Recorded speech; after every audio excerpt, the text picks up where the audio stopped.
Attackers drop the bomb diffuser.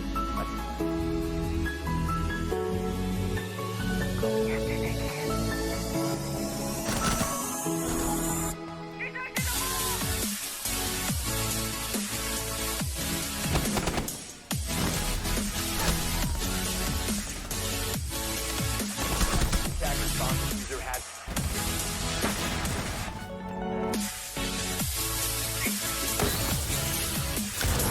Attackers located the bomb. Attackers activated.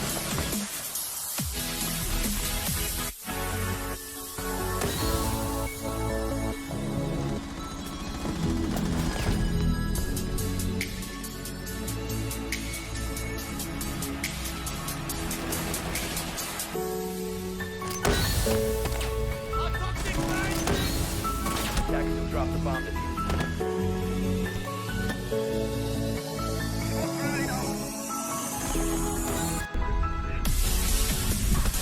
Bomb located by attackers.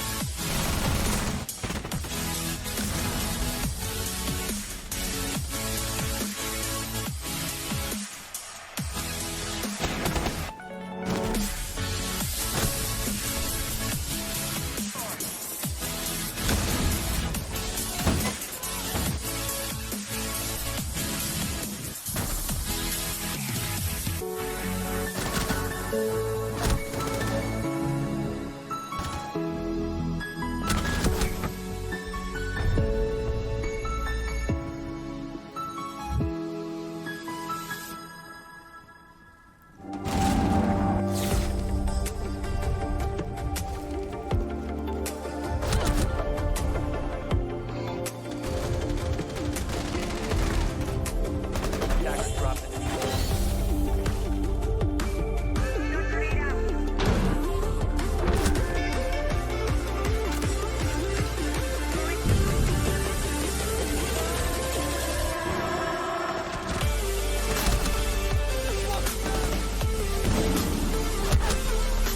Attackers recovered the bomb.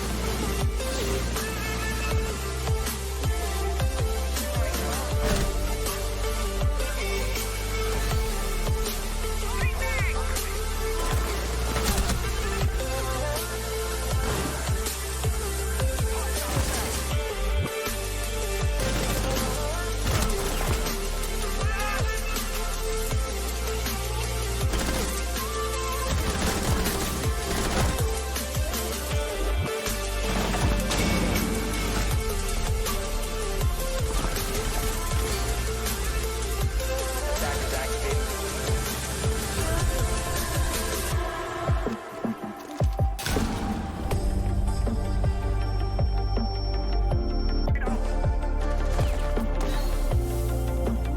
Attackers are activating the bomb diffuser.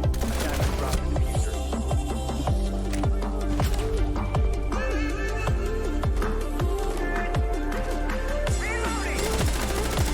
Operator, you are out of time.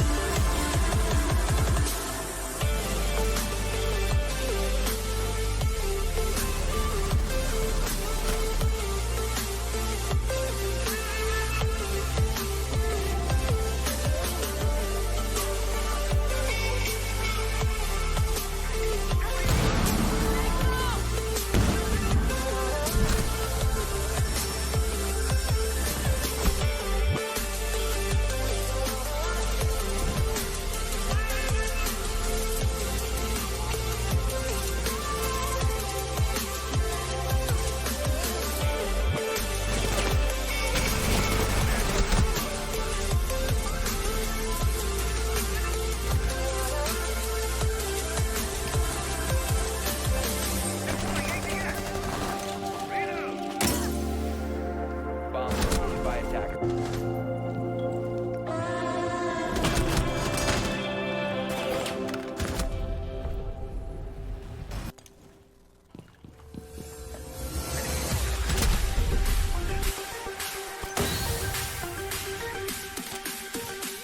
Attackers dropped the Attackers recovered the bomb diffuser.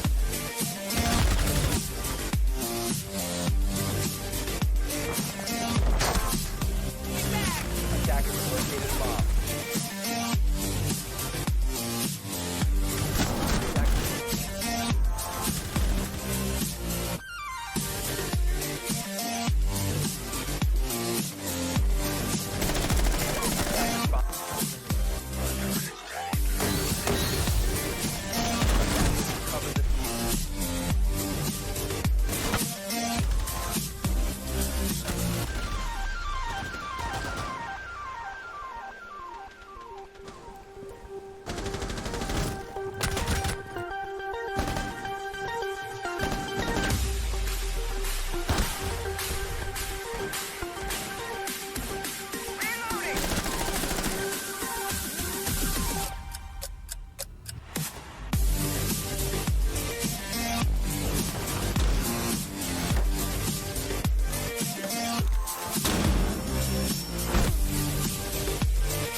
Attackers need to protect the diffuser. Position bomb.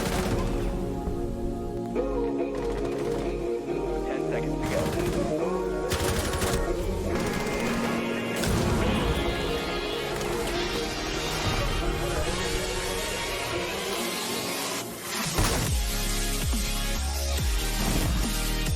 Seconds to go.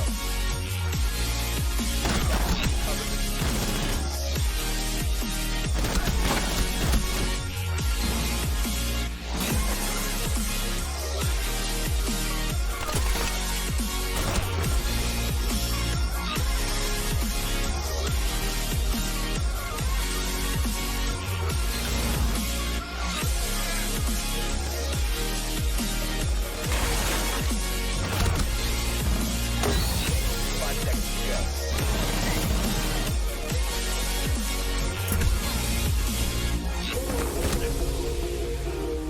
Attackers drop the bomb diffuser.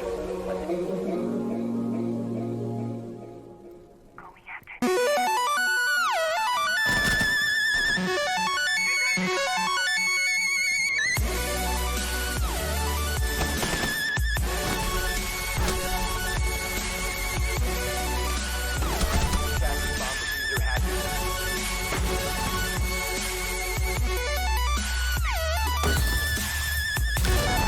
Attackers located a bomb. Attackers activated.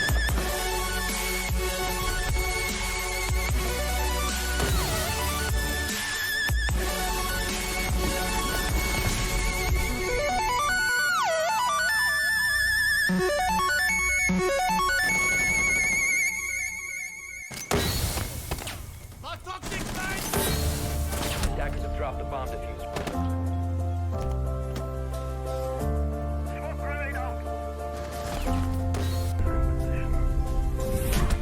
Bomb located by attackers.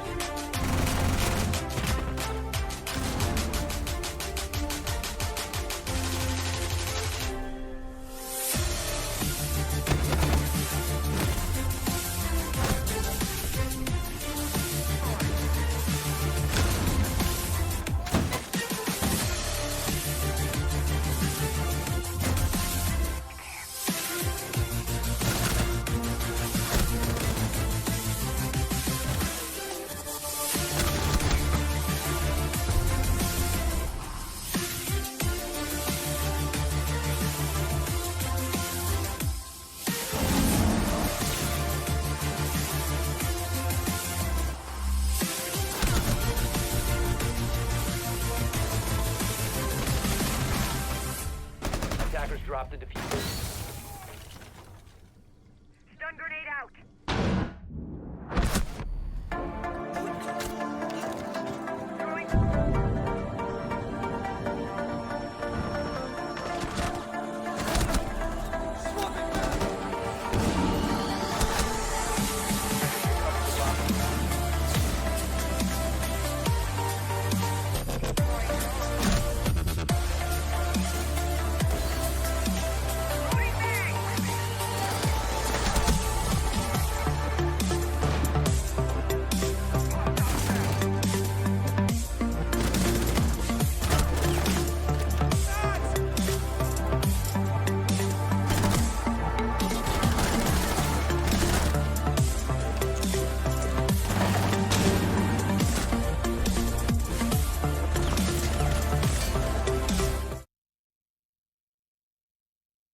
Alrighty. Hello, everybody. Welcome to the lower final invitational playoffs situation here.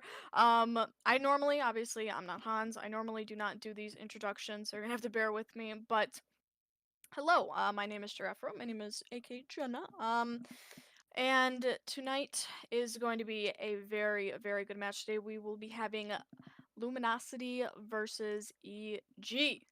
This is a match that I've been waiting to cast for a very, very long time. Hans is going to be in the background here running production, while me and Benny are going to be going over a few of the things for you guys. So, with about 20 minutes before the actual match starts, we have a lot of things to unpack about these two teams, about how they perform, about the maps that we're going through, and stuff just like that.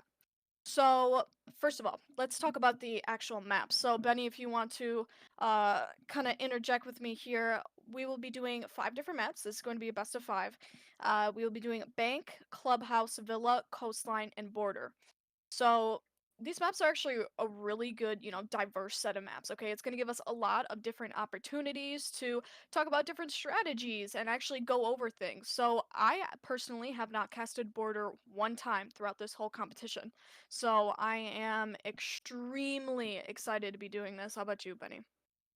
Are you here? I'm definitely excited here to cast EG versus Luminosity, two pro league teams. First time actually casting two pro league teams fighting against each other, so it's be interesting to watch. Actually, technically, no, I lied about that. I casted Ape versus EG, and Ape technically is pro league now because I made it last season. But either way, this should be a really good match. Definitely first best of 5 anything. That's one thing. It's first best of 5 casted. Sure. So, I actually don't have a look at the stream right now, but Hans, I know you're doing a few things. Um, let's talk about EG and luminosity though. So if you can, Hans, put us on the actual EG overlay, if that is all right with you.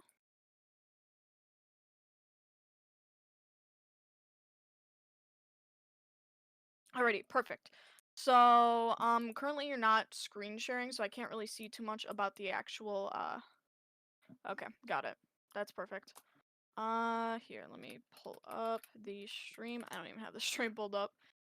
Here we go. Hans. Okay. All right, yeah, I just had to do a little bit of stuff for that. So, yeah, EG. They are an amazing team. Okay, let's look at this. They went up against Space Station and they got creamed. So now they're in the loser bracket. They are going to be up in the final match. This is probably, yeah, this is the only time they're actually going to be in the losers bracket for this whole tournament. So it is a pretty big feat that they have been able to uh get to this level and then still maintain being in the winners bracket for this long. Um, Luminosity, they have been in the losers bracket for a few matches now, for a few of the rounds, but they've been maintaining their own very well. So they actually won against Sonics in the other day with actually me and Hans casting that. That was a really fun match, but yeah, speaking about evil geniuses specifically, we're obviously going to be seeing our hallmark players: NBK, Necrox, Young, Modiga, and Gotcha. Now, the reason why we do have a um, abbreviation around Gotcha is because those stats from him are actually stats from his previous team, TSM. Now, of course, since Gotcha is a new pickup for EG, there's no real big stats on him other than the US Nationals, and I don't even think those stats are out yet. Plus, this is a little bit of an older overlay, so yeah, to prevent anybody from getting tired of my voice in the next few minutes here, I will let you take it, Benny, if you're all right with that. Hello? No, sorry, I'm talking right now. Rolls are incorrect, somebody said. Oh, well, yeah, rolls are incorrect because Gotcha, those are like rolls and stats from his previous team. So we know that Gotcha is on support right now. MBK and Modiga are still going to be fraggers. But just to update it, then Young would be playing utility. Necrox is playing secondary support. Yeah, we know about this, but these actual overlays are again a little bit old, so not extremely super reliable. But yeah, okay. Yeah. Actually, you know what? Let me talk about EG a little bit more. So if you look at the bottom there are going to be those decimals, right? So they equate to the percentage of the cost. So this is going to be kills, objective. Benny, if you will update me on the rest of what cost means, I completely forgot. Kills, objective, trades, and then something else. I keep on Let's brain. see. I'd have I to had to go I'd have to actually over. look at that. Anyways, it basically means the overall rating of a Oh, player. kill objective, survive, and trade. It's Survive basically and trade. yeah. Survive is a Right, big right, thing right. too, because that makes sense. Because surviving along the round is pretty important for a lot of teams anyway, especially on attack and well, Right, attack right. and defense. I say that.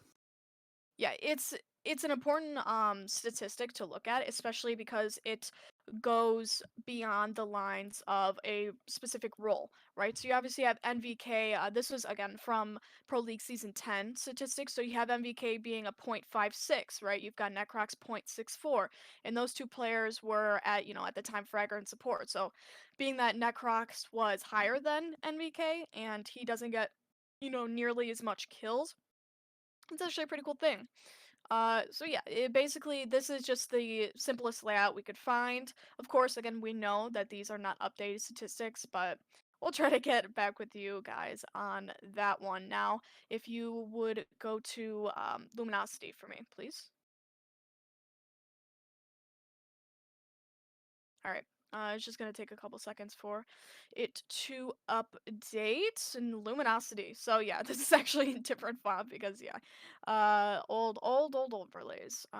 So with our 5-player roster being Hyena, Slash, Factor, Doodle, and Rexin, of course, Slash doesn't have the cost statistics quite yet. This is obviously going to be because that he was not in Pro League Season 10. He actually was he's a fairly new pickup. He is hopefully going to be our X factor going into this game. Of course, we know that EG is a more experienced team rather than Luminosity, so it definitely Luminosity is going to need something on their side that's going to make the difference, and I really do think that it is Slash.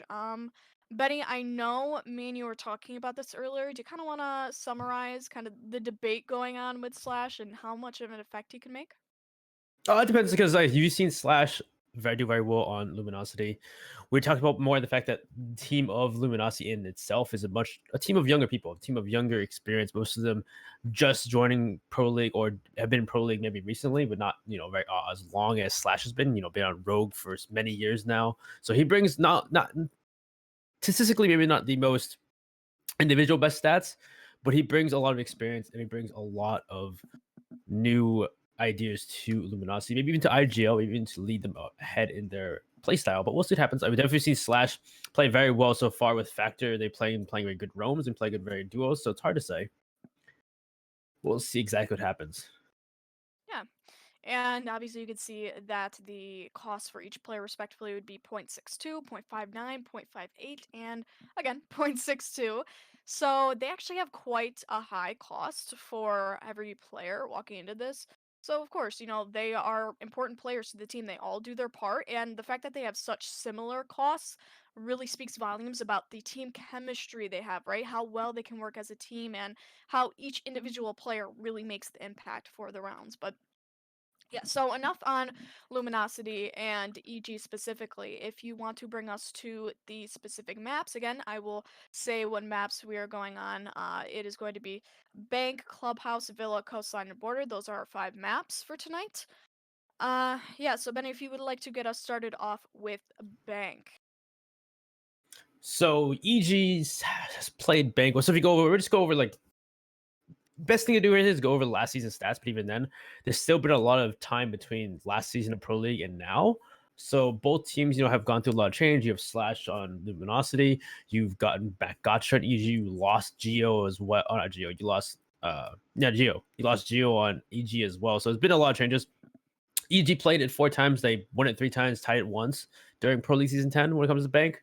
Luminosity, I don't believe played it many times either. They only played it once against I think so check to the rankings, but both teams did play it during season 10. EG has the better stats in a sense, but even then it's still a lot to be really here. I'm expecting that Slash is going to release team a lot better on this Bank map though. We have seen them, if you actually watched Invitational Qualifiers, I think they actually did play Bank as well recently against, I think it was Ape, but I don't know if that really counts to say, Ape is still a new team in Pro League. Right, right. So yeah, that basically, Bank. I'm not sure if you went over the actual layout of Bank. If you want, I could do that. Yeah, you can go over it. Yeah, you can go over it. Okay. So, we talking about Bank actually. We're right back on the overlay screen for me, but I'll just go over it very quickly. Bank is quite an interesting map. It has a lot of hard breaching opportunities. I'll put that out there. It has lots and lots of hard breaching opportunities.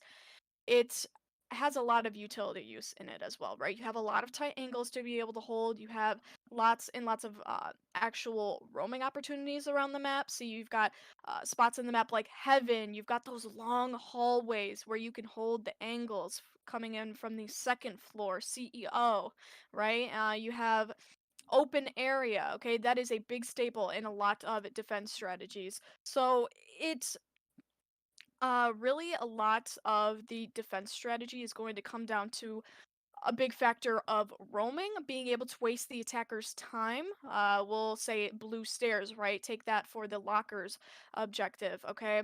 Blue stairs is a big part of a lot of what we've seen in this competition so far, okay? It's whoever can hold it the best, whoever can play most aggressive on players like Smoke, Warden, those operators with shotguns, and whoever can truthfully hold their own.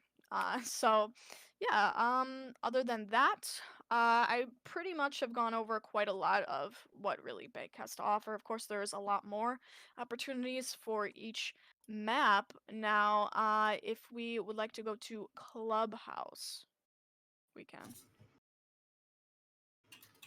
All right. I just want to make sure I can stay updated with the stream. Now, Benny, would you like to talk about Clubhouse a little bit for me?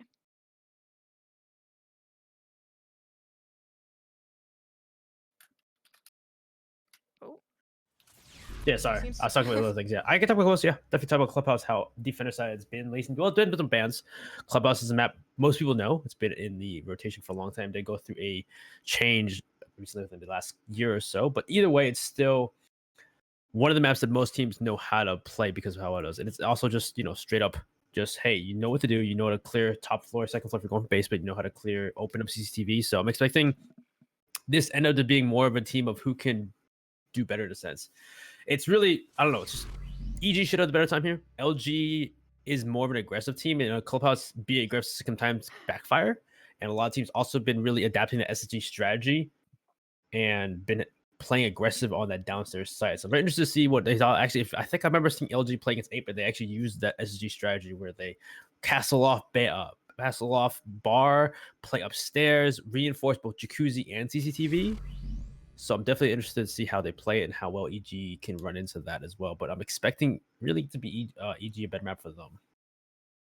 Yeah, and just to talk about a little bit more of that bar site, we know that bar. Oh yeah, the bar picture that we had was a little bit outdated, but we know that bar is historically a very hard place to hold, right? It is extremely open. It allows a lot of opportunities for attackers to take control of it, which is why most defenders don't even try to hold it. They just kind of give it up and allow the attackers to have free real estate at that point. Of course, you will be seeing lots of nitros, okay? Lots of below verticality opportunities, even above verticality opportunities. So it not most of the time it's not actual free real estate for the attackers, but in a lot of cases it gives them very quick and easy access to the objective.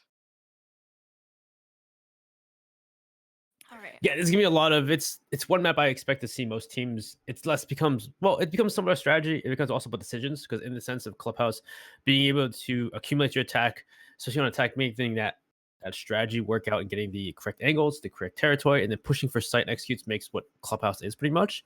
And then on top of it, because it's a older map, it's more about gunplay. Like Border, Border is the same place. Most people know play Border very easily. Border is one of the maps where it becomes less about strategies, more about gunplay, more about getting those shots counting and getting a very aggressive, very quick, efficient attack. Yeah, I definitely can agree with you on that one. Again, yeah, Clubhouse is one of our base maps and one of the only maps at that actually hasn't been taken out of the rotation.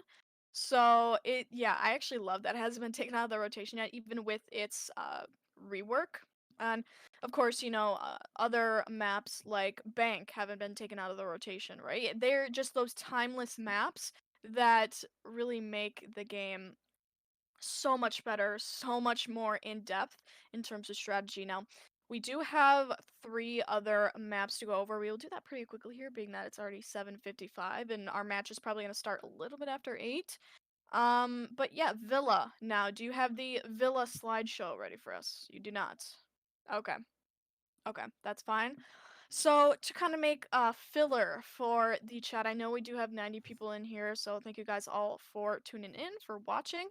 I would like to know your guys' opinion on who's actually going to win tonight. Do you guys think it is going to be EG or Luminosity? Because I personally, for one, think it's probably going to be EG. I'm going to make a prediction right here, right now, that EG is going to outmatch Luminosity. Of course, we're going to see lots and lots of skill situations go on here, but I love EG. They are my favorite out of both of these teams tonight.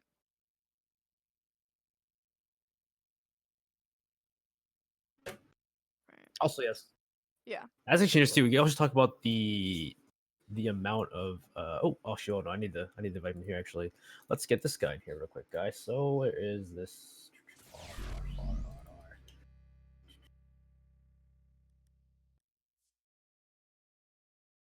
But either way, let's just talk about the sides though, because one thing we talk about is what side they start on. I need to get that available as well, actually.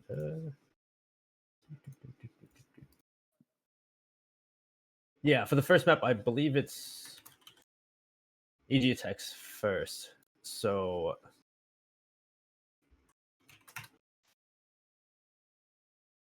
Hello?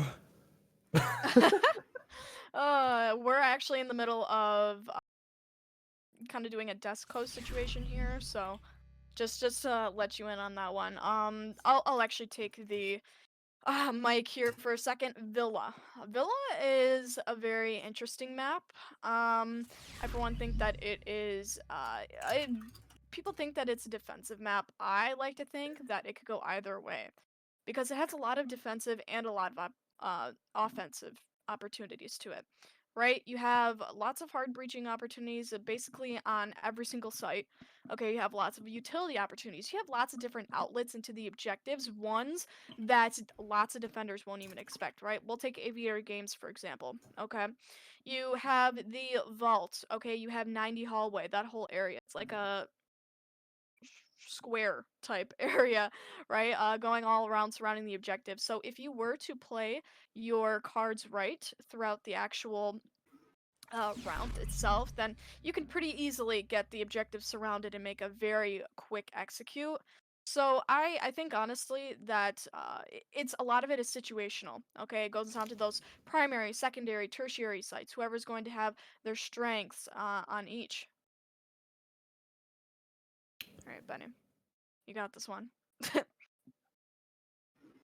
yeah, If so oh yeah, you can go. You can go, Benny. oh yeah, you can talk. Right? I popped in and I heard Villa and I was ready to start talking about Villa. But basically, I wanted to say so with Villa, the one thing that we saw is at launch it was extremely defender sided, but lately with kind of the recent lands and recent events, especially online play, you start to see the attacking team once they get one round, once they get two rounds, they actually start to rack up rounds quite significantly. And as of late, it actually feels like Villa has somewhat shifted into a somewhat of an attacker-sided map. It's still not attacker-sided. The statistics 100% point towards it being defender-sided. And I think the only reason it is still defender-sided is due to the fact that you're looking at a map that at launch, there's not one window from the outside of the building that goes directly into a site. And that's something we never saw before in Siege with the launch of that map and the beginning of comp and kind of introducing it to comp.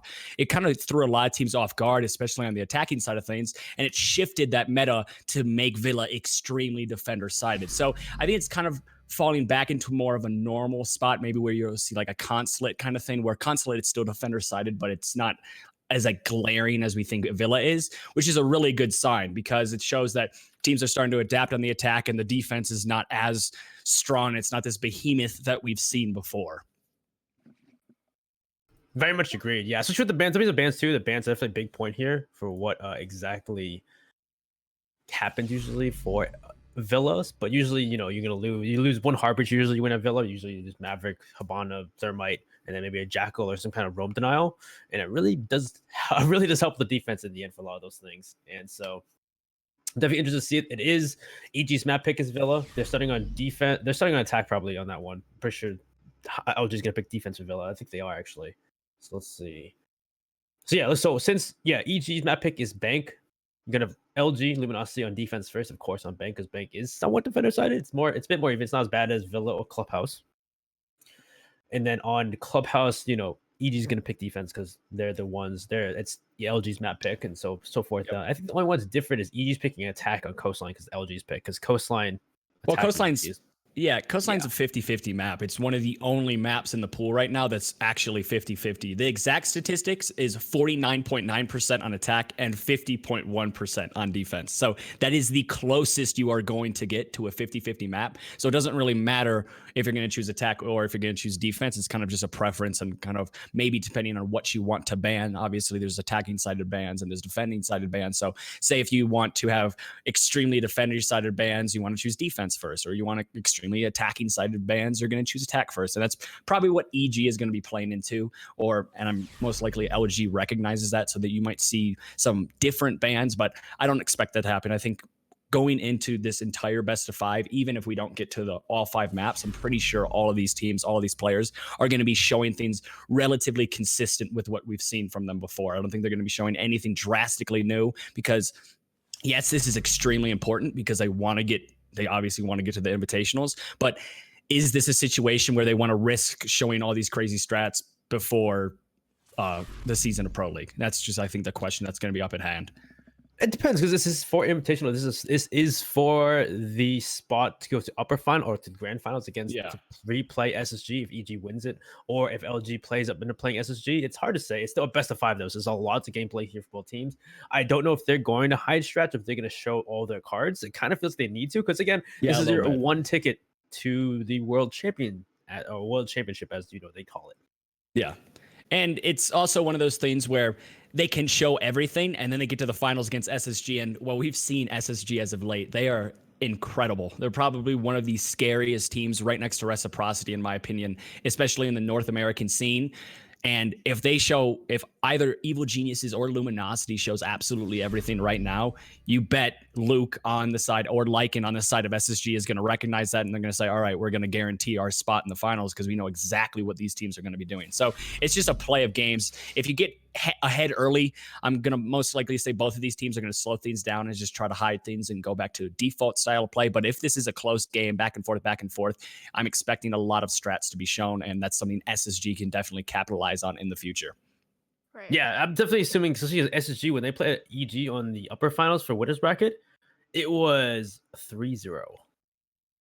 Yeah, I mean, it's just SSG is scary right now. They are like the scariest team, in my opinion. Obviously, there's some EU teams that you just cannot overlook, but SSG has got to be one of the teams everyone is looking at and saying they could be the top dogs right now. They could go into invitationals, and that could be NA's last hope. Them and Reciprocity, based on what we saw at USN, based on what we've seen in quals and kind of just everything coming together, I think those two teams are easily the scariest in North America. But this is a great opportunity for EG or LG to say, you know what, hey, we're in that mix as well. Right. Yeah.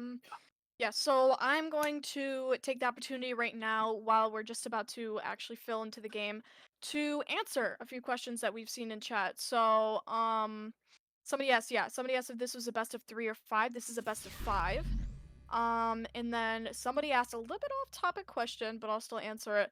Do you think G2 will get the invite spot? This has been something that's been debated by everybody. Yeah, do you think G2 will get the invitational spot? Yes. Yeah, I do think they'll get the spot. Really? I do, because they've shown themselves to be one of those teams that bounces back, one of those teams that can make a name for themselves even when they're, all cards on the table, they're down. We've seen this in the Rayleigh Major, we've seen this in Pro League seasons, whatever you want to call it, right? But one thing is that I think they will get it, but I don't think they should get it. There's distinct differences between that. I'd have to agree. I think G2 going into the entire invitational quals, I did not expect them to win. I was 100%. I was talking to my friends because I was at USN and we were talking at USN. And I said, I really don't expect G2 is going to find themselves out of quals because there's going to be a lot of teams in quals that just maybe wanted a little bit more than them, and they're going to pull something out that just throws G2 completely off. And that's what we saw happen. And the thing is, I don't think they deserve the spot because they have not been playing good whatsoever. I don't think they're at the level of the teams that are at invitationals, but they can pick things up. And like you said, they're a team that does bounce back fairly well. So I think when they get onto that stage at invitationals, they're still going to be one of the scariest teams. The other thing I want to talk about, though, is the fact that if G2 goes to invitationals, I really almost want them to be invited in a sense because everyone should be able to defend their title because no matter the situation, I think, in my opinion, I actually think because they won last year, that should guarantee them a spot. I don't think this should be an invited spot because they won the invitationals last year. They were the last year's champions. They are the defending world champions. They should have an opportunity to defend their title. I think that's just something every sport needs to have, especially in esports, because if there's a spot where the previous champions can come in and take, then 100% give it to them. Is G2 going to perform to their abilities, and are they going to be able to defend their title? I don't necessarily know. We've seen how good they are on LAN, so maybe that's just what they need to just get to the invitationals, get onto this LAN environment, and then they bounce back. But it is really just up for debate because they have been very, very shaky as of late.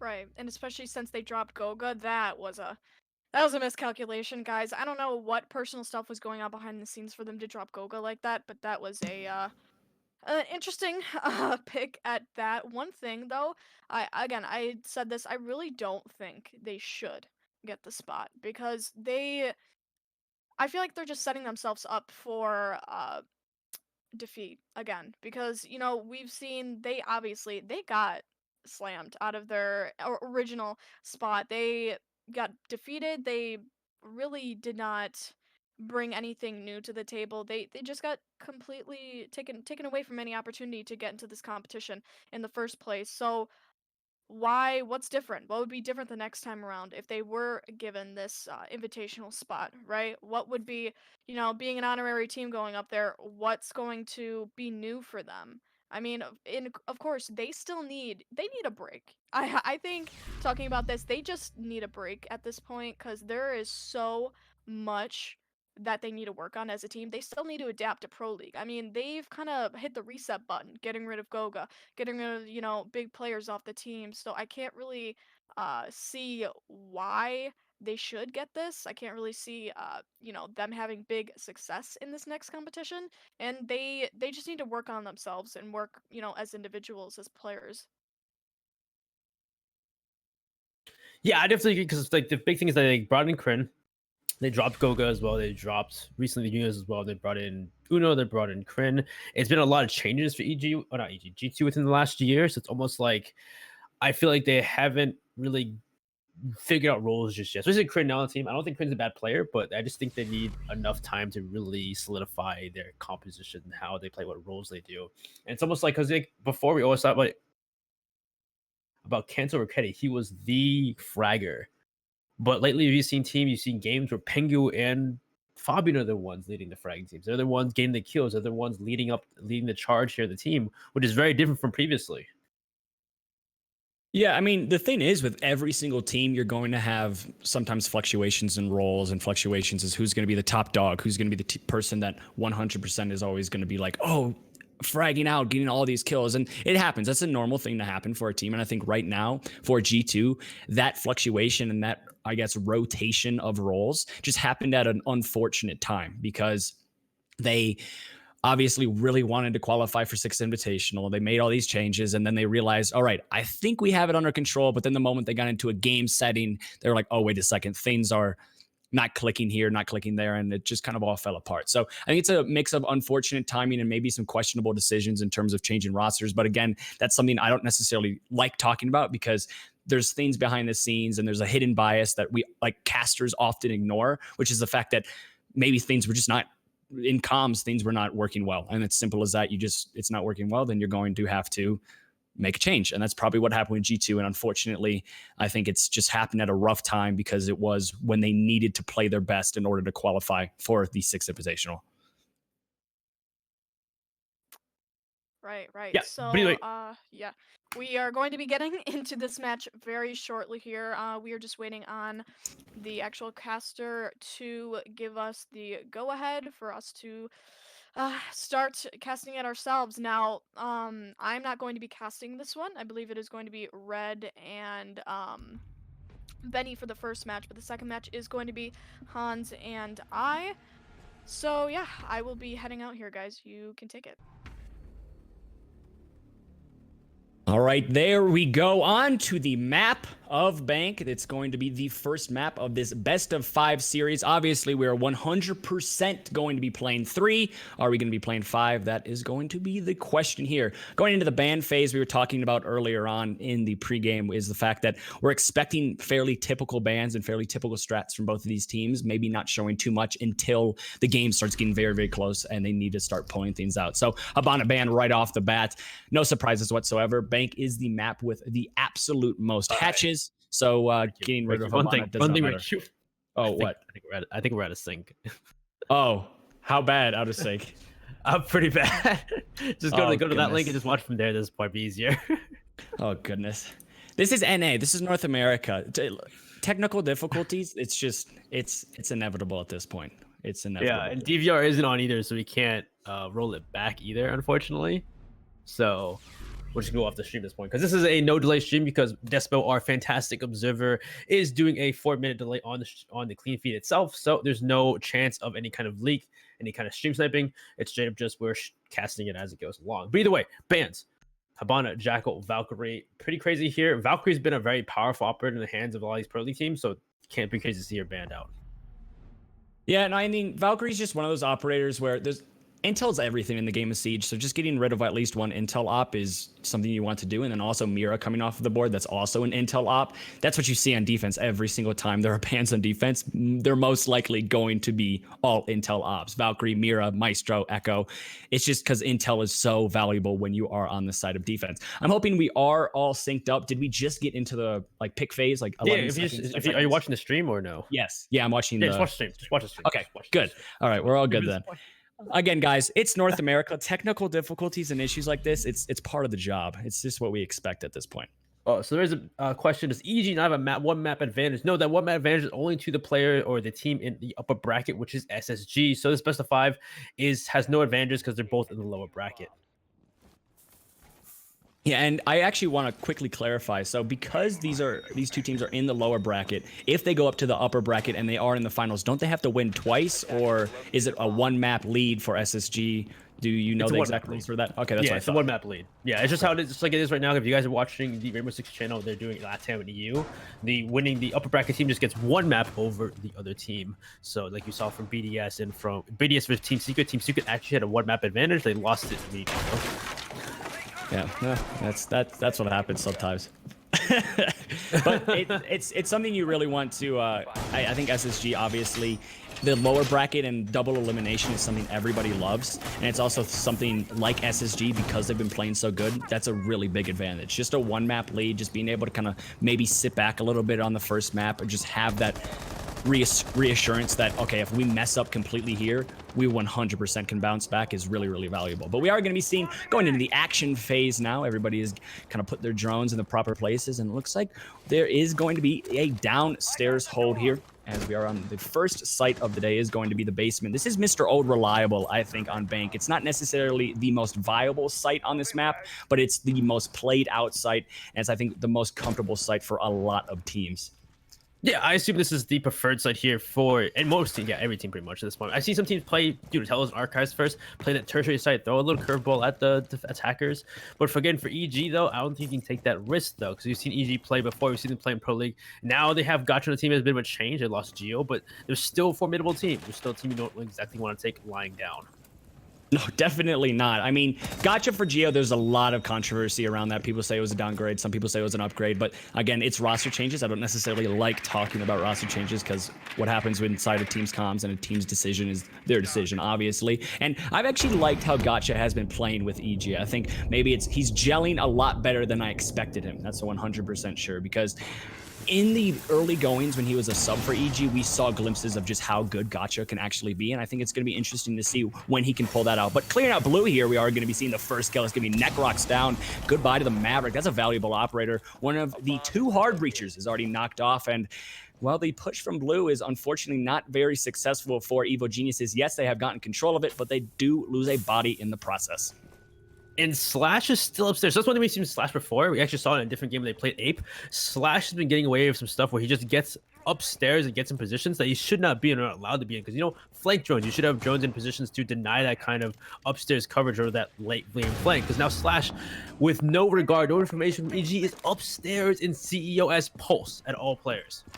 Yeah, Pulse is just going to be spitting intel down to the team, and that's a really nice position for Slash to be in. We can see it right now why it's so valuable, and nobody, I don't think, even knows he's up here. So not only does it open up the doors for an extremely late flank that's basically going to shut down the entire attack of Evil Geniuses, but it's also just a lot of intel that can help the support players and the players on site during the initial execution from EG. So overall, this is a really good spot for the Pulse to be, and you only have 30 seconds left, so that execution I was talking about earlier is going to have to come out very, very shortly. But we are going to be seeing a flurry of kills here for EG, and it's going to be brought down to a 4v2, but you still have Slash on the flank. He is going to be their last hope now. It is down to a 4v1, and it looks like that plant is most likely going to be coming down. As we do see the plant is actually going to be killed. That's going to be Slash getting the kill there. This missed C4, unfortunately. It looks like I might be a little bit behind on the sync, but we are going to see another C4 come out, and unfortunately that one doesn't hit. But with 8 seconds left, they still have not gotten that plant down. They have to stick it here.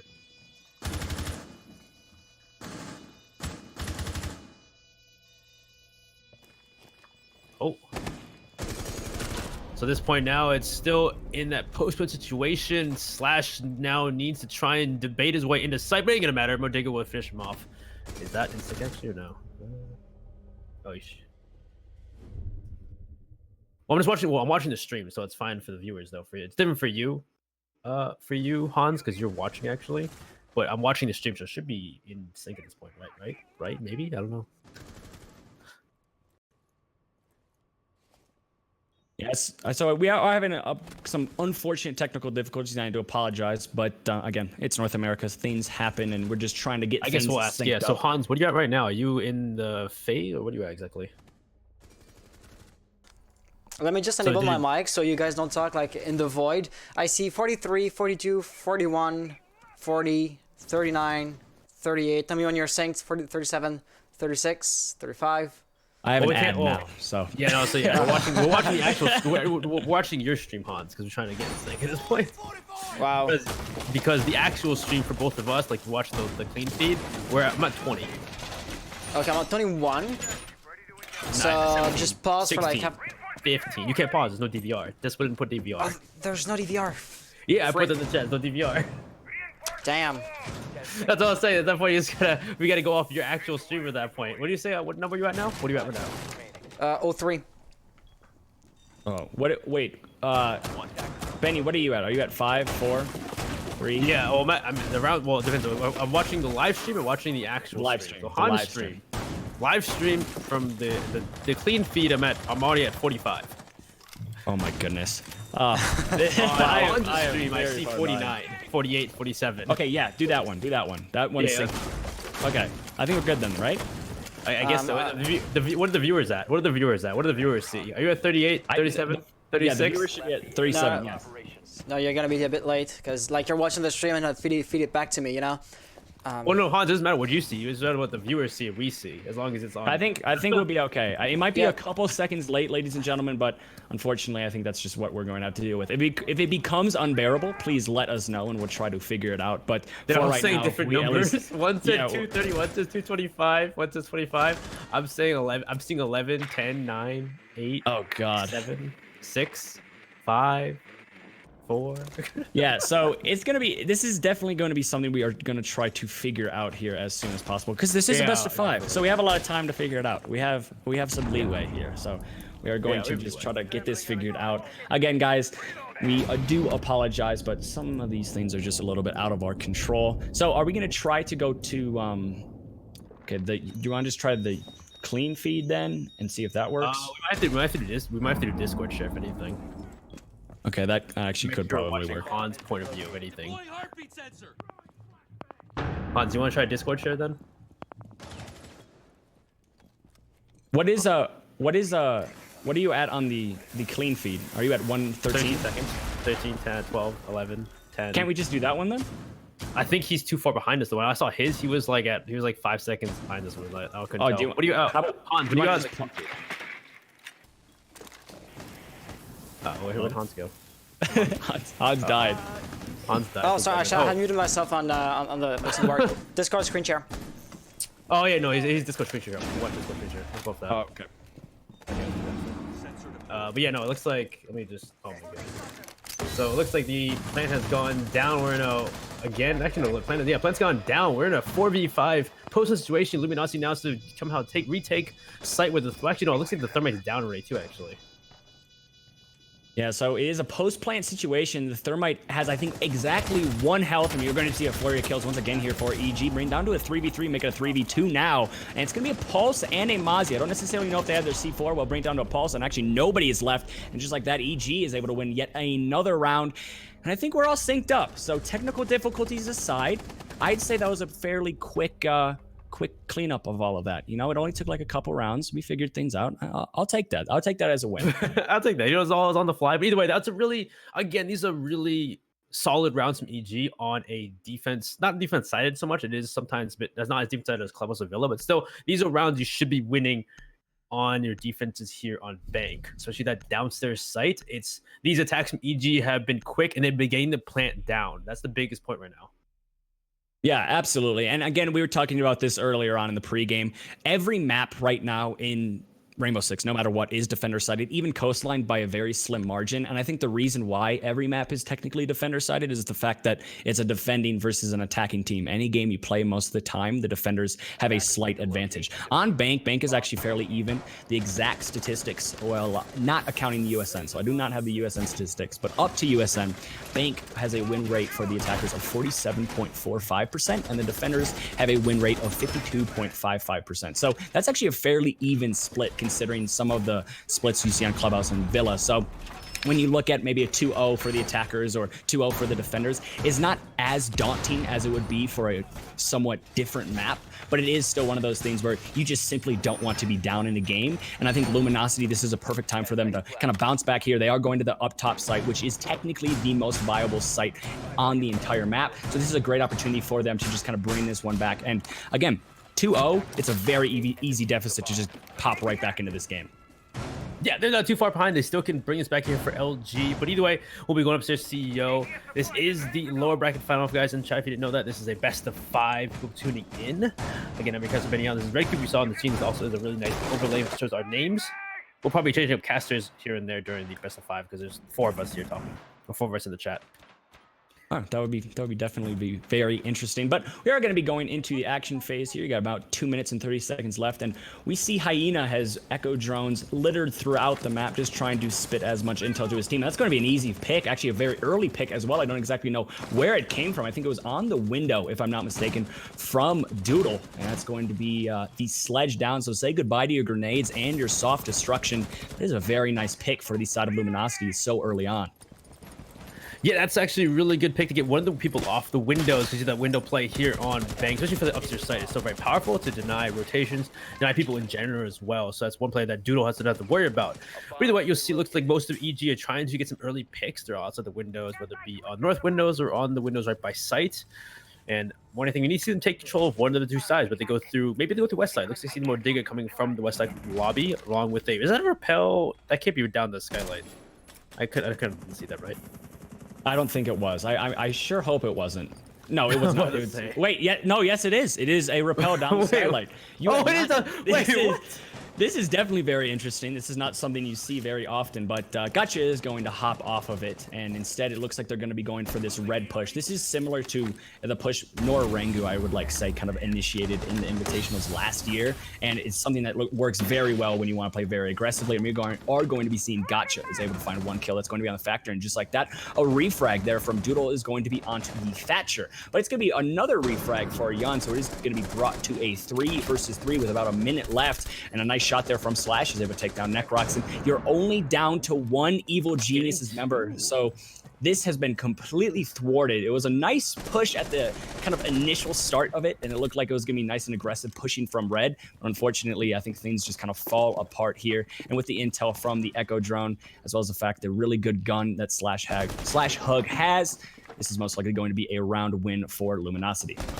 I say that, but Young gets a hyena as well. We're down to a 1v1. And big thing was, even though that did fail with a lot of trades coming up from LG versus EG in that push west side, they got on the site. Young was able to push through, get the kills, get rid of the anchors, and now we're just to one person of Slash. He sees him making shots. He wins the fight against Slash, and EG take another round. That's just the caster's curse for you. At the moment I say, you know what, I think this should be easy for Luminosity. Of course, it's not easy, unfortunately. They lose it. But again, that's just the caster's curse that happens to the best of us. And just like that, though, 3-0 in favor of Evil Geniuses. And one of those rounds, especially with the fact that we saw it looked like it was 100% going to go in favor of LG. It's just kind of one of those rounds definitely hurt the mentality of the LG team. But I think the thing that we have to recognize and we have to keep saying is the fact this is a best of 5. It is only 3-0 in the first map. So there's still a lot of siege to be played. But LG, they really want to kind of start bouncing back early because they don't want to dig themselves into a hole that is too deep for them to come back from. Yeah, definitely. But yeah, big thing that you saw EG's attack kind of didn't work as well as they wanted to. They lost a lot of players, ended up in 1v2. But the big thing I said before, like Young was on site. He made it on the site with the diffuser in hand. Even though he didn't need the diffuser, he still won both of those fights in 1v1s. It kind of wasn't LG to kind of recognize that and band together rather than having Slash go downstairs. But you know, things happen. We'll be going to another site now. We're going to our back downstairs, actually, basement. Yep, Mr. Old Reliable once again here. LG have been struggling on this site as of late. We've seen it a couple of times, even quals before this. It just doesn't seem like this site is necessarily clicking for them. But we are going to be seeing a different lineup from them. We saw a Clash was brought and was used to kind of hold off that blue push, and it worked fairly well because they were able to pick off the Maverick early on, that kind of later half, and I think it was the first round.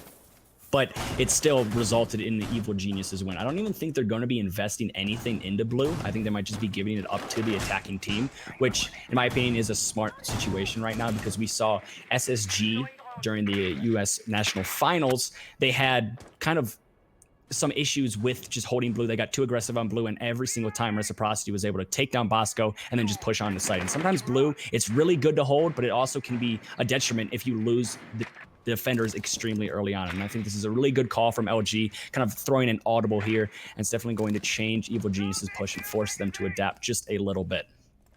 It really depends here, because that's what we saw from them. They had Clash do it, now they're having Jaeger, having Rexon do it instead, hold blue stairs for a little bit. I think he's on the right now, but he's probably going to try and leave as fast as possible. But like, I feel like they can the operators they can bring to try and help blue out. Maybe they want to try the Warden out, or maybe with Smoke, or maybe even an Ella as well. There's a lot of different operators to pick for that role. So, you know, ADSs from Jaeger makes sense. He can juggle him. He can make sure he can waste enough time as possible. Not a bad spot, but we'll see how long they can do it for. Because the big thing last time is every time they've done this before, they lost players on it. They don't need to can't lose players that easily on blue. They need to prevent that more than anything. The thing you want to do on blue is waste time. You don't want to get kills. Oh, what a shot there from Hyena. He could find another one, and he does, and down goes Modiga, and that's going to be the Sledge and the Thatcher off the board. 2 first picks here for Luminosity. This is shaping up to be similar to what happened last time around on round number 3. Let's hope this time it doesn't go in favor of EG once again, and LG can actually pull this one out.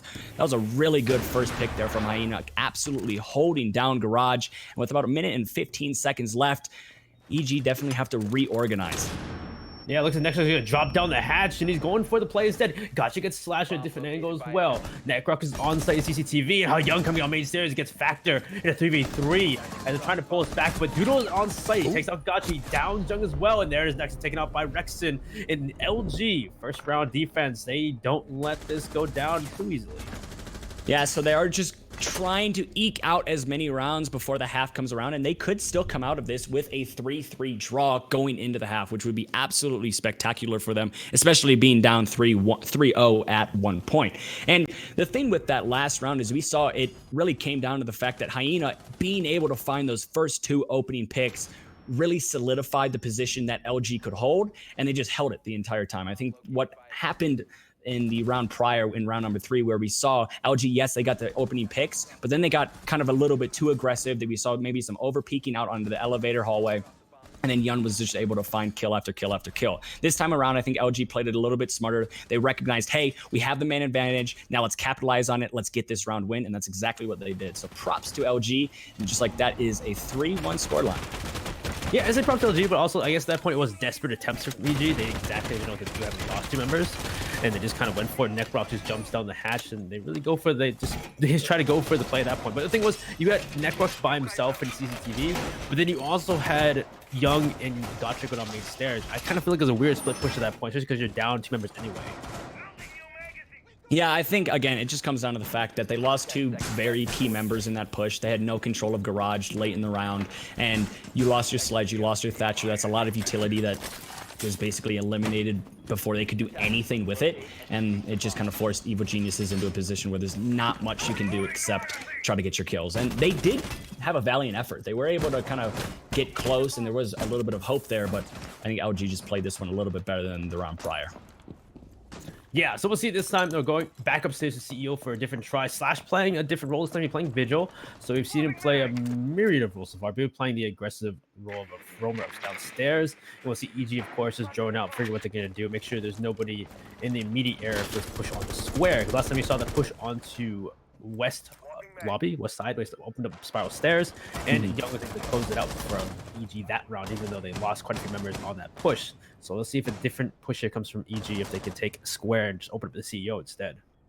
Yeah, the push from Evil Geniuses, even when they won the round, wasn't a good push. They lost a lot of bodies on it, and it just didn't result in anything. But the first pick is going to be going for Modiga. That's going to take down the Legion. That is one of the last operators you want to die early. He is one of the only operators in the game that gets stronger as the rounds go on and as the time goes on, and unfortunately, him being dead that quickly is going to result in not a lot of goo mines being placed. So nice pick there from Modiga, and that's just going to allow the attacking team to just rest a little bit easier, but never mind his height, and that's going to actually be factor this time when the Maestro is able to take down Gotcha. So no walls are going to be open. That is your only hard breacher.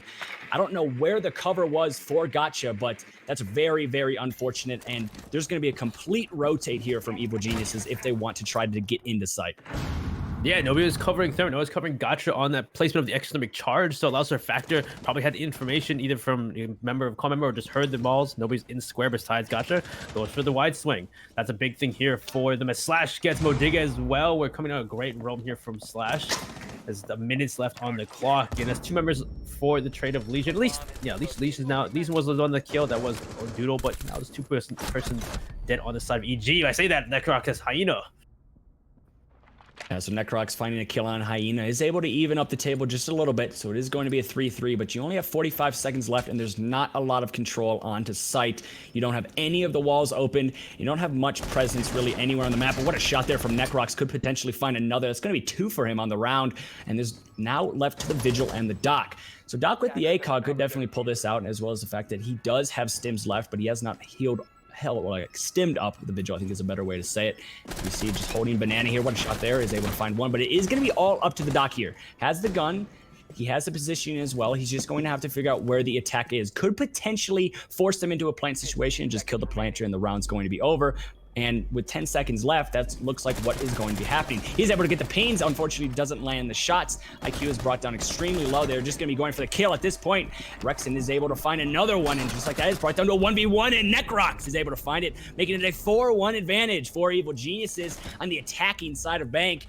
That was back and forth, and there was times when you thought LG was going to win it, but it's going to be EG, the ones that come out on top there.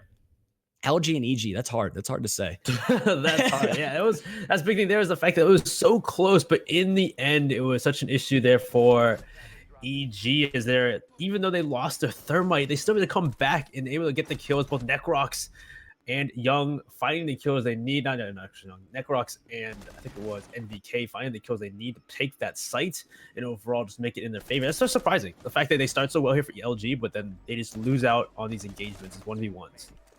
Yeah, every single early round engagement has gone in favor, almost every single one. I wouldn't say every one, but like 90% of early round engagements have gone in favor of LG. And most of the time, that means the round is going to go in favor of LG as well. But again, it's just, it doesn't happen. I think Evil Geniuses just, they're very, they have a strong mental game right now, which is the fact that even when they are down, they're able to just bring things back and kind of focus up on what really matters and just stay kind of focused on what they need to get done. Even when players die early, even when they're losing assets early on, it doesn't really phase them. And that's a really good asset to have as a team. And I think Evil Geniuses is showing that here because it's 4-1, obviously. And the fact that almost all of these rounds could have gone in favor of LG, but they haven't. That's a really good sign for Evil Geniuses. Yeah, this is the map pick, so it's not too crazy to see, but it's such a dominating role from here from EG, especially on their attacking side here on Bank. And the fact that we're now going to see a tertiary site, we'll see them go down to archives and tellers. It's going to be a horizontal hold, of course. They're going to hold from the side of open area and kitchen to make sure they don't get hit by too much vertical pressure. We'll see exactly how they play against EG's Realms. If they get that early advantage, that's more. Like, you always see almost Slash or Hyena or somebody or Rexon get a first kill, and it still doesn't work in their favor. Yeah, and again, that's just something very surprising because almost every statistic, if you talk to any analyst for any team, they're going to say, well, if you get an opening death or an opening kill, it really influences what the round result is going to be. And in this game, it hasn't whatsoever, which is just an interesting thing to think about. We are going to see Rexon on the roam here, on the Vigil, all the way upstairs. He does have a couple punch holes and bullet holes to maybe open up some angles and shut down any clear from the up top floor that EG is trying to put together. And this is probably a nice spot for him to be. He's all alone, so he doesn't have necessarily the best support, but a Vigil upstairs is going to waste not only a lot of time, but easily could find a couple picks. But I think they know exactly where he is, so he's gonna be in some type of trouble. He could potentially go for the peak here. Bodega is in a position. Doesn't know, and it just like that, it's gonna be Rexon and Factor is able to find two. But we've seen this before. They've gotten the opening picks, but now can they use them to their advantage, or is EG gonna be able to once again prove to the fact that they don't necessarily need all 5 bodies on the board in order to win a round? Well, it's Modiga also in Young off the board. Not Young, I say yeah, Young off the board as well. I can't read that actually. Is that Modiga and somebody else? Actually, can't read that. But either way, that's still one of the fraggers off the board either way. And it's either way, it should be a big boon here for LG in these last minute and 20 seconds. But at the same point now, exactly what is EG going to do to get on site and go for this push? What exactly are they going to do? They don't have a lot of opportunities to open the floor going vertical pressure. I'm assuming they're going to go through tellers and open up and walk in and try to plant. And we are going to be seeing a kill from NBK that's going to be onto the Maestro. So those Maestro cams are going to be stuck in their position. But C4 from below, that's going to be from Doodle, not actually the Pulse. That's a little bit surprising. But Doodle's able to find a C4 kill from below. I think Gotcha is as well is down. So it's going to be a 1v4 all up to the Thatcher now. And just like that, LG is able to win another round and bring it into a 4-2 going into the half. That's not necessarily the best split on a map like Bank where you are defending first. But it's good to see that LG didn't fall into a situation where it could have easily been a 6-0. Yeah, that was something that could have easily been 5-1, 6-0 here for EG. There were definitely some attacks from EG that were questionable, but either way, most of the time, 4 of those attacking rounds were so very dominant here from EG. Now we're going to see how it is on their defense as we go to the first defense. Probably going to lock into CCC most likely. And actually looking at that replay, I miscalled that. So the floor is not penetrable. It's going to be Doodle literally right to the right of I forgot exactly who he killed, but yeah, no. So he was an archive, so that was not at all below. So that's my apologies. But I thought it was the Pulse from downstairs, and that was my first instinct. I always say it like that. But instinct was that it was going to be from below, but it wasn't. So either way, it was just a nice C4 kill, literally like 3 feet to the right of the guy. But my apologies. But now we are going into the switch of sides here. And with Evil Geniuses now on defense, this is technically the favored side on this map in terms of statistics. And they also have the advantage here. This is going to be hard for Luminosity to bring this one back, but it is definitely still possible. Yeah, it's definitely possible for LG. It's not as bad as a 5-1 or a 6-0 ending. 4-2, you still can make 2 rounds, but this is the attacking side on Bank of all maps. This is one of the more difficult maps to really, especially on this downstairs site. But we saw from EG, they really made it seem easy though.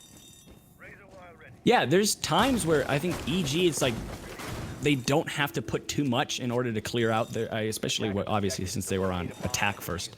It was like they didn't have to put too much in order to get every single box checked off in order to make an effective push. They lost so many bodies and they're still like, okay, we're good. I don't exactly know what they're setting up to do here, but they were all just kind of having a team huddle next to the entrance coming into dirt there, but I don't know what that was. Yeah, I think they were just, kind of putting all their hands together and saying 1, 2, 3 EG, but I don't know. We are going to see Yun is going to be in the garage. It's a similar spot we saw Hyena, and Hyena played dominantly in garage to see if Yun can do a little bit of the same. Yeah, especially they're holding on to, of course, they're holding on to servers. You'll see NVK and servers to help out Necrox. There's no shield actually for Necrox here, but he does the ADS and a barbed wire, but there's no deployable shield to help him out or to deny a grenade coming through. So it's going to be scary here for NVK playing on the stairs. Not NVK, for Necrox playing on the stairs. Yeah, most of the time you have ADSs, a shield, and absolutely everything you could possibly ask for to just guarantee that you stay alive here. But no shield is a little bit scary if I'm Necrox, because you could just have somebody wide swing and just be an absolute freak and take your head off. But it looks like they're not even going to be going for blue as of yet, as we are seeing the hatches trying to be opened up here as NVK is peeking up, maybe trying to find the head of the Maverick, but unfortunately nothing comes of it. The hatch is finally going to be opened in admin. In fact, there's just going to be playing this, waiting for anybody to rotate. If he just looked a little bit longer, he would probably have found, I think it was the mute going through the rotate, but it's just unfortunate there. As once again, Necrox here all by himself. He has barbed wire, and he does have smoke, so he can definitely waste a lot of time, but without that shield, this is still a very, very scary task for him, and it looks like he recognizes that. No, he's actually not going to rotate back. Instead, he's going to get as close as possible to the door with the shotgun, and once again, there's only a minute left, so this is wasting a lot of time. He still has, actually, no, he has no more smokes left. And shots are just going to be riddled out. But with 1 minute left, you did lose your Jaeger. But I think Smoke did his job in that situation, because now Luminosity is on the clock 100%. True, but there is still only two. I think he has one smoke canister left in his arsenal, so it's not a lot when it comes to smoke canisters to, delay the plant or plant denial. You still have two C4s. You have NVK also got you with a C4, and of course you have the angle from Garage from Young to deny the plant too. So there is definitely a time here and an opportunity for LG to make that plant, or maybe go for rotate. But I say that as an NVK goes up the stairs, he'll take a doodle on the main stairs, and behind him also is another player. So this is also a late game flank here from EG to stop this plant in general. Yeah, we saw the basically complete rotate here from Necrox. The pulse, wait, no, it's Necrox on the smoke, and we also see the pulse, and just like that, it works very well. It's just going to be a flurry of kills in favor of EG. It's going to be all up to the Capitao with the diffuser down and only 10 seconds left. This is not looking good whatsoever for SlashHug. We've seen him in situations like this before, but unfortunately, he's not going to be able to clutch this time around.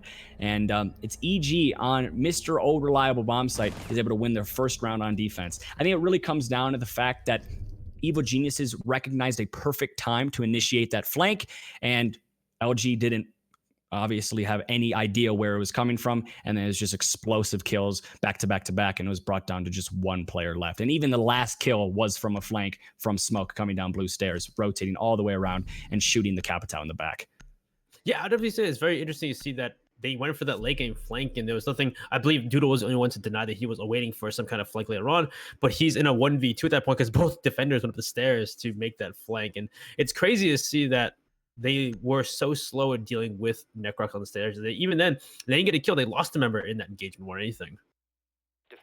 Yeah, it's just, it's kind of weird. Like, actually looking back at that, you wouldn't expect your Smoke to be the one initiating the roam and initiating that flank, because Smoke is arguably one of the most valuable operators to have on site, especially when there's going to be a late round push or a late execute. But it was obviously Necrox who made the decision, you know what, I'm going to rotate all the way around the map, and I'm going to be the one that kind of is the roamer for today, which is something you don't normally see. And it's kind of, I think, that unorthodox play and just kind of throwing things all over the place is maybe what is throwing LG off here just a little bit.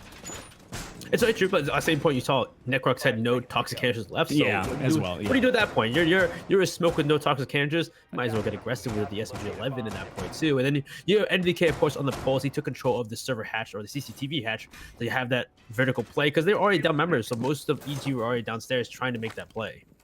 Yeah, that's true. And again, you have that man advantage, so might as well just try to kind of get your highlight reel or get your frags and, maybe have a clip for the day. But we are going to be seeing now the upstairs bomb site is Slash. We've seen a lot of kills already in this map on this exact window. I think 3 or 2. I think it's been 2 so far. So Slash is trying to find his first one. And the push from Evil Geniuses on this site was basically focused on the west side, and it was a red push for the first time around. The second time around, they were doing a more kind of stereotypical square push, try to open up that wall, but they lost the thermite early.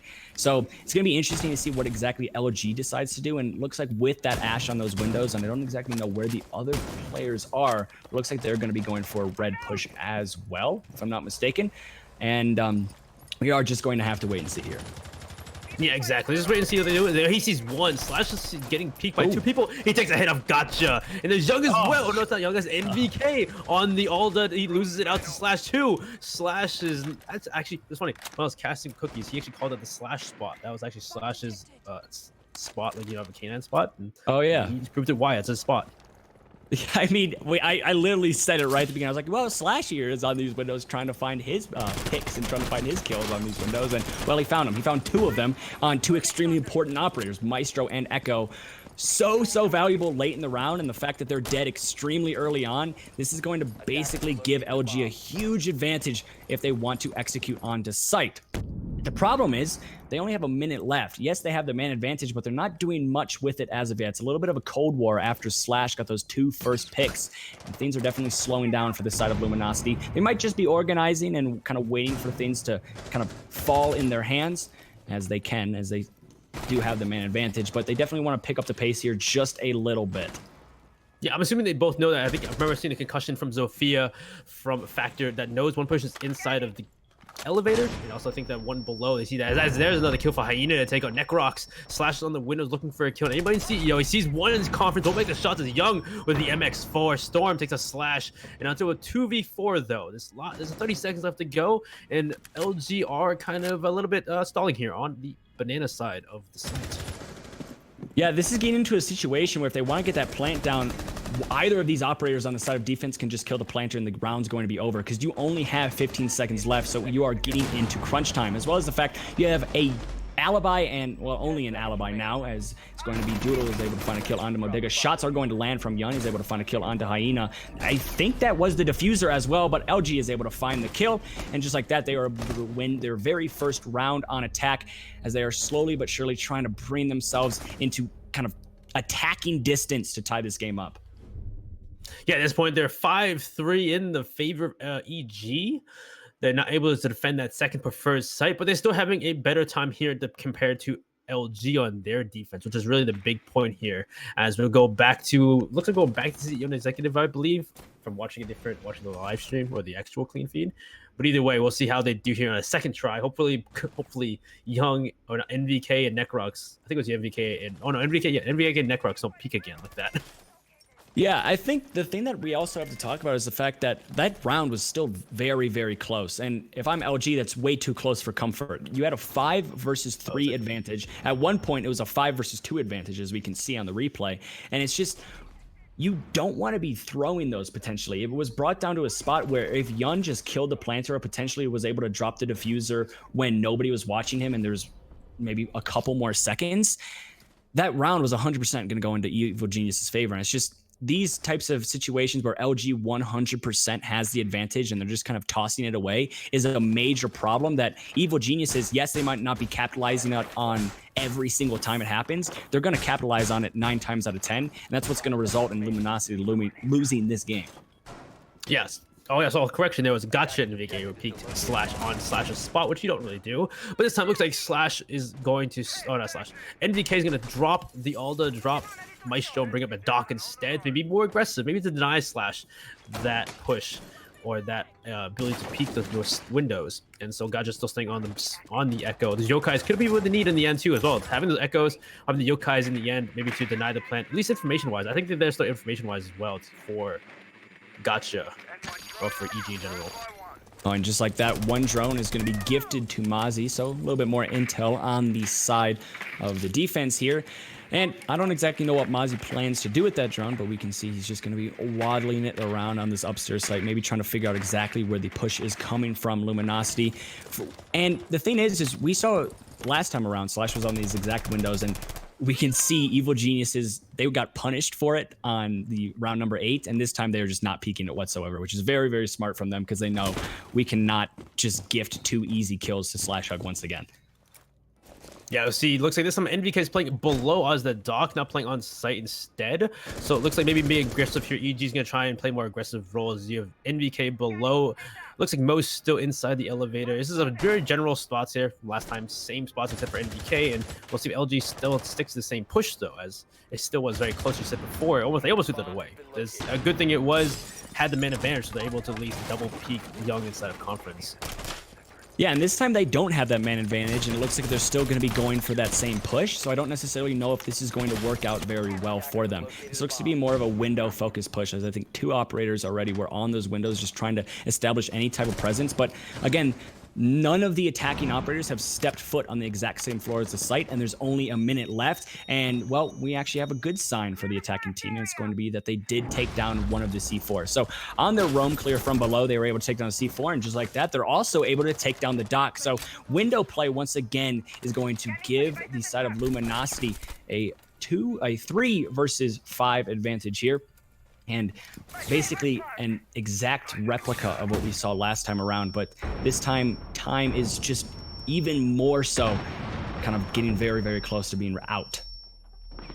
Yeah, so you see looks like Modiga and Gotcha trying to hide their way and just wait for the push onto site. I was saying here in conference, nobody's really watching or anybody in general either, actually. I don't know if anybody's in general. I don't see it exactly. I think Gotcha's still in conference, so this could be a jump in from Slash that could not be denied. A Doodle coming from the main stairs, though, takes out Modiga onto 2v5 with 19 seconds left to go. Gotcha looks for one. He sees the Sophia of Factor, but loses the fight. Young takes a Slash, but rebagged immediately by Doodle, and LG bring it back, actually. Or almost bring it back. We saw on the side of defense for LG, they consistently got the advantage early on. They didn't capitalize on it though, however, and it resulted in Evil Geniuses still coming out of the half with a 4-2. This time around, they've gotten the advantage every single time early on. Well, it's sometimes not necessarily early on because they only have a minute left, but they've gotten the man advantage 2v3, 2v5s, 3v5s, things like that. And this time, instead of maybe gifting easy kills to Evil Geniuses and basically gifting them the round, LG is playing it a lot smarter. They're getting these rounds back, and they are using the man advantage in their favor. And that's why they have brought this back to a 5-4, because instead of like they were doing on defense, which was just, oh, we have the man advantage, what do we do now? And then kind of falling apart. They have a more organized idea of what needs to happen, what they need to do, what they need to push, what they need to kill, who they need to kill, where's the utility, what's going on, and it's just working a lot better for them. So they've gotten the man advantage, and this time around they're actually using it in their favor. Very much so, as we go back downstairs to the only site EG's been able to defend on their half, which is CCTV and lockers. Last time we had this site here for LG, they took way too long to take servers, ended up just really trying to push site with all the members, and they lost, not only did they lose someone early on, I think there was, I can't remember who they lost, I think it was Doodle they lost early on to a flank or server flank from NVK, and that was kind of the issue, was just like time management more than anything here from LG. Yeah, and even in the rounds they've won, we've seen time management is still an issue. They're bringing it down to about 15, 17, 20 seconds left, and it gets into a spot where, again, Evil Genius's one big play is just going to shut down the round. And I think that's just the one thing LG, even though they're on top of their attacking rounds and they have the advantage in terms of how many rounds they've won on attack compared to Evil Geniuses, it's still a major issue that Evil Geniuses can capitalize on. And on this site where we saw Necrox on that late flank, wasted a lot of time, I'm pretty sure it's going to come to the surface again. Yeah, most likely we'll see them push upstairs and make sure nobody's roaming this time. No aggressive play from EG. So LG will just do their first. They'll do their part, do the basics, roam out, drone out what's going on inside of open area, what's going on inside of blue stairs, server. Doodle's gonna be the first one to push into open area. Most likely to use the blowtorch to open up that CCTV hatch. And more than anything, yeah, I think LG this time, hopefully they can get control of servers within a, appropriate amount of time. Yeah, it's just a time management issue, and I think for all teams, time management is one of those things that are so hard to address. But we do see, once again, it's going to be the shotgun on blue stairs. Slash is actually potentially going to go right for the peak there, but is going to be smart and decide, you know what, maybe I'm not going to win that gunfight. Instead, they're just going to be ignoring blue for right now, as they still have a minute, about half of the round left, as we see Doodle is opening up the hatch once again. This is shaping up to be almost an identical push from last time around. I think this time, though, LG is a lot more aware of potentially a flank coming up right behind them, and I think that could easily be the difference. Instead of pushing on the site with a 3v5 like they did last time, they could easily push on the site this time around with a 5v5. Yep, we'll see Doodle's opening up a lot of the hatches. He's already opened the CCTV hatch. Looks like he's opening up the hatch into red or into the vault as well. And you see NVK playing the pulse below, and a lot of drones coming out from LG to drone out the guy inside of blue or inside of servers. You see high-end droning out servers. They'll find there's one in the servers, there's one on the blue stairs, server stairs. They'll ping him out. And as a push, there's no deployable should either really help him out, but that doesn't matter. He's shotgun slash and downs immediately. Looks like he's trying to look for another kill. Necrox is aggressive with SMG-11, but can't find the second kill or the second down. So just like that, we see Necrox was able to put a lot of bullets and take down the sledge to very minimal health, and also waste a lot of time and technically get a kill from it as well. So that's a really solid play there from Necrox, because he also invested every single one of his smoke canisters, so he wasn't dying with a smoke canister on his body. We are going to be seeing Slash is able to find another kill onto Modiga. That's going to be bringing this to a 3 versus 4. The execute on his site is going to have to come very, very quickly here from LG, as they only have 20 seconds left, and there still is a C4 and a Maestro on the board. This is going to be very, very hard for EG, because this is a situation where the plant could basically be denied in an instant. And there goes the first one. That's going to be the C4, is able to take down one of the players. But that doesn't deny the plant entirely, as another one is coming down. And you're going to have to stick it at this point. It's going to be a 1v3 all up to the Maestro. And the plant does come down, so it's going to be a retake situation as well as a clutch situation in a spot where Maestro doesn't have the man advantage or the support from his teammates. So he's going to be slowly pushing around. He does get the pains. He knows where one is, but he's just going to be getting shot through the other side of the rotate. And unfortunately for Evil Geniuses, they can't bring it and hold it out on defense. And LG are now tied 5-5. This has been quite the attacker-sided game here in Bank for both teams. Both teams have been doing very well in attack. Looks like they're having a hard time dealing with how efficient they are on those executes at the end of the round, as we have LG now tied up. And we'll see if we go back to downstairs. Looks like we're going back to CCTVs and lockers for another try. And EG this time, let's see if they can do it differently. As those, again, losing those first members as well without many trades. They did down one, but I don't think at that point Necrox got anything else out of that, really. And he's the only one really to get any kills besides, I think Young got one maybe, and that was really about it. I mean, technically Necrox forced a team kill. I don't necessarily know if we can call that his kill, but he wasted a lot of time, and on blue, that's kind of what you want to do. But the fact that, again, I think LG getting the man advantage early on, and they were just able to push on the site and just overwhelm the defense and the support players that were left on site, and it simply was just that, and that's why it is tied up 5-5 here. And I don't necessarily know if, I'm kind of looking back at my notes here, and I see that almost every single round has been a situation where one team could 100% win it, and then it goes into the other team's favor. And I don't think it's necessarily these teams are throwing, but it's just the fact that both of these teams are playing very, very smart when they have a man disadvantage, and they're recognizing, hey, we got to put this person here, we got to put this person here, because his angle is not being watched anymore. And I think this is just a show of that. That's why it's 5-5 right now, because there's situations where it's 100% being reliant on the fact, do I have more bodies than the other team, or do I not have more bodies than the other team? And I think both of these teams are showcasing just how well they can adapt in those types of situations. Well, biggest thing too as well is that the fact that hatch is open, they also had the Maverick as well opening the holes in the wall into servers, was why they were able to get that second C4 off as well. So you saw the first C4 from Gotcha deny the plants at first, but because of they had the Maverick holes and the hatch, they were able to get the shots off on the other player. I think it was NVK with the C4 on Pulse who was trying to throw it. I'm pretty sure he got shot down as well from the hatch or from the Maverick holes created in servers. So that's one thing, big thing too about having Maverick. You can create those little holes pointing from servers into that rotation hole they make in the CCTV, which is a really big thing to stop those kind of either smokes or C4s. Yeah, absolutely. And we are going to see the first kill is actually going to come out. That's going to be onto the Sledge. That's a lot of utility once again off the board. It's weird to say this, but Sledge has been the opening death 4 rounds now. That is a lot. And we see a run out here. That's going to be a free kill for Modiga. That's just going to be too much intel. And down goes the Maverick. So goodbye to your soft destruction, goodbye to your grenades, and also goodbye to one of your hard breachers. This is a really good start for Evil Geniuses, and we talked about how important that man advantage is. Not only is this an important man advantage, but also the utility on the side of the defense right now is just incredible. So it looks like here EG could play aggressive, playing open air, playing, reinforcing hatches open air as well. So that's something you do sometimes, especially on Bank or these defense side maps or these rounds where the attackers are winning. You get aggressive. You turn the fire back into the face of the attack, as Factor does get Necrox on the service stairs. So it's kind of a push back here from LG. They're trying to now take control with a minute 22. They have time to still turn this around, but they need to get the way into servers and take these angles they need, whether it be CCTV hatch or the CCTV wall as well. Yeah, there's still a lot of things that LG needs to get control of if they want to make an effective push, but they do have the time to do it in this situation. We've seen rounds prior, they've been able to get those assets with only 20 seconds left, but right now they have control of servers, they have control of what they need in order to kind of open up that east wall, and it looks like they just have, I don't exactly know what exploded there because we can't hear, but they are going to be trying to open up that wall. They do have a lot of time, and we are just going to be seeing... What a shot there from the Maestro. Is able to down the person trying to plant the diffuser. Running is going to be coming in.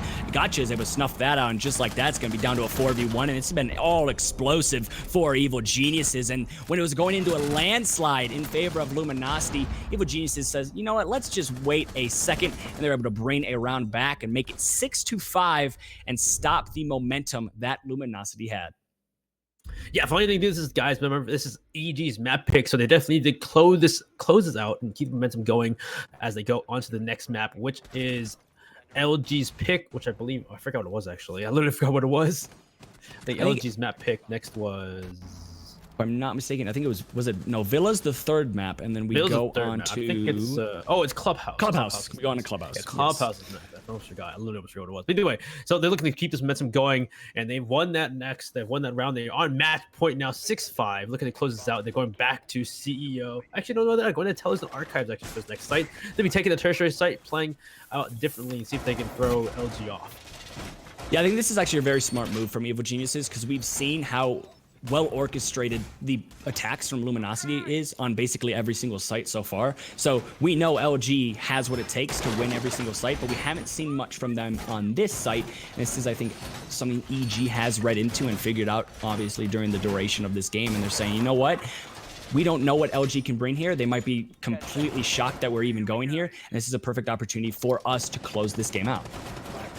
Very much so. They're going to play it differently. They're going to play not only horizontally, but vertically as well. As you see, it looks like one player upstairs, and the reinforcing, making rotations from Archives into the small office by open area. And so we'll see exactly how LG does this, if they're going to clear upstairs, if they're maybe trying to push on point. I think last time we saw the EG guys try to push onto Archives, as they weren't able to really take them out in open area. So we'll see if LG does the same on their attack here. Yeah, we are going to see, I think it was an alibi or potentially a run out from Garage there, just being very, very aggressive is the side of EG, just trying to maybe get that man advantage that we've been talking about so much early on. And it looks to be a lot of vertical control and a lot of upstairs presence from the side of Evil Geniuses. Yes, 3 players of Evil Geniuses is upstairs. We have the dock, the castle, and the alibi. That's a lot of firepower, and it's going to take a lot of time and a lot of utility from LG to clear these guys out. The problem is we just have to make sure Slash on those windows, we've seen him this entire game, has been dominant on those windows. He just cannot get another kill here. Evil Geniuses needs to basically shut him down here, because if he gets just one kill on one of the bodies upstairs, it's going to make this clear a lot easier and a lot quicker for the side of Luminosity.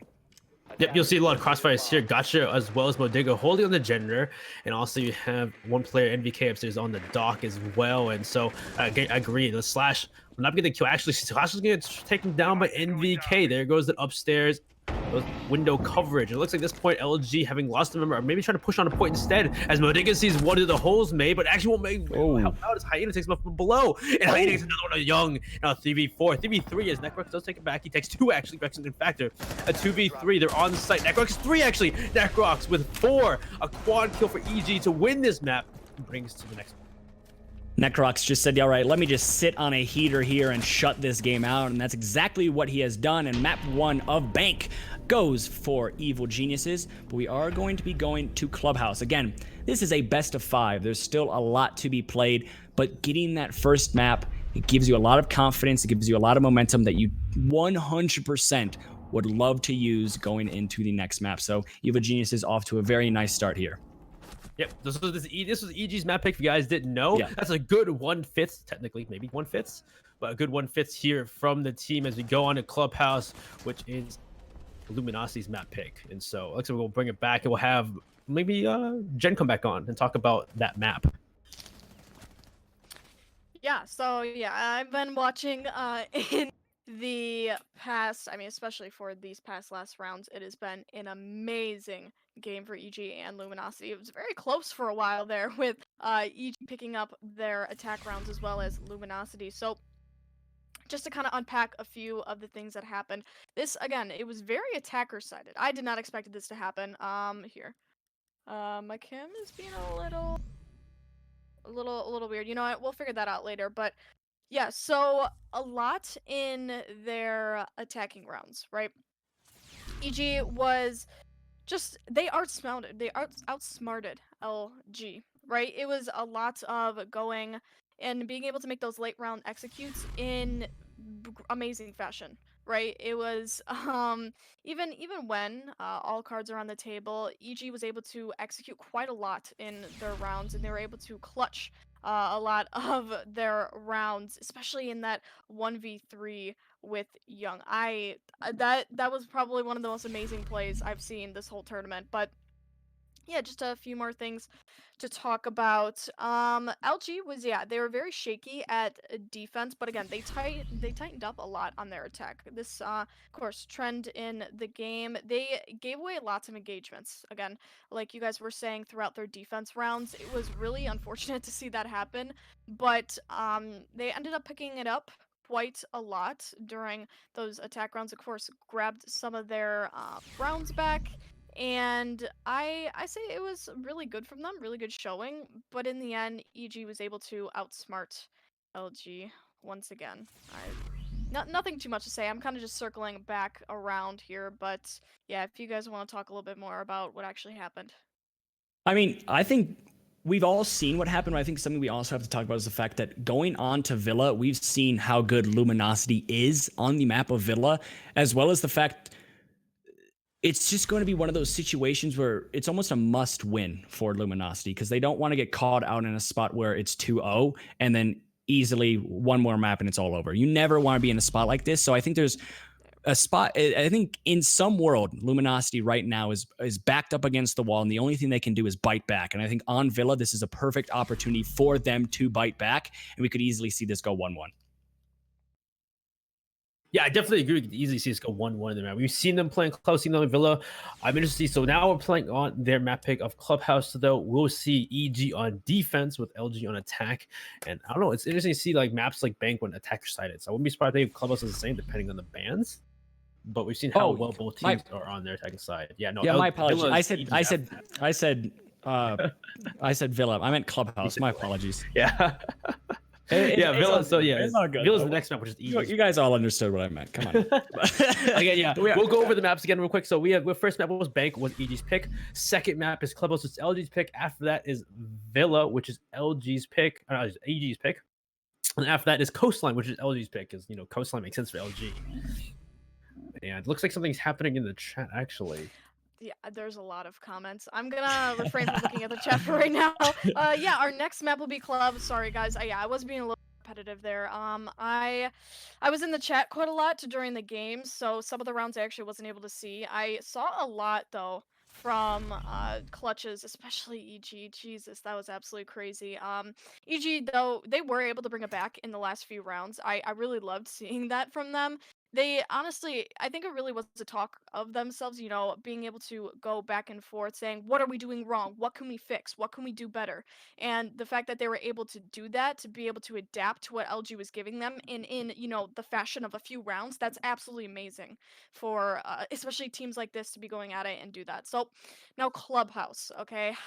Clubhouse. This is a map I love talking about because it is such a straightforward map, right? Clubhouse is a big hard breaching map. We can all agree on that, right? It has every single site, even including the gym, bedroom one. It has lots and lots of hard breaching opportunities, right? So you're going to be putting lots of emphasis on Thermite, Habana, right? Even Maverick, okay? That's going to be a big operator. So we will also be seeing lots of utility being played, right? There's lots of roaming opportunities for the defense to go along and pick up a few kills. So we will have to be using utility on the attack, right, to counter this. So again, also Nomad, Capitao, in the case that he doesn't get banned, right? And we can expect most likely a lot of intel coming from the defense along with that. Just talking about general picks, we can definitely be expecting some Mazis, right? Some Valkyrie, we'll say Maestro, okay? Just those general operators. It doesn't even really have to be those operators. It could be, those tertiary or secondary operators like Legion, okay? He still is able to allow the defense team to get intel such as that. But I believe we will be are we going into the actual game now? We are. So, Hans, will we be casting this one? Right? We will? So I really do enjoy running production here. The stress is kind of different than it is when you're casting. So I thought you and Benny could do the next game. So for those of you who don't know, the actual ESL casters are I and Benny. So one of us absolutely has to be casting. If not, well, it would not be an actual ESL regulated stream, you know. So I thought I'd do production again and let Benny have my place again. Is that good with you guys?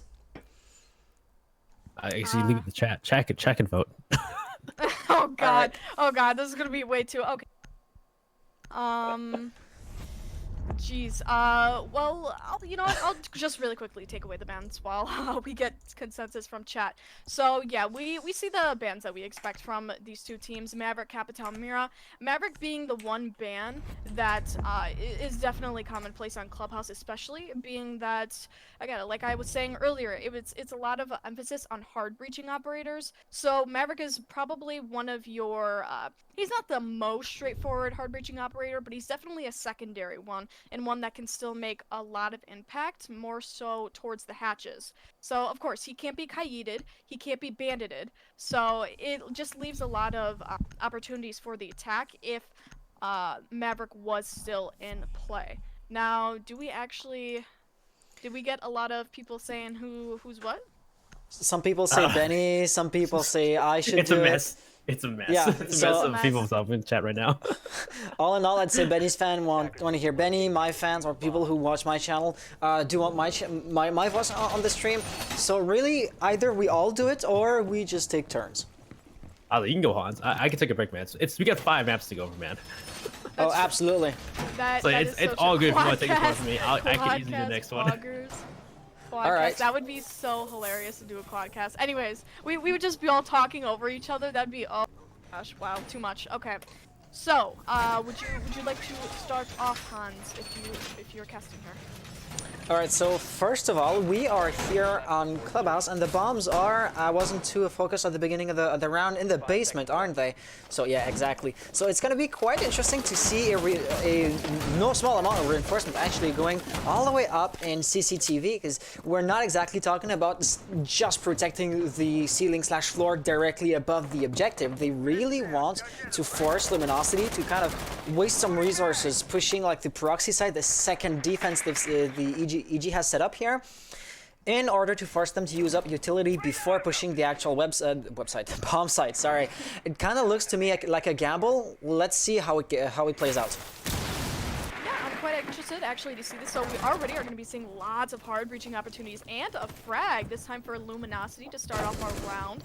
It is going to be onto Mozzie. So Mozzie's very, very big roamer or intel operator that can prevent lots of attacking intel. So again, more intel for the attack, more opportunities for them to open up and get some frags. Now we'll be seeing Jaeger and another operator. This is going to be Mute sitting in the logistics. Now Modiga picking up a kill along with Gotcha supporting him. So now this is going to be a 3v4 situation. Luminosity still having some hard breaching opportunities allowed for them, but with about 150 left on the clock, they are going to have to do this very, very swiftly.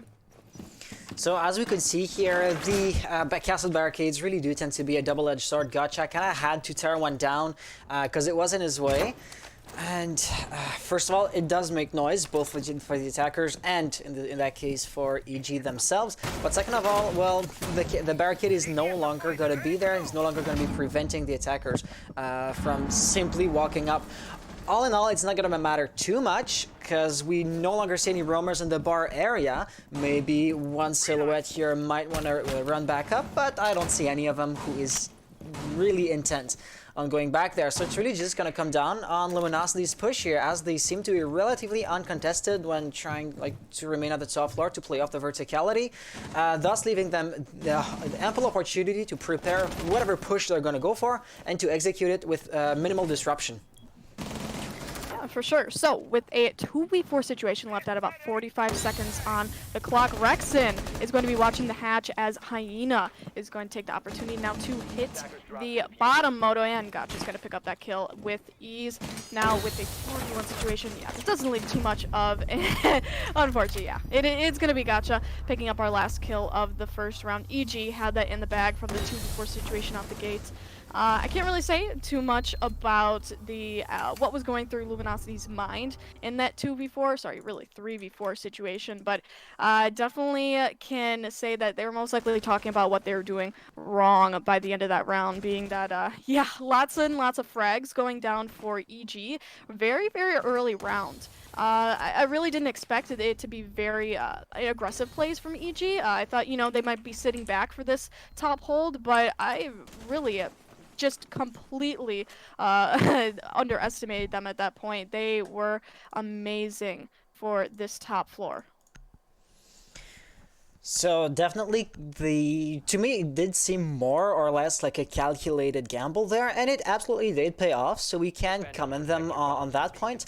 But with them winning the bottom side here, they will absolutely have to go elsewhere. We did not expect them to go bar one single bit, so we will be at the top floor here, though.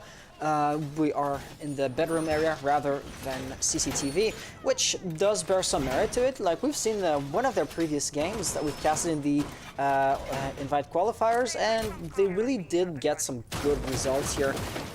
Again, bar or bedroom, sorry, we usually would be kept as a tertiary site, but here EG are definitely not playing as if it was their tertiary site. Yeah, it's actually quite interesting to be having the bar, sorry, not the bar, the gym bedroom site being held by EG. They have a lot of success on this map. Of course, we have casted EG before in this competition, so we have seen them on Clubhouse in specific, and again, they've had lots and lots of success on gym and bedroom, so of course, I can't really see why they wouldn't be playing it as, you know, say a secondary or even a primary site, even if they wanted to throw off the attacking team. But nonetheless, let's get into the actual round, shall we? So Necrox here, he is going to be playing along with the support of NVK in cache and CCTV room. So we've seen this strategy being played before, actually played before on the first round, with lots of kills being picked up from EG itself. So hopefully we will be able to see something similar to the last round proceeding. It's always quite interesting to see just how many resources EG are willing to pour into CCTV. Once again, it is not the actual objective itself, and you might almost be mistaken in believing it is. Look how well defended this area is. Oh, and that C4 got shut down mid-air, which will prevent it actually from blowing up on the other side, thus saving Rexon's and possibly Hyena's life. Nicely done here. And that is also going to be the TSG-12 down, a really, really scary gun to go up against, so clearing this out of the way real quick could be a solid kill here for Luminosity. At the end of the day, though, utility-wise, taking Kaid out of the picture is not that big of a deal, but they still have bought themselves a 5v4 situation. Yeah, 5v4 situation it is, with Luminosity creeping up on the CCTV cache room again. They're going to be putting lots and lots of resources into that east side hold for the top floor now, but with lots of frags going down for MVK and Gotcha, this will be put us at a 3v4 situation. Only 1 minute left on the clock, so Luminosity is going to have to form up on the east side very quickly here if they want to even have a relative chance of taking over the objective. As I say, this 3v3 situation slash picking up a kill on Young, and wow, this is going to be a very swift execute, it seems now. So on the possible B objective, maybe 3v2, and this just does not leave too many opportunities anymore for Luminosity. They're going to have to be doing this hard and just a quick execute. So we saw NVK standing by the stairs a bit earlier on when there were about a minute remaining on the clock, and he kind of seemed to want to go downstairs, but it does seem like he revised his idea and is not going to be roaming after all, or going for a flank after all.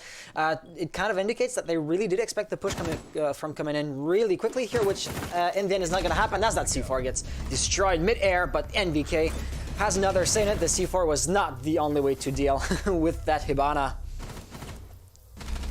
Sure. I mean, okay, that round was a really good round at the beginning for Luminosity, right? They had lots of opportunities going for them, okay? They were able to flush out NVK and Necrox from the cache CCTV room, right? Yeah, we saw the replay right there. They were able to take complete control of the east side. I really just have to wonder what went wrong for them. I mean, you can, of course, you can account it to the stagnation of them sitting in the cache CCTV room. You know, they have to start making plays at one point if they want to actually make a true execute, make a real plan, make opportunities for themselves on the objective. It just seemed like as time went on, EG was able to take advantage of the situation.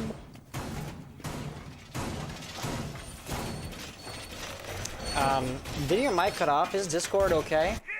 Out of the blue, I didn't hear you anymore. Right now I hear you, so yeah. Okay, you hear me now? All right, that was my bad. I mean, what was the last you've heard me? Well, here's the thing. My my clean feed just buffered real quick, so I guess I'm out of sync with you guys now.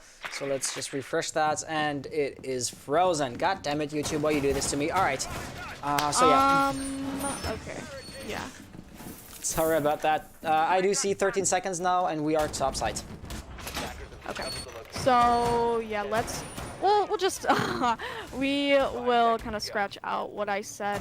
I was trying to analyze there and walk into this next round. Now, EG, they will be playing an Alibi. I feel like they've been playing Alibi quite a lot. And of course, you know, you get the intel from the attackers. You get the added bonus of having an amazing gun on your roster. But surprisingly enough, we're going to be seeing Gotcha play this. Gotcha's been, for quite a while now, he's actually been playing lots of fraggers on defense, support, and flex on offense. Of course, he's one of the newer pickups for EG. And so far, he's been meshing in really well with their team in general. So I am quite excited to be seeing him play this time around, seeing what potential he holds for the team, and maybe seeing what kind of frags and opportunities he has. So I've been saying that word a lot, my bad. But Zofia, now Rexon taking control of the stock room. She is going to have quite a lot of damage coming from Gotcha. And yeah, she, not exactly a good opportunity to put herself in, sorry, a good situation to put herself in, being that, of course, Intel is going to be going for the defense team. And along with that, lots and lots of damage. So she's going to have to be playing a little bit more passive throughout the next round here. It does seem so far as if the bandit tricksing has worked, or if the Evil Genius's positionings here were strong enough to prevent Hyena from even attempting to open up the reinforced wall. And so far, this is looking pretty good for Evil Geniuses, as, you know, once this reinforced wall gets opened up, this is when the attack or the final push is going to be coming in. With barely over the half of the round being played, nothing is yet at a critical point, but we're still in a 10v10 situation, so pretty much every piece of utility, every reinforcement, or the defenses, should I say, to put it in other words, from EG has not yet been torn apart by Luminosity.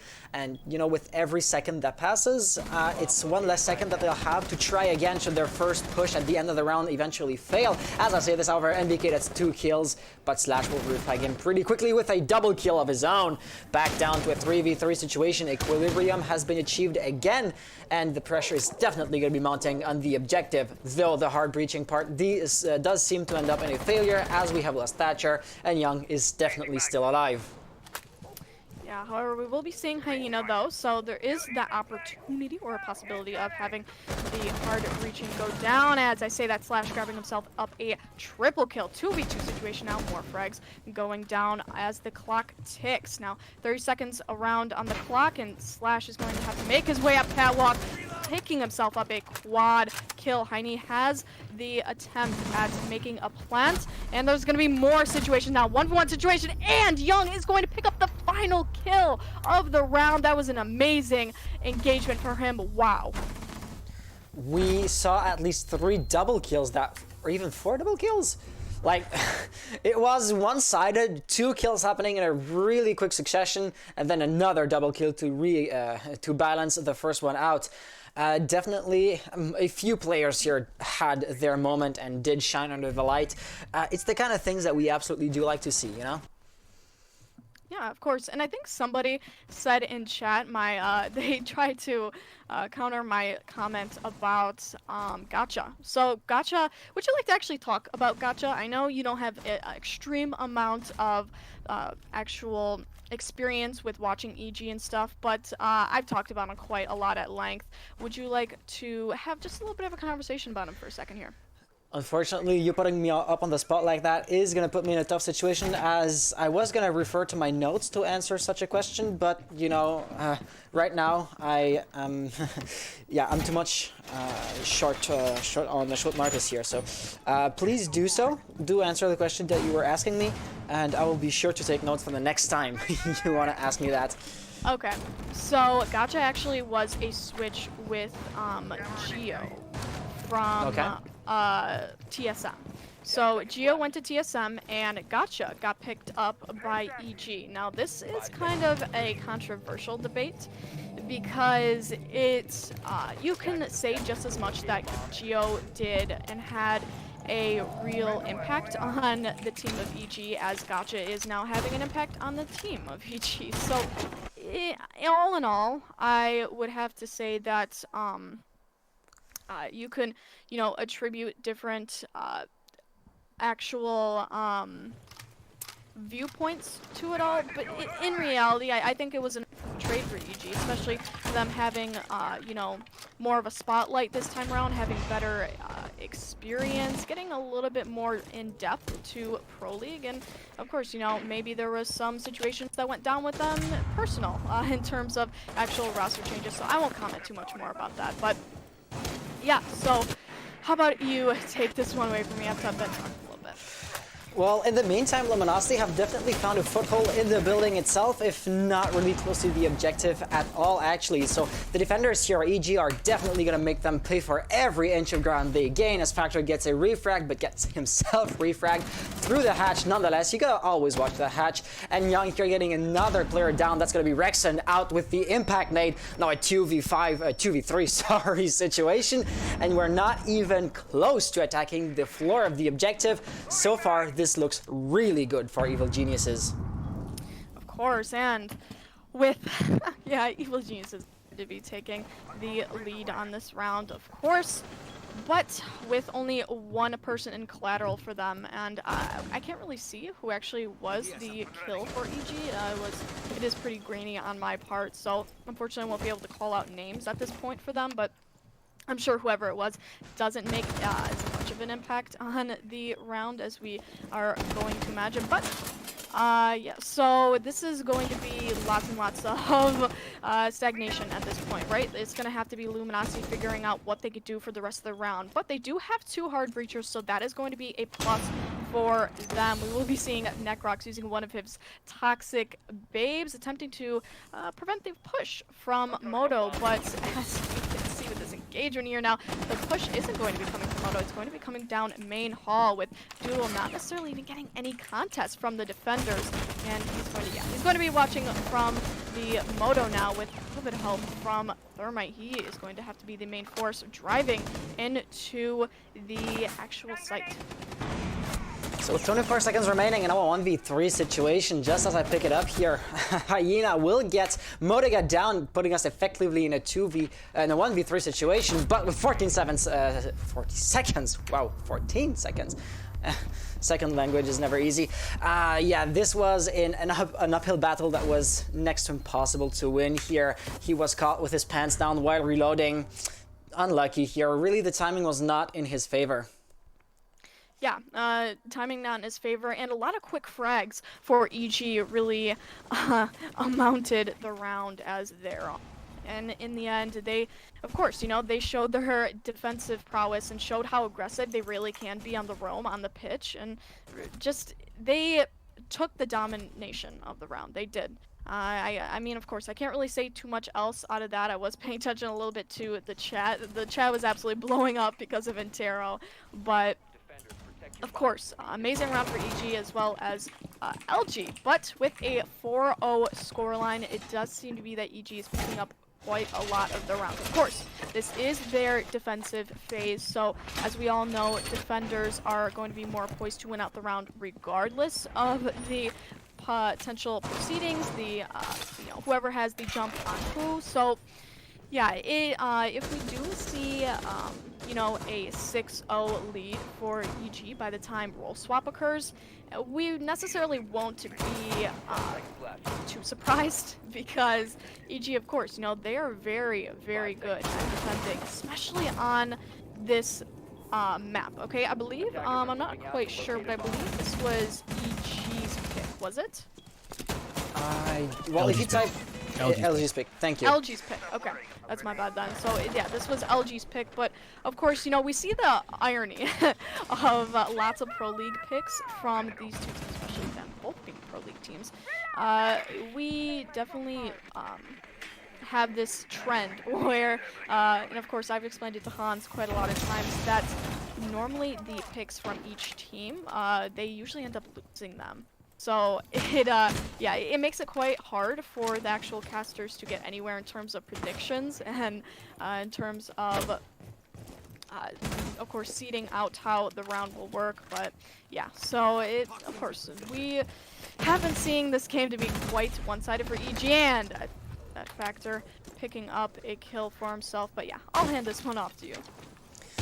First kill, both teams losing a player. However, utility-wise, I'd say getting rid of Hibana could be quite interesting due to the simple fact that she's a hard breacher, and as far as I can tell, it was Thermite that opened up the reinforced wall here. So supposedly she would still have had all 3 of her X-Kairos in her back pocket, which will now be lost, thus leaving Hyena the only possible contender to open up this reinforced wall. And obviously, Modiga Bandit is going to be pretty near here, but he apparently does not trust himself, as the window on his right side would have been really dangerous. So that's the wall going to be open with minimal effort, and now Luminosity are poised to pour in, but Evil Geniuses will absolutely do their best to hold those cross angles and to prevent them from simply walking into the objectives. And of course, Luminosity has still a very long way to go to actually get into the objective and make an execute, or really make it a TDM. So they still, of course, they're going to have to do lots and lots of groundwork if they want to make their win finalized. But yeah, this is a great step in the right direction for them, and hopefully they'll be able to bring it home within the last around 50 seconds. Indeed, with 50 seconds only remaining, and as we can see, we have opened up a reinforced wall, but other than that, if you look at Evil Genius's positioning, there's not going to be too many blind spots for them, so sneaking up is going to be next to impossible. You really will have to win your firefights, as Gotcha is able to best factor, and Hyena falling too young. Now Slash being down as well. Rexon, last operator alive, is able to get a kill on Modiga. Now a 1v3 situation, he is on the objective, but does not have diffuser, and Gotcha would have gotten him if Young hadn't gotten the kill in the first place. EG would now winning round 5. Is this even a 5-0? Yeah, actually, it is going to be a 5-0, I believe. It is 5-0. So, wow. Yeah, the last engagement there obviously was a lost one for Rexon in the end, but I still would have to say it was a very good, valiant try from LG. Of course, they lost a lot of their engagements there. My question is, what's going on with the intel right now? Of course, the individual engagements are one thing, but having the intel to be able to kill somebody and still not being able to act on it is a completely other thing, right? So is it the intel that we're wondering about, or is it going to be the actual fragging ability, the actual gun skill? Of course, we know that EG is a more experienced team in this competition, so we know that they are going to be, well, kind of by default, have the better gun skill, have the better tactics, the better strategy, and knowledge amongst these two teams. So with that knowledge really in hand, we can say that EG is, again, going to be more poised to win out their gunfights, more poised to have individual fragging powers. So this all being kind of put into the mix, a 5-0 really doesn't surprise me one bit. So yeah, you're talking about all of this not being too surprising, but the question is, are Luminosity also going to be able to win at least 5 rounds in a row once they will be defending Because if we do not expect them, or if we, to put it the other way around, expect EG to be able to win at least one round on attack, this would be now or never for Luminosity to be able to, well, win a round on attack, which once again could make the difference between a victory and a loss. Yeah, for sure. So, of course, we will be seeing Necrox staying in the objective as a smoke should, along with the support of Young. So, of course, with the this is actually kind of something funny to see because, of course, yeah, we always normally see Necrox and Young playing together, but for them to be playing on defense like this, I really love to see this. It just kind of brings back a lot of nostalgia from Pro League, even before Gotcha was on the team, and Young playing that utility fragger potential. But now, Gotcha, he is going to be staying lounge, so this is going to put him in a position to maybe get some frags on the pitch of, Garage, and I'm quite interested now to see how Factor is going to be put into this, especially playing Monty. We definitely do not normally see Monty being played, so yeah, he is going to be feeding intel to his team and lots of really intel. He's probably going to be picking up a lot, mostly on the C4s and just feeding lots of damage, so his team doesn't have to take it. So potentially a good move, potentially not, depending on if he can really make just a lasting round impact. So yeah, we will have to see as the time goes on though. And I do believe he would be in a position to do so, as if you look at the Evil Geniuses composition here, they have very little utility to take care of him. Like, Smoke, Necrox is now down to one single Toxic Babe. Young does have the Nitro Cell, but that's about it. If you don't want to like be tossing impact nades after impact nades at Monty here, that Nitro Cell might be the one and only opportunity, as of course, Monty's never gonna let somebody just fire from behind, so he is in a good position to waste time. However, ultimately, it is up to Luminosity to walk up to the objective, so simply remaining deployed in face of, I believe it was Hyena. No, not Hyena, Moriga, sorry, that was on that catwalk there, who gets 2 kills, by the way, so that will be Monty down, leaving us in a 2v4 situation. The push seems to have faltered here, as we see Hibana on one side, who will be taken care of, and Buck, the other one alive, who was not really working in tandem, and he just suicided, deciding it was not worth it.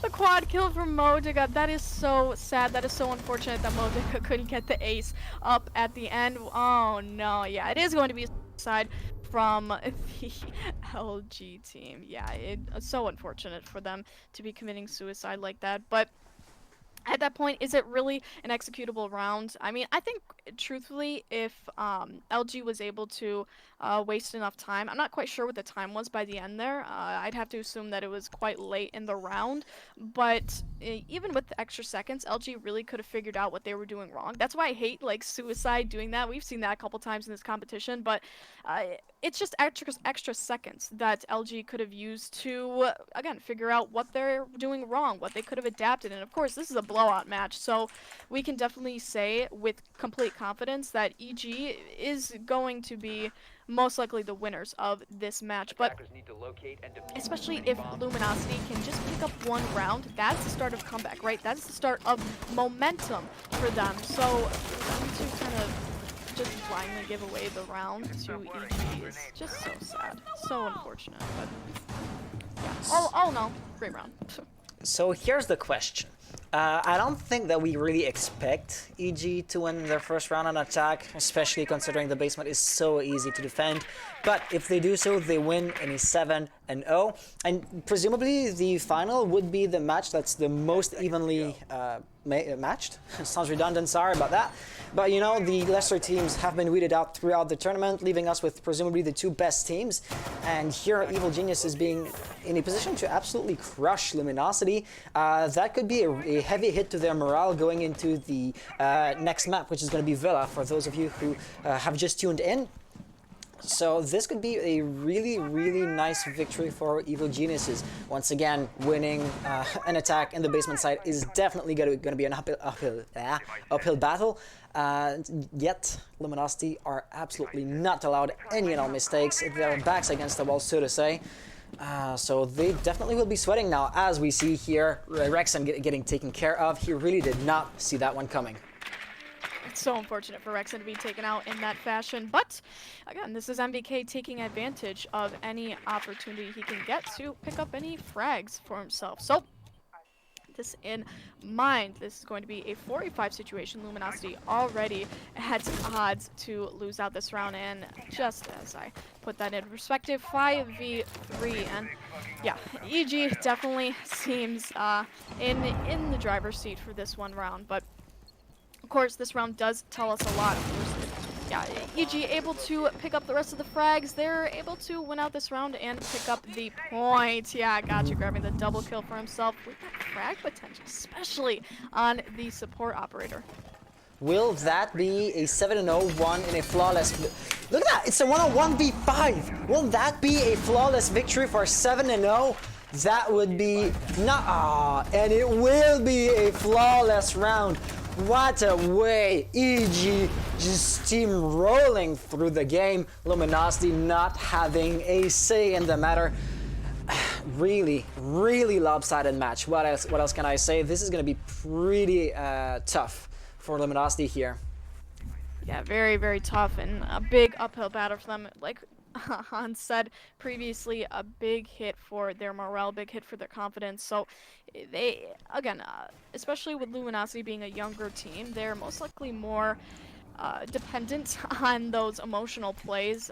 So I can't really say that they're not going to be affected by emotion, and having a calm demeanor is going to be something very hard for them to play out. But just kind of wrapping that one up, Hans, what do you think is going to happen this next match? Our next match is going to be Villa, and I believe since the last pick was LG's, this is going to be EG's pick, if I'm correct, right?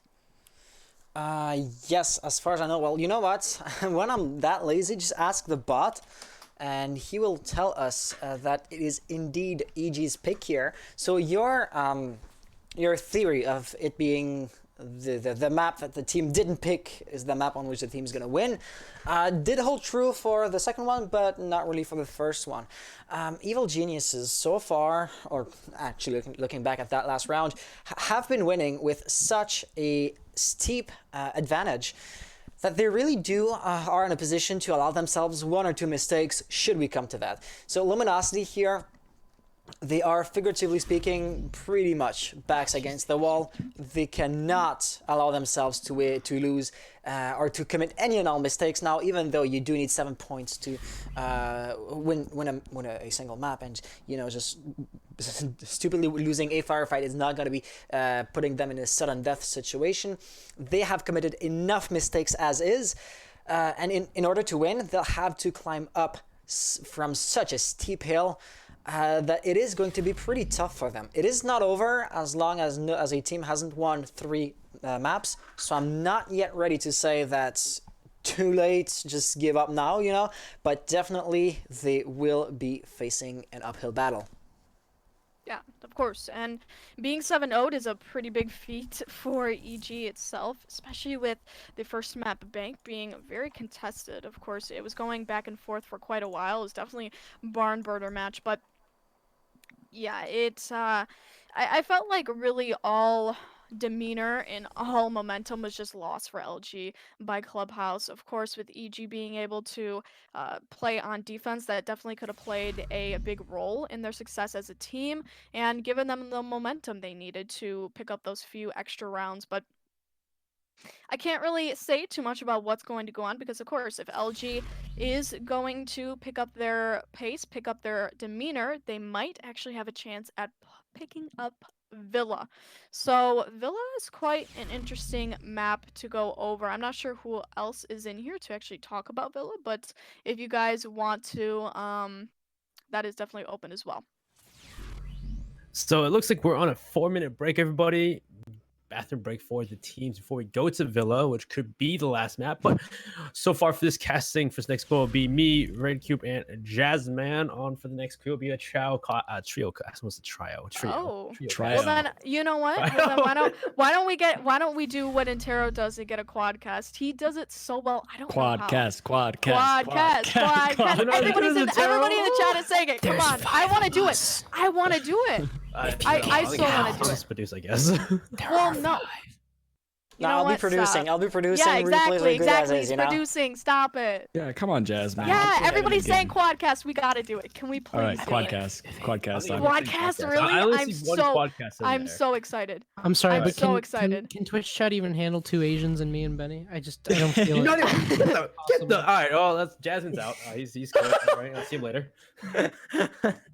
Well, it should be fun. I can't wait. Obviously, casting EGLG is going to be pretty fun, and doing with 4 goonheads is going to be also pretty fun. So, Well, they're saying they hopefully want next Intero, time. Intero, Intero. So I guess we can't redo this. We need 4 Interos. Right. Where's Mm. the? hey guys, I'm Canadian now. There we go. Octocast. Give us the Octocast. No, but I actually quickly in the break, I want to talk about something with the last game that we just saw in Clubhouse, and it's the fact that in the game of Siege, especially when you're down in a situation like this, the easiest thing to do is analyze your mistakes, make corrections in your failures. Obviously, it's a lot easier said than done, but one of the biggest mistakes from LG in that last game is the fact that 5 out of the 7 rounds, they were the opening pick. There was a point when it was 3 rounds in a row when it was LG down first. And that's something they really need to address, because we saw that issue even on Bank in some situations. But the reason it didn't hurt as much on Bank is because they were able to slowly and surely bring it back methodically and just kind of get those trades back and forth. But on Clubhouse, it was opening death with no direct trade right after. And I think that really just kind of dug their hole very deep. And that's exactly why we saw it turn into a 7-0. I was even watching it, and what I saw a lot of was Evil Geniuses were setting up crossfires, and Luminosity were running right into it. And the only reason why Evil Geniuses would be losing their crossfires is if somebody wide peaked, or if there was just one player. Like, for example, Necrox in round 2, he was playing inside of a cache to try and hold it off because it was a gym defense. And the only reason why he lost that gunfight was because he was by himself and he wide swung. But other way, whenever it came to LG, wherever they walked, there was always at least 2 guns trained on where their positions were, and they tended to bottleneck a lot and also push solo, which meant that they would be getting picked off one by one. And even worse, they got picked off with no refrag. Yeah, Absolutely. I felt like their mindset was kind of off that game, right? As EG kept on picking up more and more rounds off of LG, they just kept on, like you're saying, kind of digging themselves a bigger hole, having to get out of it. And, losing more rounds, putting down your demeanor more and more. I mean, we ended up seeing a suicide at the end. They didn't even attempt to, retake the round or make a clutch attempt. Of course, I'm not saying that suicide is, the worst possible thing to do, but at the same time, you could use the seconds to go with your team. Listen. In-game suicide. I'm not saying that suicide is I'm not saying suicide. I'm not saying suicide is the answer. Oh my gosh. Do not take that out of context. Oh my gosh. Okay. Do not take that out of context. That is just the one thing. But another thing I actually just want to briefly talk about is the fact you actually talked about it a little bit is you look at Evil Geniuses, you cannot go down against a team like them because they are just too explosive. Like the moment they have a massive round difference in their favor, it's almost impossible to come back. So I think that was just another big thing. They had the opening deaths 5 out of the 7 rounds. LG went down against an extremely explosive team. And at that point, it was trying to bury an ocean trying to get back in that game. Yeah, it was quite the fact that EG has all the momentum now, and we're going to Villa, which is EG's map pick as well. We have at least Luminosity on defense first here on Villa, but unfortunately, it's still quite the tide that Luminosity has to fight against now. As looks at the map at start, we're going to Villa now, everybody. We'll start off with the bands. This is a 4-man cast. We might make it a 5-man cast. I think that we're looking for a 5th right now. Dear but Lord. It is. Well, I personally think 4 is enough. Oh my gosh. Everybody. It's gonna be interesting. Honestly, Everybody. I'm kind of worried for Luminosity, if I'm being completely honest. Well, sort of worried. Luminosity have a map where, you know, being able to frag out and being able to just kind of use your guns is allowed because it's not as, you know, strategic as Clubhouse would be, and it isn't as what is the word? What is the word I'm looking for? I'm looking for a word. It's not as Find it. my God, strategic. Shut up. Find It's it. strategic words. I'm looking Finance. for, but strategic because Luminosity are able to Bro. push up, but as long as they stick together, because that's something that they weren't doing on Clubhouse, they're able to find the refrags. This could go really well, but at the same side, it could go in the way of Evil Geniuses because this is a huge map, and a map as big as this, you know, you have to stick together in order to get your refrags. You can't allow intricate. The word is intricate. You can't allow. Oh no! You can't Somebody... allow for No. you know, you can't allow for that type of things to happen. You absolutely have to push with each other, and this is the map where they need to do it, obviously, because they just got 7-0'd on Yeah. Clubhouse, and this is losers Well, bracket, so this is it. I want to talk about the bans though. These some interesting bans. See Capital banned out. That's actually not very new. Seeing Capital banned out. See the Firebolts left. But Lion though, not an operator you see banned very often due to the nerf. Yeah, it's kind of interesting. After the nerf and he was kind of put in that quarantine zone, he's just been basically silent. He's still a very strong operator. I think Lion's going to be strong no matter what if he makes operators stand still, and that's exactly what he does. So it's not necessarily a surprise that Lion is banned, but it's just something you don't normally see all the time. But coming into this game, LG are going off of a 7-0. And when things are going wrong and you're coming off of a game like that, the ultimate tragedy would be silence and changing absolutely nothing. So I really want LG here to just basically take some calculated risks, give a completely different look to Evil Geniuses, because obviously what they were doing prior wasn't working. They need to change things right now. And I think this is a great opportunity for them to come bouncing right back in this game. Even if Villa is Evil Genius's pick, this is still, well, it's your only shot to obviously get a map back here. Yeah, this is where they need to bring it back because you guys, we don't know the maps or what the score was so far. 7-5 on Bank, which was EG's pick. We went to Clubhouse, which was LG's pick, and they lost 7-0. So this is quite a blow for them and something they need to come back from because nobody likes being 7-0 here in C. I don't think anybody likes that. Anybody in chat like that? I'll take a 7-0. I mean, you know In what? favor. It was a good In cast. favor. It was a good cast. Regardless, I mean, of course, casters don't normally like to see those blowout 7-0s, but at the same time, I feel like it was pretty refreshing to see EG doing so well. It's going to be great for their confidence going into this game, and it's going to be great for knowing what Luminosity is going to do. Just adapt it. And we'll see what happens here. Off the board, we see Evil Geniuses got a nice setup here that's Luminosity are going to have to deal with because obviously instead of Bandit, you're bringing the Kaid, which is a lot easier to counter with your Thatcher because obviously it's a little bit harder to juggle with that Kaid. Just it really depends. And we'll see where Evil Geniuses will start to push from as round number 1 begins. We'll see if their pacing from from Clubhouse will continue on. As Luminosity were a pretty fast team, but Evil Geniuses were a little bit more intricate, and they kind of took it a little bit slowly. And they took it upon themselves to establish themselves before they went for a push. Oh, you remember the word intricate, really? Benny, You know I'm what? not Stop having it. calling him out. Stop calling not him out. having You it. know what? Yeah, It's I call all it I mean, good. that. my thing Stop isn't it. even on exclamation point casters. I'm not getting any credit for this. How bad He would said, it "Oh my god." Hey, at least I'm you know, at least you trying- went I'm red. trying At to- least you went red cube. said, Red "Fuck cube. this." Red Yeah, red QB.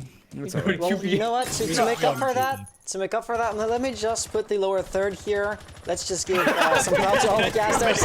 Oh! God, NDK!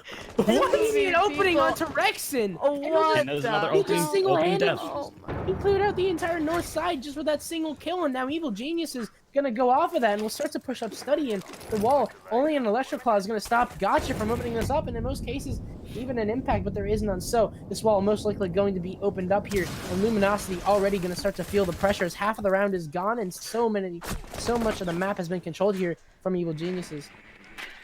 Yeah, this is quite the start for EG. But it's the first round. EG still have the advantage inside sight, though. The opening into games is open. Have Doodle on force. Hyena gets the first kill to Gotcha. That's a great start to come back, get rid of the thermite, so they can't open more walls up.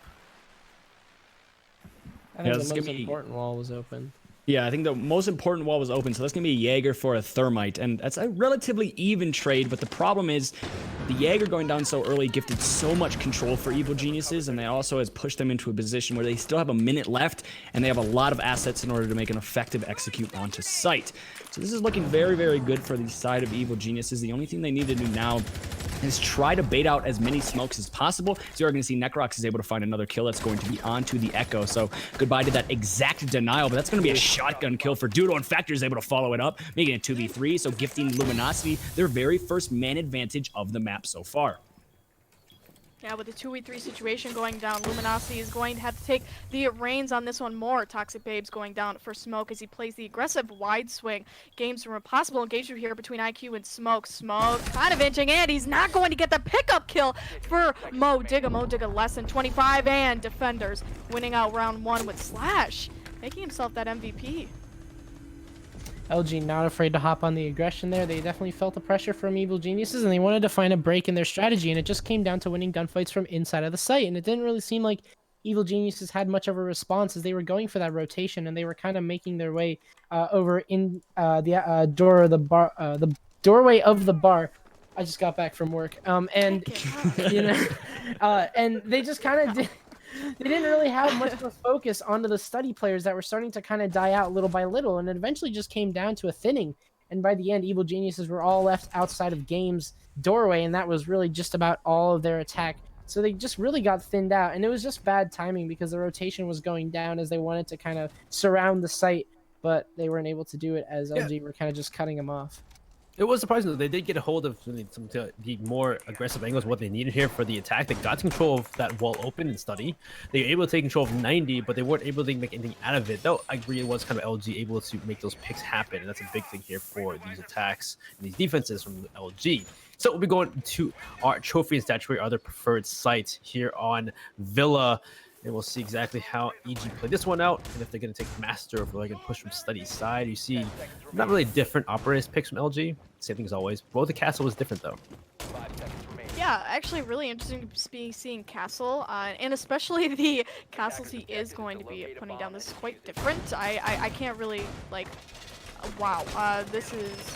He's going to be putting a castle on the master bedroom window. I don't really understand the whole idea behind that. Somebody can explain I've that to seen me? this before. If you guys have watched the other LG sites, I think this is actually Slash's strategy, as they're going to castle one player inside of the closet, along with make those reinforcements in the rotation with a shield inside a bathroom to allow them to deny and kind of push into the closet, which is, if you can't take closet, taking master is still very risky, especially with the wall open. So this is very big here for LG because you guys see Hyena with the ACOG in the far back. Usually they have a Maestro, their Maestro's banned instead this time. Yeah, and LG just kind of deciding to take a strategy that's a little bit more fluid, but they are going to have a break in their pipe as Slash is going to fall. Just the castle, no big deal, but you have lost control of bathroom, and Doodle's going to kind of have a little bit of indirect influence on that, as he is going to be peeking up, not afraid of the aggression here. He has got the shotgun, which is going to help him with close range, and the SMG, obviously going to be able to contest Master. But yeah, just a lot of fluidity now, and Doodle's able to rotate in if he doesn't feel safe, but now he can't see, so I don't know how that rotation is going to happen, as he is still inside of closet, and he's going to hold it down for quite some time as he has got the Toxic Babes. And to be honest, judging by the way that he's playing, it doesn't look like he wants to get out of there alive. He just wants to waste as much time as possible, and it's starting to work out because Evil Geniuses haven't stepped foot on the map. Yeah, I think this is exactly what he wants to do as he's able to find a kill from it, but it is going to be immediately traded out, and the advantage is going right back in favor of Evil Geniuses. Doodle is still sitting here in the closet, so this is basically hell in a cell for him at the moment. And we have a Smoke and an Echo still on the board. So there's still a lot of utility that Luminosity can work with, but there's also a lot of time for the attackers to develop an effective push and basically frag the two remaining defenders out. You're going to see the Echo has been droned out, and Smoke has rotated to the back side of the bathroom. And if Doodle tries to rotate into Astronomy, he's basically guaranteed dead, as he has 3 guns trained onto his head. So this is going to be a very, very difficult spot for Doodle to play. It looks like Evil Geniuses is slightly rotating off of his position, but they are going to be establishing various crossfires. So basically, Doodle is going to be dead here very, very shortly. And just like that, he is dead, not from a gun, but actually a Claymore. And it's all up to the Echo, who basically, if he tripped over his shoelace, he was dead. And Evil Geniuses with another round here. Actually, no, their first round here. What? No, that was a noise that I made because like, and Smoke is still going to be sitting in the closet. I was like, oh. And I was like, All right. All right then. Oh, No, go no, in no, the no. closet. Let's go over that round real quick. But it was still, I'm definitely agree with the chat that I'm assuming EG definitely watched that VOD when they pulled that shadow. I'm pretty sure they pulled that against Ape previously in the lower bracket, and so I definitely agree that EG watched that VOD, and you can tell because of the fact that they bring a thermite. They only brought a Habana, which they even need to use even in that engagement. Wow, everybody's calling me out for fart. It was not a fart. Wow, y'all are really immature like that. Well, To be fair, I mean, you guys didn't even catch that. You guys didn't catch that. Come on.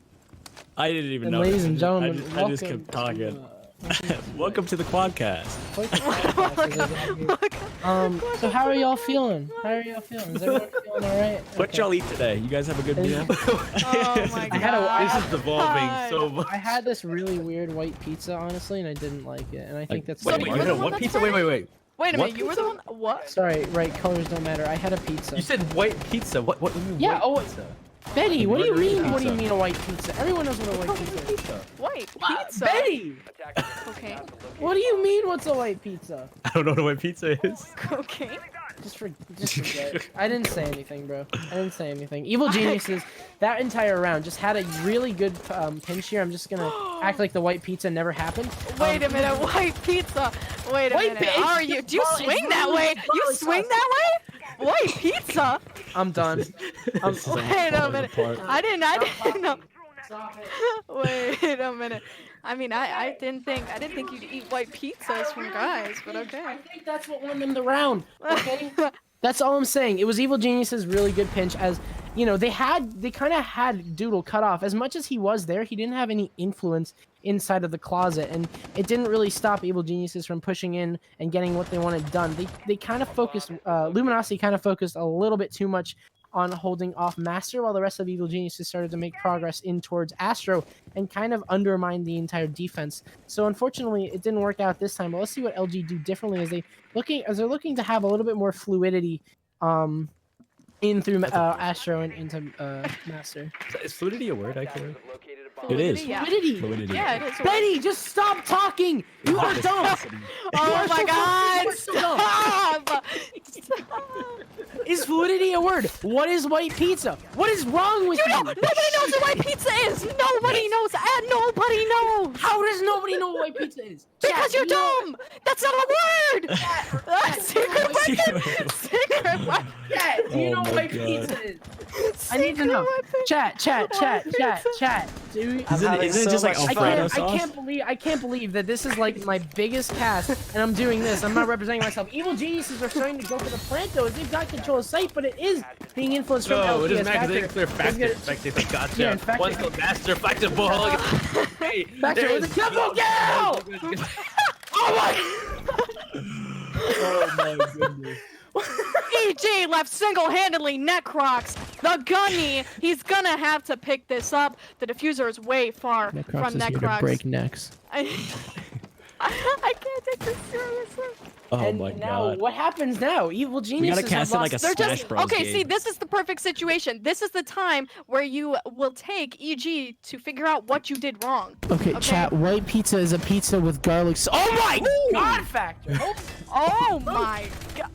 Okay. He's a Okay. gunny. All right. White He He's pizza. gave got him the the mommy special. White Tuck pizza. them He's got the in. gunny.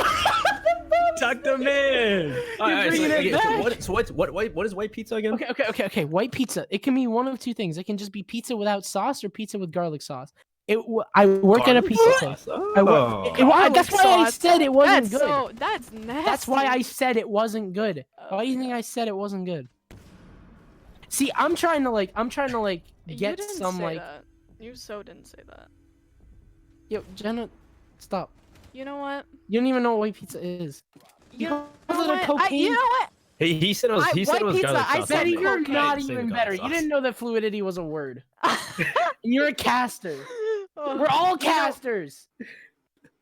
You know what's funny? The people don't like this, and it's funny because most of the chat before I this asked for it. podcast.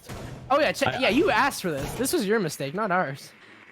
Everybody's calling us out. Somebody's like, "Can Hans just cast?" Do we just do one super serious boring round just to kind of even it out?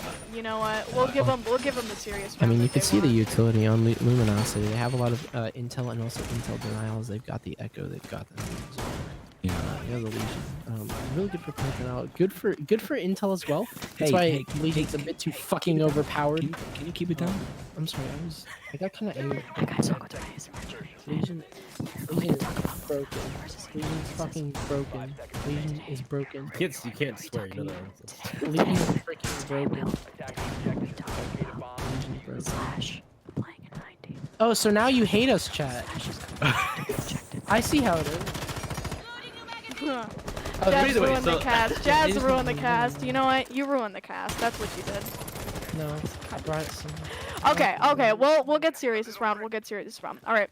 So EG on the Ashe. I'm actually quite surprised to see EG playing Ashe. They haven't really played it all throughout like these 2 matches that they've been in. So for EG to have Ashe, especially MBK playing it, he's a gunner. We all know this. He's the main fragger. EG. So I feel like he could be a pretty powerful player given the intel. Yes.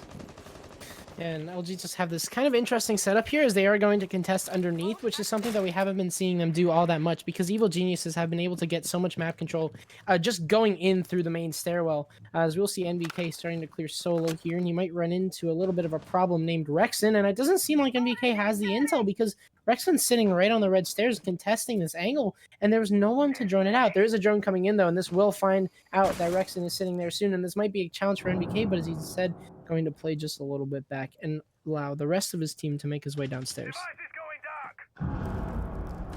Yeah, you are reaching a point now about the halfway mark. As we see NBK still sitting here at the base of these red stairs. Could potentially find one as it's going to be Rexon versus the Ashe. And it's going to be the Ashe that comes out on top. It's going to be the opening kill once again. 4 rounds in a row in favor of Evil Geniuses. And that's just kind of, again, a mirror product of what we saw on the map of Clubhouse. Every single, almost 5 out of the 7 rounds, it was always LG that found themselves in the grave first. And it seems to be continuing here. The only difference being is the fact that LG is actually winning these rounds. And nice shot there from Doodle, was able to take down Necrox. But it is still going to be a 4 versus 3 in favor of the attack. We get a 4 versus 2 as Yun is able to find one onto Hyena. And it's quickly going to be coming back as it's going to be a 2v2 and now reached equilibrium. Now you have the Ashe who is brought down to about 20 health, could trip over his shoelaces and die. And you still have the smoke canisters on the board with Doodle. So this is going to actually be fairly hard for Evil Geniuses. They do have 40 seconds left to work with, so they could get things together and organized, but it's still, there's a lot of utility on the side of Luminosity, as well as the fact time is ticking down for Evil Geniuses. Yeah, and given that this is a 2v2 situation, NVK and I can't quite see, Young, they're going to be pretty hard pressed to find the rest of the defenders on this objective. So if the defenders can actually evade the pressure coming from EG, they might actually be able to win out this round in effect, given that the diffuser really just is not in the hands of the attackers. As I say, this Factor grabbing up a kill for himself, and LG winning out the round with Doodle getting the final frag on NVK. A lot of fluid rotations there in between LG as they kind of had their influence downstairs, and the moment that they started to lose it, they had their players rotate back up into site where they could then meet Evil Geniuses at yet another battleground, and it ended up working out super well for them as they had a lot of control. It wasn't just kind of like turtling off inside of site. You also had a little bit of control outside of bar. You also had Rexon playing this angle, but obviously, as you can see, got demolished. But and this is the angle that I was specifically talking about. It's Doodle. The fact that he has us rotate in outside of bar and is able to contest study just kind of shows how Evil Geniuses were just not able to make any progress with such a nail in their side. As we will see if LG can continue their streak. After a 7-0 on Clubhouse, they are definitely starting to stay things up here on Villa. Yeah, we see a lot of repetition in the chat, but Yeah, it was quite an interesting round, but with a 1-3 scoreline, Nase really does seem to be picking it up on a really good map for them. They've been taking lots of good engagements for themselves, so I'm happy that they've been able to win back the few rounds that they lost. But Hyena playing on Doc, so yeah, you guys were talking about Doc being played versus Echo, the whole ACOG situation. Can you just explain that to me once again? Wait, Well, oh, to move this strat? Attackers objective. Yeah, like the strat of playing Doc versus like any other ACOG operator, like let's say Maestro or even Echo, right? Maestro's Something banned. Intel. Well, yeah. Well, Maestro's banned, but we'll say Echo, right? Yeah, Echo. I feel like it's Big thing is that like Echo is pretty important in the sense because you can use him for post plant and rather than have a Doc. Doc can stim himself first of all. So if you're taking shots, stim yourself up, go for it. You can do another fight. Well, Echo, yes, the MP5 SD is actually better now than the regular MP5, but Echo as an operator is very important for late game. So it's almost a trade. It's in a sense at this point it's kind of comfort more than anything. So I think it's more comfort to pick Doc over an Echo for this kind of role of just taking shots into master.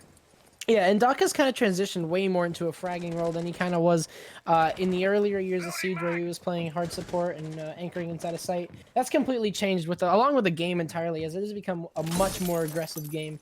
And kind of fitting Doc into that playstyle where he's able to stim himself up and he's able to have the ACOG. Just that combination of the two just allows for him to be such a powerful fragger, and that's where you see him favored more. And especially on Luminosity, who tend to be an aggressive team that like to take their fights, I feel like it fits perfectly for them. Yeah, but for the fact of, I believe it's Hyena playing on Doc, and when he's normally a support operator, I kind of do have to question that one.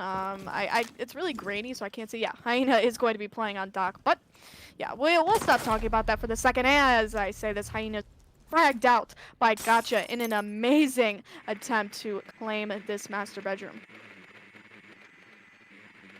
Yeah, at this point, EG is going to figure out what they're going to do next. As they've already lost the member, but they traded out for a Doc. Ash for a Doc, still a win for the attack as Dudo's downstairs. This is a tertiary site. This is your downstairs kitchen and dining site. So holding upstairs is pretty important sometimes, especially if they have the hard breaching of Necrox with the skeleton key of Buck. It's going to be very important. They don't allow him to do too much damage to the floor and getting angles onto the anchors on site. So Evil Genius is now going to have to start to focus up on the bottom floor, as there is a lot of holes opened up there for Evil Geniuses to use, where Necrox is able to kind of pressure LG, but so far it's only been Hyena to get taken down, and the rest of Luminosity still have a heavy presence inside of sight. They still have a lot of control, and Evil Geniuses will definitely start to go for their executors. An interesting setup here. Slash is going to leave the wall of Laundry opened up, and he is actually going to start to play aggressively around this. 30 seconds remaining. This is a perfect position for Slash to capitalize, as he will find one, but he will be immediately refragged by Gotcha. And from above, this is a perfect plant scenario as long as LG or as long as EG are able to watch above the Laundry, as Necrox now starting to push down here. 15 seconds left. Gotcha going to start to go for the plant. It is going to be Necrox to cover, but here's a swing from Factor, and he will find two. A huge triple kill here, as a matter of fact, for Factor. And now all of a sudden, Modigo, while he is an extremely good fragger, he's not going to be able to do it in 3 seconds. He'll try and find one, but even will just down him, and he will be refragged as Factor will find his fourth. An amazing round there from LG, an amazing round from Factor, as he is able to retake the site and able to deny the plant, and that is why you don't need an Echo, because you have a Factor.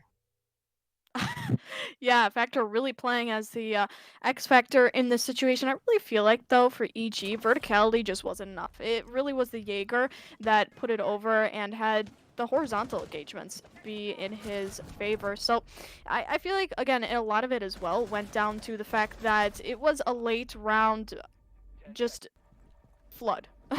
The late execute really didn't work out in EG's favor, especially considering that they didn't have the chance to secure the objective. And when you don't really secure both objectives, it makes it that much harder for you to retain control over the plant, over you and your teammates' positioning.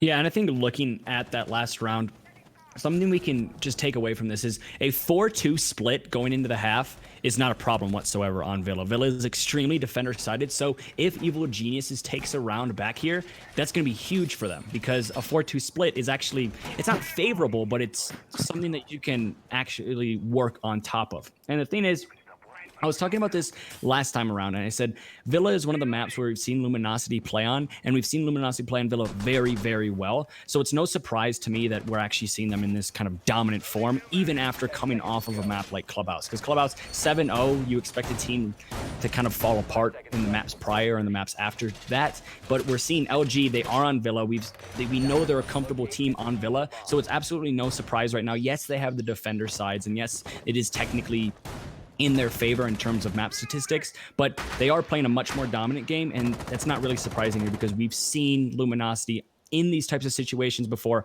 on Villa before, and they have proven that this is one of their best maps, and I think it's showing here once again. It's true. I kind of agree. They are showing their prowess on defense, but at the same point, this is also EG maps. I'm not surprised. I wouldn't be. Well, I'm expecting EG to have something in the ball when it comes to their defensive round, and they're probably looking to make us a 4-2, as you said before, because that's what you want to end the half on. A 4-2 split for the attack is normal on a defense side map like this or Clubhouse.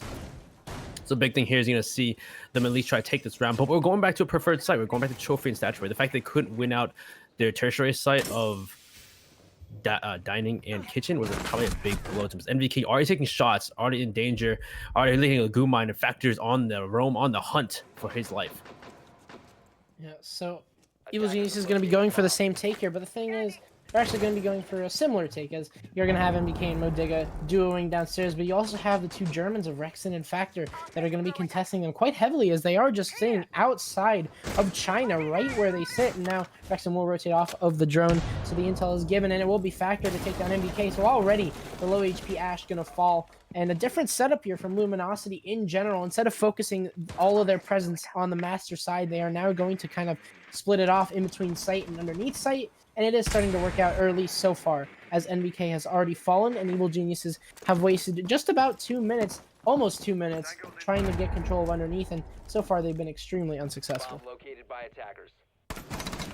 Yeah, with the downstairs roam being in play, this might be the best opportunity for Luminosity to take advantage of wasting Evil Genius's time, especially with one operator down. They are going to be at inherent disadvantage walking in to the last minute of regulation, but with Gotcha holding these really tight angles along with the Buck and Thatcher, it's not going to leave them too much opportunities to get into the actual objective itself. Rexon picking up Gotcha now, a big fragger for EG, and now the 2v5 Factor picking up this double kill. So yeah, not too much of a chance anymore for EG to finish off the rest of their round with good form. Yeah, the defenders are now playing a little bit more aggressive, just as I say that. 2v3 situation for EG now.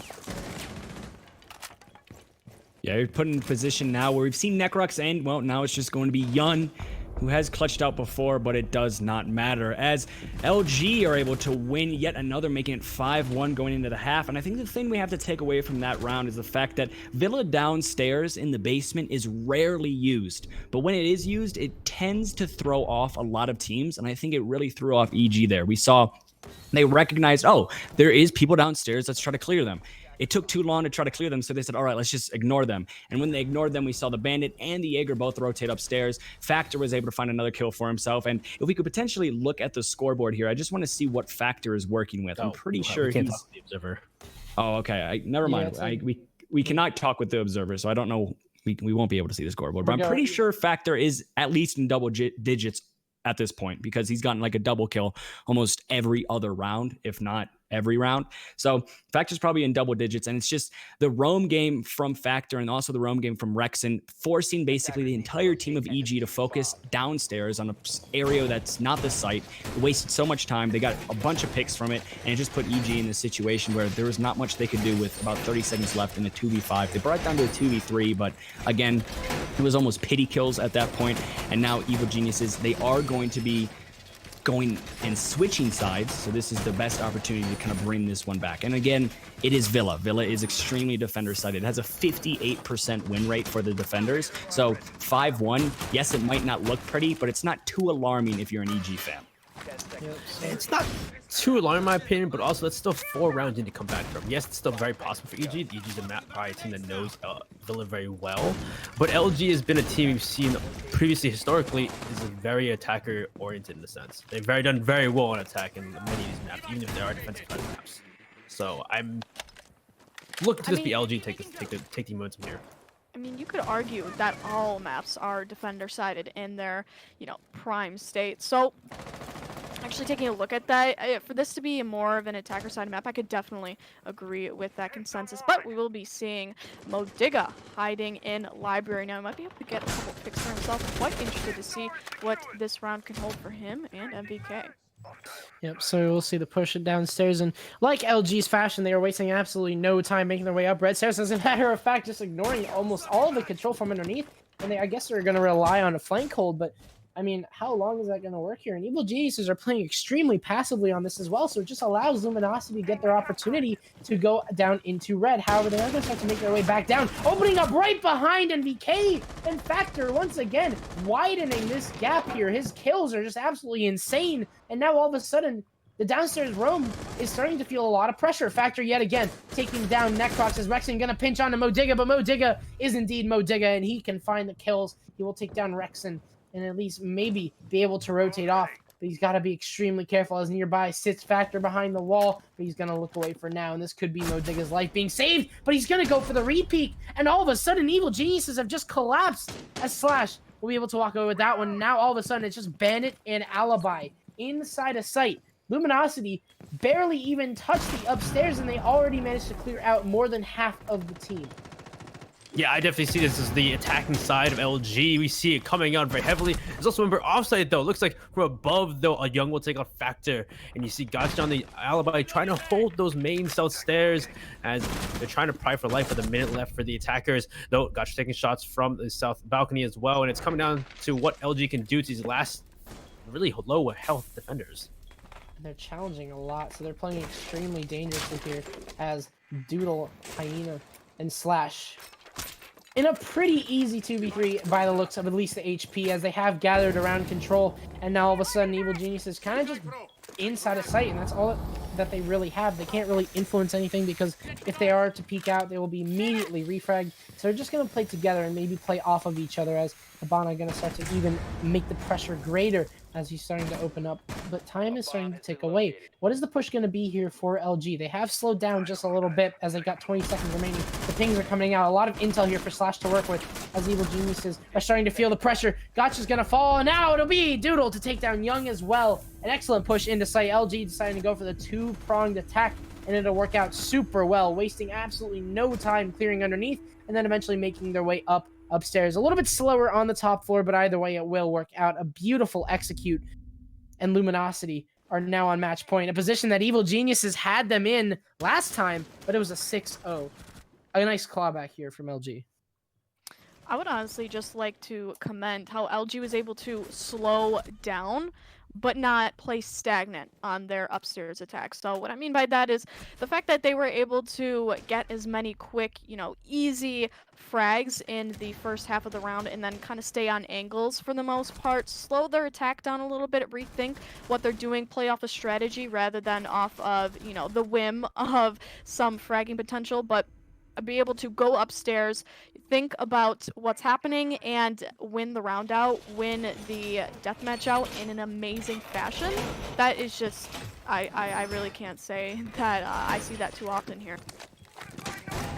And never forget, at USN, it was a 6-1 lead against LG and Rec, but that game still did go to overtime. So we could easily see that happen again because, well, one of those teams is present. Luminosity is still here, and they've seen this happen before, where they might have a lead or they might have a deficit, but it still somehow always comes down to overtime. So you have to start somewhere, and Evil Geniuses, they definitely started somewhere, and they were able to get one round, but they still have to stack up a lot more if they want to bring this game back, because right now we're seeing LG is in a situation where they can make so many mistakes and nothing's going to happen. They're not going to get punished for it. Whereas the side of Evil Geniuses, they make one mistake and the game's absolutely over. So this is be perfect time right now for Evil Geniuses, and there's no excuses at this point.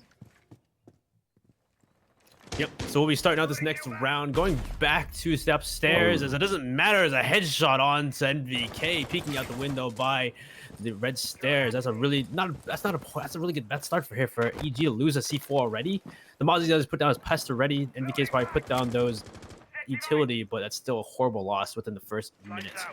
You can already see Gotcha starting to kind of crawl back into sight as he knows that NVK's position was kind of the bridge between him and sight. As now we will see actually he's going to start to get aggressive here as Necrox is going to find Factor. So at least you will take down the Buck, which has had quite a presence so far this game.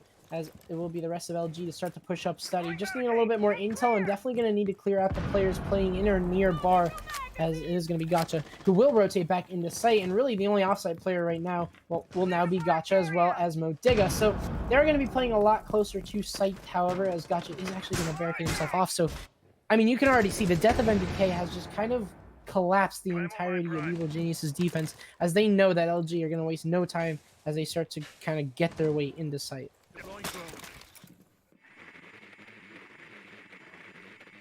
I think NVK dying early was something they didn't expect. I think they were trying to play this game not in a 5v5, but in a 4v5 in their favor, because they almost it seems like with their playstyle right now, they're changing so much because NVK died, but NVK spawn peaked. So it's almost like they expected him to win out his spawn peak and then just continue playing with what they have. So it's a little interesting to see that kind of what's the word for it? Kind of play out here, but it is still going to be a 4v4. So there is now no definitive advantage for either of these teams. But you have lost a C4 and you've lost 2 nades for the Bucks. So 2 explosives are off the board, and a decent amount of utility for both of these teams has been used. But just like that, we're going to be seeing another trade here. So Gotcha is able to find one on to Doodle, but it's going to be immediately traded by Slash, who was repelling on that window, and it's still brought down to a 3v3. But in terms of utility and time, the defenders 100% have the advantage here, because you have 3 smoke canisters still on the board. I think 2 now, but there's only 22 seconds left to work with, and LG have to make an execute here. You have 90 control as well with Modiga, so it's going to have to be a bottleneck in through Study as 15 seconds remain. As a matter of fact, less than that is Slash. Going to start to push in from behind. They know that they have to push in through that Study side, so maybe pushing from 2 sides is great. Hyena is going to start to go for the plant, however, and Rexon going to cut off Young. All of a sudden, Modiga from behind could be a power player, though. He'll take down one, but the diffuser will go down. It might be a down, but it's a clutch from LG! A round that they should not have won at all! And they'll take the entire map. An amazing pinch there, even after losing Slash from the behind hold. It's Luminosity to be able to shut down every attempt at the denial of the plant. Maybe the Echo was needed on the side of Evil Geniuses. Maybe there was a little bit more utility that could have been used, but in the end, Luminosity will take the gunfights and win them. A huge round there. As a matter of fact, a huge map from Luminosity. After losing a 7-0, they'll take Evil Geniuses map 7-1. Yeah, Quite it seems. Yeah, it was a flip proceeding. You could definitely say that.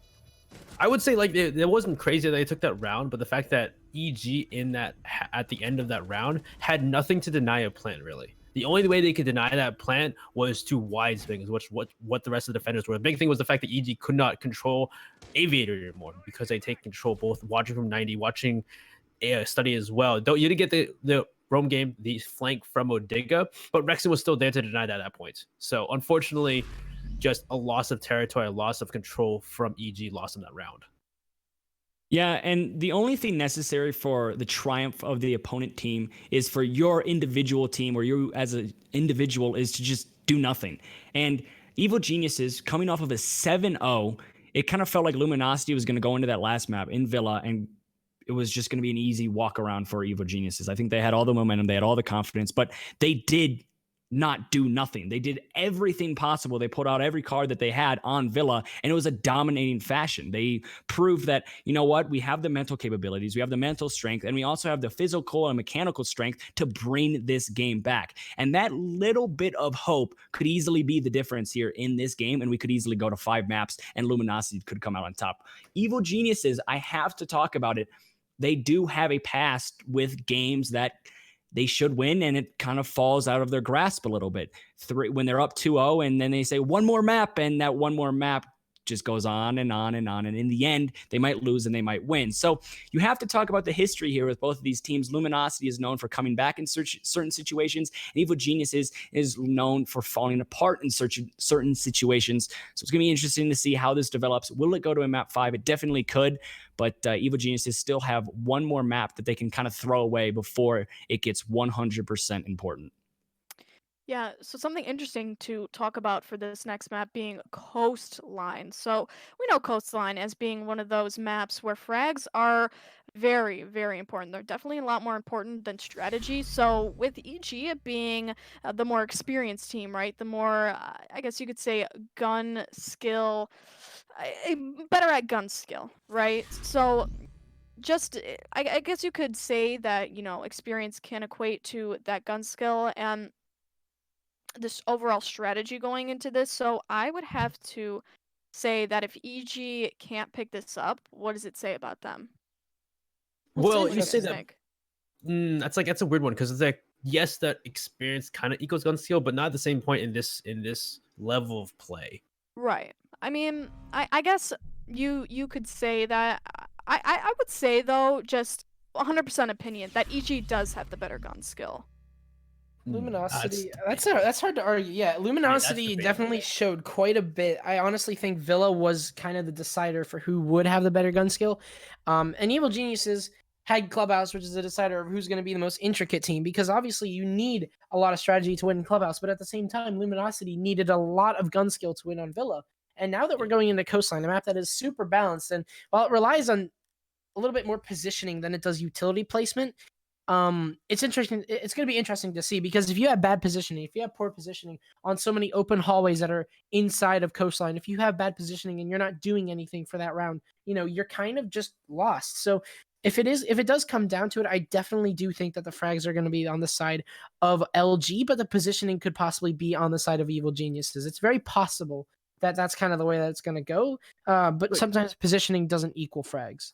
Big thing is that like for this map too, it's EG's or not EG, it's LG's map pick. So EG picks a side. They're picking attack first because attacking on Coastline is the favorite side, not by a huge margin, but still the favorite side here on Coastline. Very balanced map. And yeah, it's the big thing is that the fact that it comes down to aggression in a sense, and just again, like you said from Jasmine, positioning.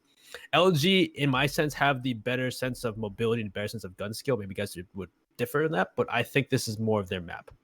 I can absolutely agree to the. Here's the thing: you look at Evil Geniuses, and you could say, "Oh, they're like the veterans," and then you look at Luminosity, and you could compare them to like the cracked underagers that we see, who are just incredible with mechanical skill. And I think that's where the difference is.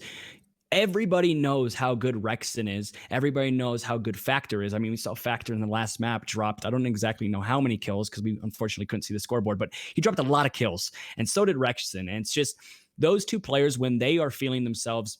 They are very, very dangerous. And on a map like Coastline, this is going to be interesting to see because you're either going to be 100% on the heater or you're going to be 100% off the heater on Coastline, especially on defense, because Coastline is the only 50-50 map in the pool. So it's even for the attackers, even for the defenders. And it makes defending extremely frustrating because there doesn't seem to be a safe spot. And Rexon and Factor, typically being on the roaming roles, are going to be forced into these positions where they feel like they're never in a safe spot and could easily get fragged out early on. If that happens and it continues to happen, then you will see, I think, the gun capabilities and the mechanical skill of Luminosity slowly start to slow down because their two lion heads are the ones getting picked off early on. But if they don't get picked off early on, we're just going to see them do exactly what they just did on Villa. So it's just all going to be, I think, very dependent on how this map plays out, especially on the defending side of things. I don't exactly know if LG is defending first, but if they are, so they need to set the tempo quickly.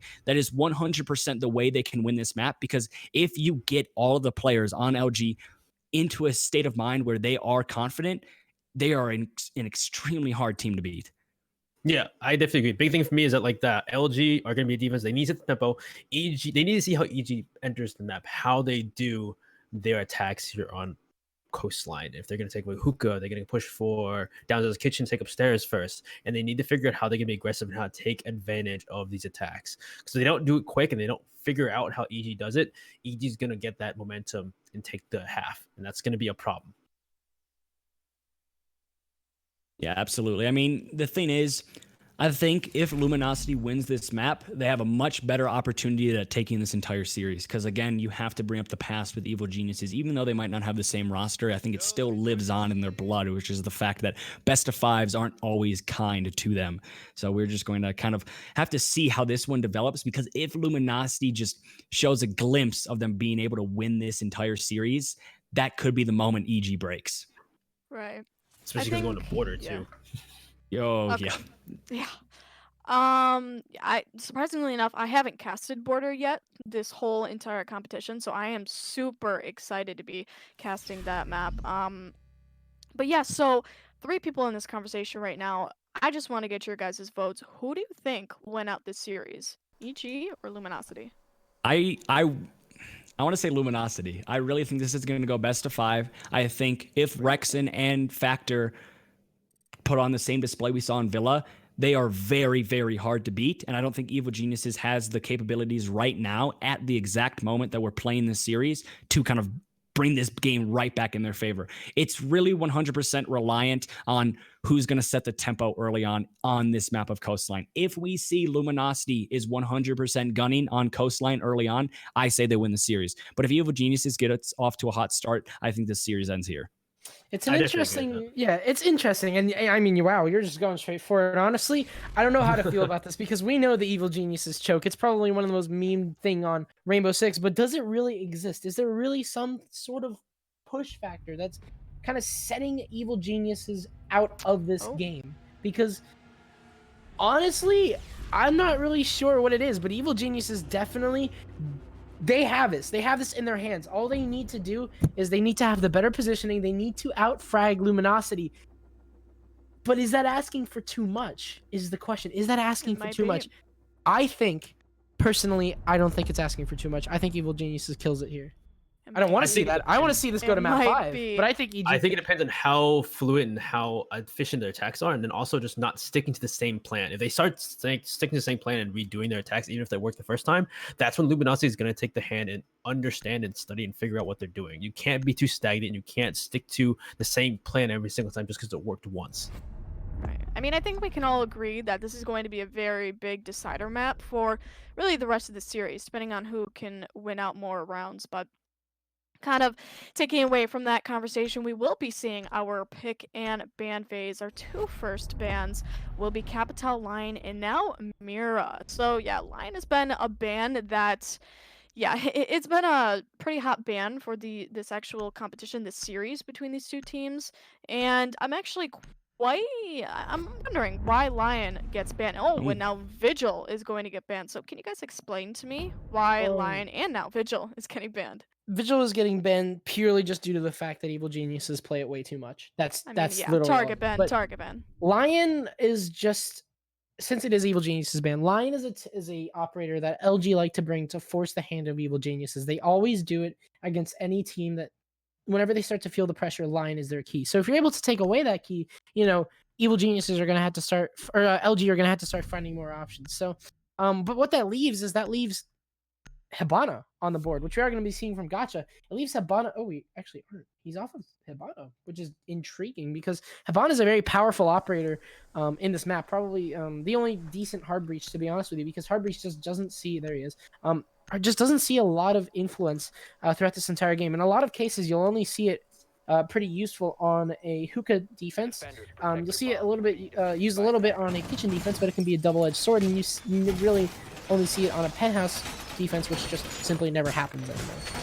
Can I just interject something real quick?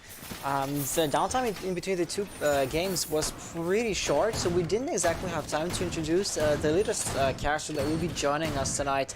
I kind of really like hearing a different voice, like every time we switch casters, not having a simple two-man back and forth.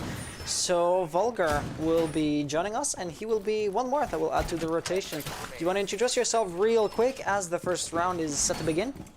Yeah, hello. I am Vulgar. I am an amateur caster for Siege, and I'm just going to be doing my best here. Well, listen, buddy. We are at least I'm absolutely certain you do have the level. That's why I brought you in. I can absolutely vouch for you, and you are better than you believe yourself to be. Alright, thank you. Oh boy, grainy. Yeah, that's kind of weird. But anyway, we will see Evil Geniuses will start off on this attack, and by the looks of it, we are going to be going on the eastern side this time around. As we'll see Rexen actually going to be there to contest that on the white stairs, so we'll be interested to see how this will all go out as the rest of EG will start to push in through hookah. So far, by the looks of it, very typical defenses or a very typical offense as EG will also start to push up underneath. Mo Digga has to be really careful though because he does have the diffuser and he does have 2 hunters, but no, it's going to be Mo instead who is the predator this time around. He'll take down Doodle, his prey, and a good way to start up the round here, taking control of Blue Bar, but Hyena is going to get the refrag on MVK as he does run for the hills and will most likely be able to make a successful rotation back into wherever he needs to go. Okay, but really quick question here. Why does Mo have the diffuser and he's playing completely off of the rest of his team? This is very interesting. Cool. You know, Yeah. it can be kind of risky, obviously, as Mo is really solo pushing here. But he is going to be using his drone instead to allow the rest of Evil Geniuses to kind of push up. So maybe he will start to take a little bit more of a passive role, but they've got to be extremely careful because by the looks of it, they are extremely spread out. So if Mo dies out, it could be the diffuser loss, but he is going to go back to rejoin his teammates. It is definitely an interesting thing to look at. I mean, if you're gonna be solo entering with the diffuser, I think that Jackal is probably your best bet, considering you'd be able to see, you know, all those footprints, and it'll be harder for the defenders to get like a on you. And plus, you just got that C70, which is such a powerful gun, and especially in the hands of a young gunner like Mo. It's just so good. Definitely. We can all agree upon that one. But a double kill for Mo, advancing up into the hookah balcony. So yeah, he is going to be playing a little bit farther back now, holding angles for the most part, which is definitely good for somebody who's bearing the diffuser, and hopefully we'll be able to see an execute here soon with about 45 seconds left. So of course, it does leave a little bit of wiggle room for EG to get in a plant and kind of sit on their angles and wait it out. But yeah, smoke is going to be going down, which does assume the plant here. Lots of angles are going to be held up, but Mo Digga is getting fragged. Now Necrox holding below. He's definitely playing on that verticality with Young holding the rest of our angles. But with Mo Digga left to not plant, this might have to turn into a TDM. So we'll be playing these angles here, and Slash has got to be extremely careful as he's quite the linchpin of this round. But as I say that, he's just going to run onto the open as Necrox will start to pressure from below. This is probably going to be a refrag as Factor is rocking right into a shotgun, or Necrox rather has the shotgun. Now let Rexon, it's all up to him to deny the plant, but he's not hitting his shots. Finally, we'll be able to tag the back of Young. It took a little bit, but he will win the round out for Luminosity as a really successful defense there. It kind of came down to the wire a little bit, but by the end of it, it came down to the site presence, which was just extremely well thought out as you still had Rexon with a shotgun on Cool Vibes, and you all, or sorry, Factor with a shotgun on Cool Vibes, and you had Rexon able to hold down the fort with the angles that he was utilizing on the hookah defense to look into billiards and also just to protect himself inside of hookah. So really well played there. Two Luminosity to take their first attack as defense. Wow, as Evil Geniuses just seemed extremely spread out and extremely disoriented that entire attack, pushing from underneath. It got pretty interesting because they were able to make a lot of room and they were able to take a lot of space up while even defenders were playing outside of the site and kind of playing underneath to contest him. So honestly, it was interesting to see why Evil Geniuses would decide to push that so aggressively, especially with Jackal on the diffuser. Just seemed kind of interesting. A little bit flawed on my belief, as Evil Geniuses just kind of were extremely spread out. I mean, I actually liked it that round. I feel like the push from them was really strong. They kind of did form up in Sunrise, so you can say that they had a little bit of organization going on there throughout the round, but in the end, with Mo getting fragged off, he was basically the sole planter. The attack was relying on him a little bit too heavily in order to make the plant, and he didn't come through. So it really just left the two remaining fraggers on the team to make it into a deathmatch, and fortunately they were not able to come through with that part of the deal. And I said this at the beginning of the game during the pregame when we were talking about kind of just what needs to happen for both of these teams in order to win this map out or win the series out. Are you guys hearing this? You're ready. Are you a robot or are you? No, I know what happened. Okay, no problem. Gotcha gonna take down Factor though already. A huge opener onto the smoke and a massive frag there as the Doodle will go down. All of a sudden, Evil Geniuses have gathered so much control as they have the entire west side under their belt. What the absolute hell has happened? You've lost your smoke, and you've also lost your control. Now, all of a sudden, Luminosity are going to have to contest something that they absolutely do not want to contest. Yeah, as the smoke, you should not be in a position where you can die first. So that's a very big blunder Oh. Yeah, so for shouldn't barricade Luminosity. when And then you Soul's got, yeah, you shouldn't be barricading when somebody's in the next room as well. So Luminosity Oh, no. not playing this great. Attackers recovered the bomb diffuser. Little bit of blunders here coming on. So they'll most likely lose this unless Slash can, win it out as the newest member to LG, but he doesn't. And Modiga with another kill. Modiga being very lethal on that Jackal so far.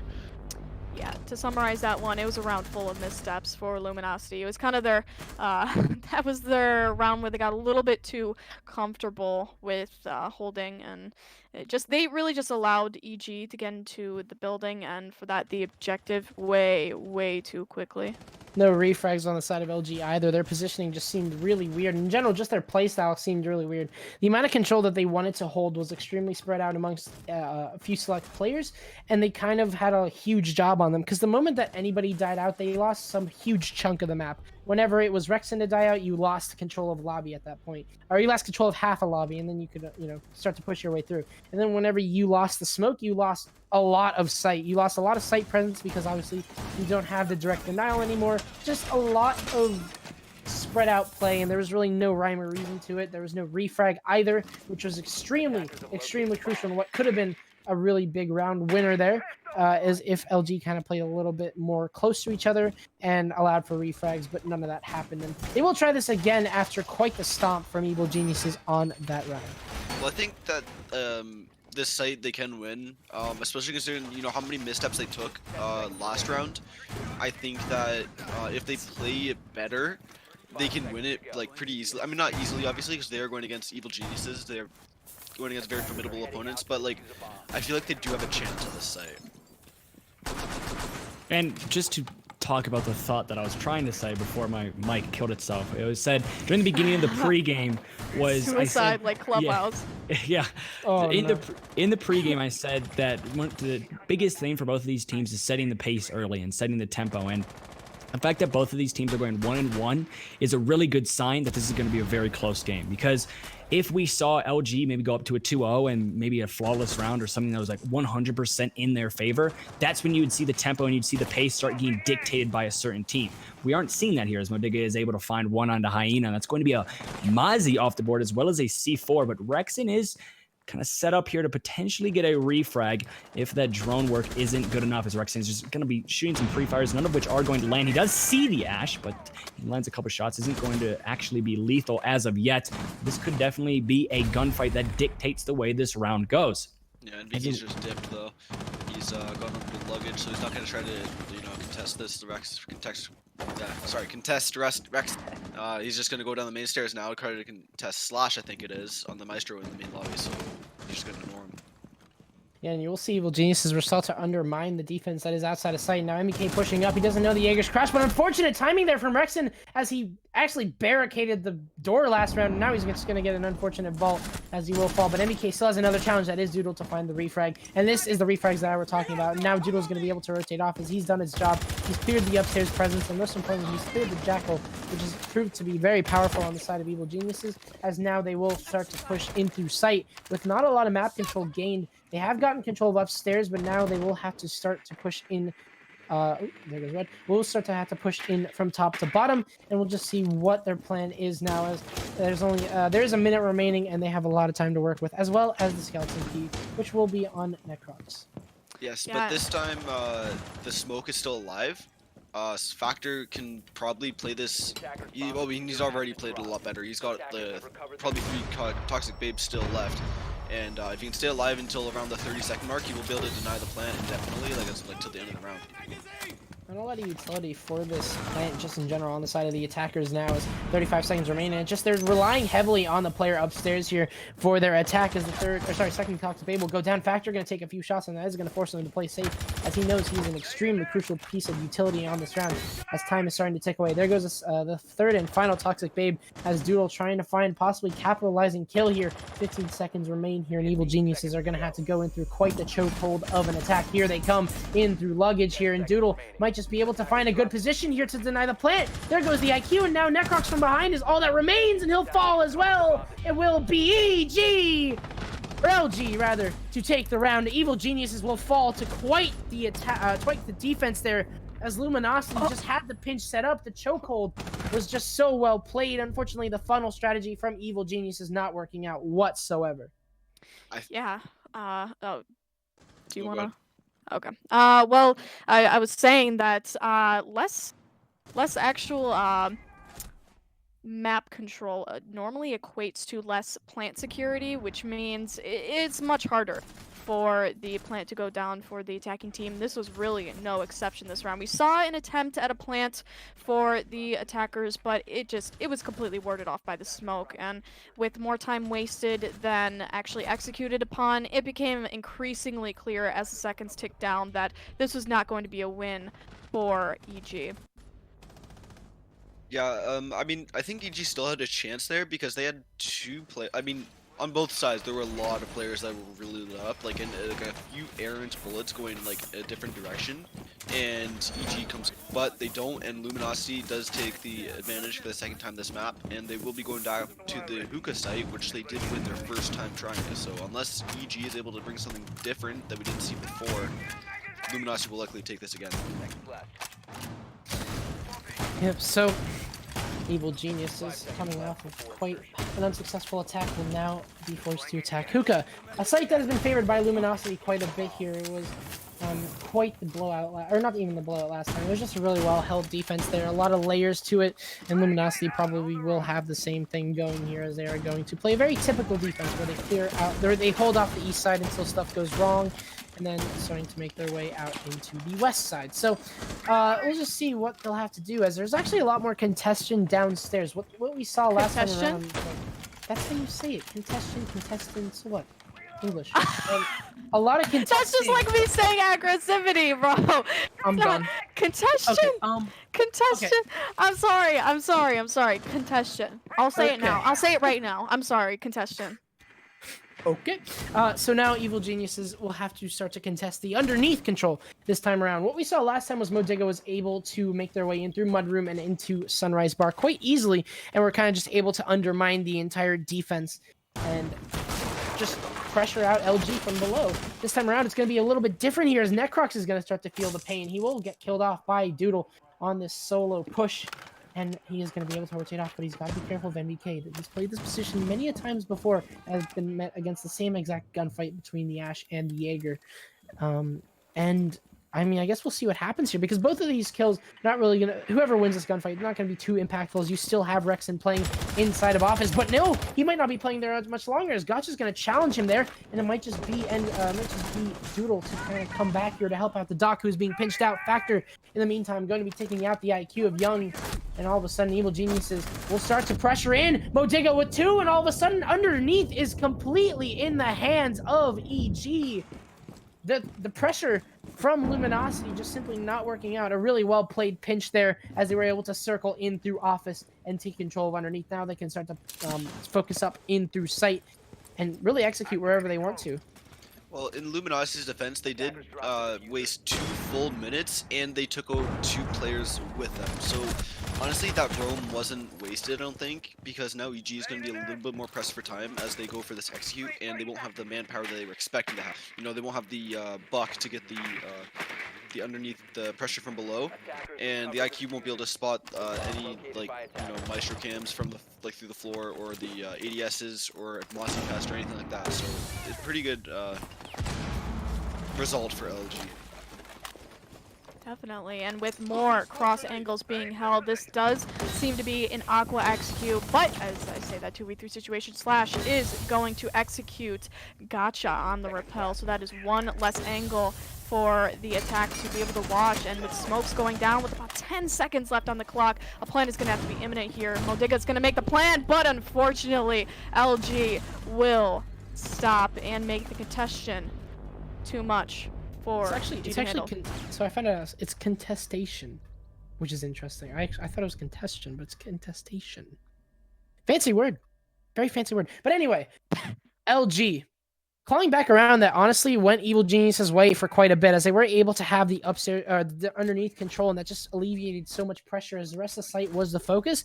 But it just seems like the anchorage from the side of LG, especially the smoke of Factor, has just been so powerful. Any position that he plays, he's forcing, as you can see on the replay, he's always forcing a position where the shotgun is going to be an advantage no matter what. And that's kind of what's been the winning, dare I say, factor here for LG, as they've just allowed, Evil Geniuses have just allowed so much fluidity in the upstairs site, because LG, the reason why their anchors work is because they have so many rotations. Evil Geniuses are not able to contest these rotations. They had a really, really well played out pinch downstairs whenever they went to go get rid of the office players. But then whenever it came to site, they all bottlenecked through Aqua, which meant that there was absolutely no challenge onto the positioning of LG. They were just able to go wherever they wanted to go. And we talked about this pre-game, how important it is going to be for positioning, and so far it's been going in the favor of LG. Obviously, positioning will always be a sort of defender-sided thing until EG gain control, or until the attackers gain control.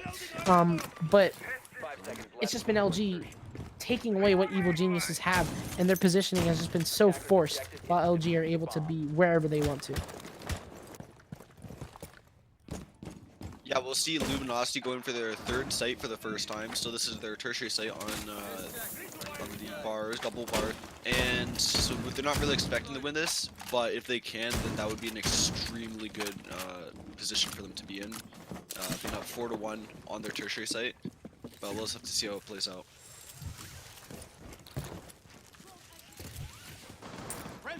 Evil Geniuses will start their push on the eastern side here.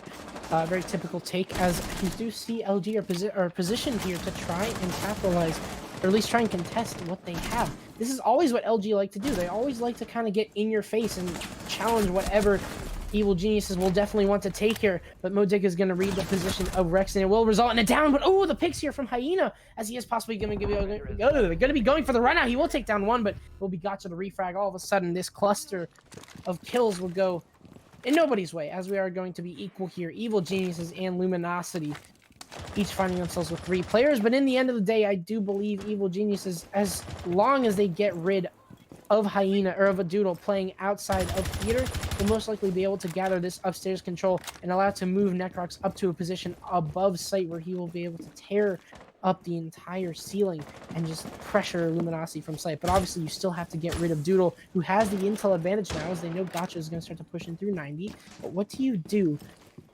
whenever you're going to have Doodle on the flank? They have to be careful of that. As long as they can isolate Doodle, then they should be fine, because you know theater isn't really relevant in this site in particular. Like there's no vertical pressure that you can gain from having control of theater, so it's not really that big of a deal as long as they don't let themselves get caught off guard by Doodle. For sure, but now with the 2v3 situation, the plant is going to be more imminent now. NVK being the only one left on Evil Geniuses, less than 25 health. 1v2 now, grabbing the kill through VIP. Yeah, it doesn't leave too much opportunity for him to pick up the diffuser and hit the plant, but he still will try. He's still got to make that type of effort in order to get to the actual objective, but yeah, we can't really say too much chance for NVK anymore, but great kills on the part of Luminosity and being able to outsmart EG in their engagements. Yeah, NVK will just start to push up here, but there's so much utility on the side of Luminosity. There's so many good guns to challenge NVK on this angle. As a matter of fact, even an ACOG, and as a matter of fact, even a turret could possibly do the damage it will. Slash Hug just putting that utility to use. Well played there to Luminosity, as they had, again, a very strong anchor. They left the smoke and the Maestro alive. Something that was an extremely prominent issue last game, or sorry, early game on Coastline, was the fact that LG started to kind of lose a lot of their really important utility for the site. They started to lose it early game, and they weren't able to use it in terms of anchoring down. But now, obviously, it seems like Luminosity's anchorage is their strong point. Question: are you here, Benny? Is Benny Yeah, what's actually up? able to talk? Okay. You haven't been talking this whole time. That's all good. It's all good. I was just wondering where you were with the casting, man. I wanted was to in the hear your chat. beautiful voice. I was in chat. Damn. All right. Well, yeah. We basically made that one around and with Jazz. The zap kill at the end was such an unfortunate way to go out for Ash, but they knew she was at low health, and they took advantage of it. They capitalized on the fact that Ash was a revive. That could truthfully be a very easy pick for the Maestro without having to get in a direct engagement. Yeah, so Luminosity is now up 4-1, and that is really bad for Evil Geniuses because Luminosity is a younger team, right? And they have that young, energetic, and momentum-based playstyle, and being up 4-1 is going to make them play a lot more confidently and therefore a lot better. So unless Evil Geniuses can catch them, slipping up like that, Luminosity might just run away with this. And I'm also seeing some reminiscent of Invitationals. I think it was 2018, where Evil Geniuses played against Penta Sports and drew a 2-map lead, and that could happen again. We'll see. Well, Luminosity are going to have this under control as usual here. Modiga has been the pushing factor here of getting out Pink Bar, usually, which is clear, but again, Luminosity just doing the exact same thing. It's always Rexen and Hyena that are just pushing up against where Evil Geniuses have been pushing. They're trying to kind of keep them away from the prize, which is underneath, and it seems like they've done a successful job so far, as they have not even wasted a minute. It's not too much time, but obviously because it is Kitchen, getting control of Sunrise is extremely crucial if you are going to be going for that side of a push. Mojig going to be challenging onto the broken hole here. He's got to be careful. Slashlight has the LMG. He has way more bullets here, but obviously, it doesn't matter whenever you have ACOG on ACOG action, as you also have Rexen playing behind the Pink Bar. Evil Geniuses will start to kind of do what they did on the Office tape, as unfortunately Evil Geniuses are just given way too much time. Mojig is going to take down Slash, and from behind, Necrox is soon going to be able to open things up, and he will force Rexen out, and you will force him to challenge against the buck. So now you've gathered control of Sunrise. All you have to do is kind of get rid of this Jaeger and also the player playing behind, which is going to be Hyena, who is still alive and well. Yeah, I love the duality of this push, right? We're going to be seeing lots of pressure coming from Blue, right? Lots of pressure coming from Sunrise. Some angles even being held, Definitely love when attackers can play away from each other, but also together in the sync of it all. Yeah, that's something you definitely see a lot more at this higher level of play that you don't really see at amateur level and in casual and ranked play, is the split pushes that converge onto the site at once, and it's just beautiful to see. And we're seeing it right now from EG, and they are looking pretty good to be in position to take this. They got 50 seconds left, and they're basically ready for an execute whenever they're ready. Just hoping that it isn't going to be the exact same bottleneck that we've been seeing the past few rounds here from Evil Geniuses, as all they really have is the control outside of A. But obviously you have Factor leading them there with the Toxic Babes. They're going to go down a little bit earlier, though, because LG have so much pressure. They're able to challenge these angles, so Smoke isn't exactly needed. But here comes the Execute. They'll run right into Rexen, but Young will be able to find the refrag. Factor's going to back up quite a bit here and challenge with a shotgun. A smart play, but obviously the diffuser in the hands of Evil Geniuses, or not in the hands of Evil Geniuses. It's in the hands of Doodle. Factor's going to take down Young as well. A second kill here for Factor, and all of a sudden the round is crumbled in the face of Evil Geniuses. Necrox does not have enough time. He has no diffuser. He has no hope, and Doodle will shut him down. A huge power play as LG will just collapse on Evil Genius's pinched up attack. We did see the exact same thing that I was talking about. It is going to be a funnel strategy from Evil Geniuses, and LG will be there to meet it with the angles, with the shotguns, and especially with Doodle on the ACOG. Well played there to to Luminosity's Evil Geniuses. Again, feeling the pressure here. They really need to stop bottlenecking and start pushing a lot more fluidly, because no matter how good your control is, if you just use it all on one doorway, things are going to go extremely wrong for you. And again, it's exactly what happened. Yeah, and funneling all into one room is definitely not going to help out your chances of winning that, especially when you have the Smoke on blast attempting to shut down the door from getting all and every type of pressure. Smoke did surprisingly put down his gas canisters a little quicker than we expected, but regardless, the pressure was completely shut down from Smoke himself, as he was able to play quite aggressive on the pitch, holding the angles with the shotgun. Now, with the role swap happening, Evil Geniuses is is going to be pitted on the defense, while Luminosity is going to be on the attack with now a 5-1 scoreline. Yeah, and remember, guys, this is a map that is inherently attacker-sided, so it could go really either way. Again, it's a lot based on frags and based on who has the better utility use and can cost the least amount of collateral for their team while getting the most amount of output out of it, or input. I definitely agree with the with what you're saying there. Definitely a little bit less utility importance and a little bit more map control that has just been so crucial there, as Luminosity were taking huge advantage of that. And speaking of, Luminosity will have to deal with possibly to run out of the. But anyway, Evil Geniuses are going to be switching things up on their defense. A huge round for Luminosity, huge half rather for Luminosity, taking 5 on the defense, just showing how important that positioning is, and they managed to make it work out with 5 rounds in a row. Evil Geniuses did manage to take the first round with the attack, but then that was it. That's all they got that entire time. Luminosity, hadn't it been for that first attacking round, most likely would have gone through a rotation successfully twice. Yeah, and we're seeing LG bring out the Dekebi, which we did not see at all from Evil Geniuses. So it looks like LG just wants to, get the roam clear out done and over with quickly, without investing too much time or utility.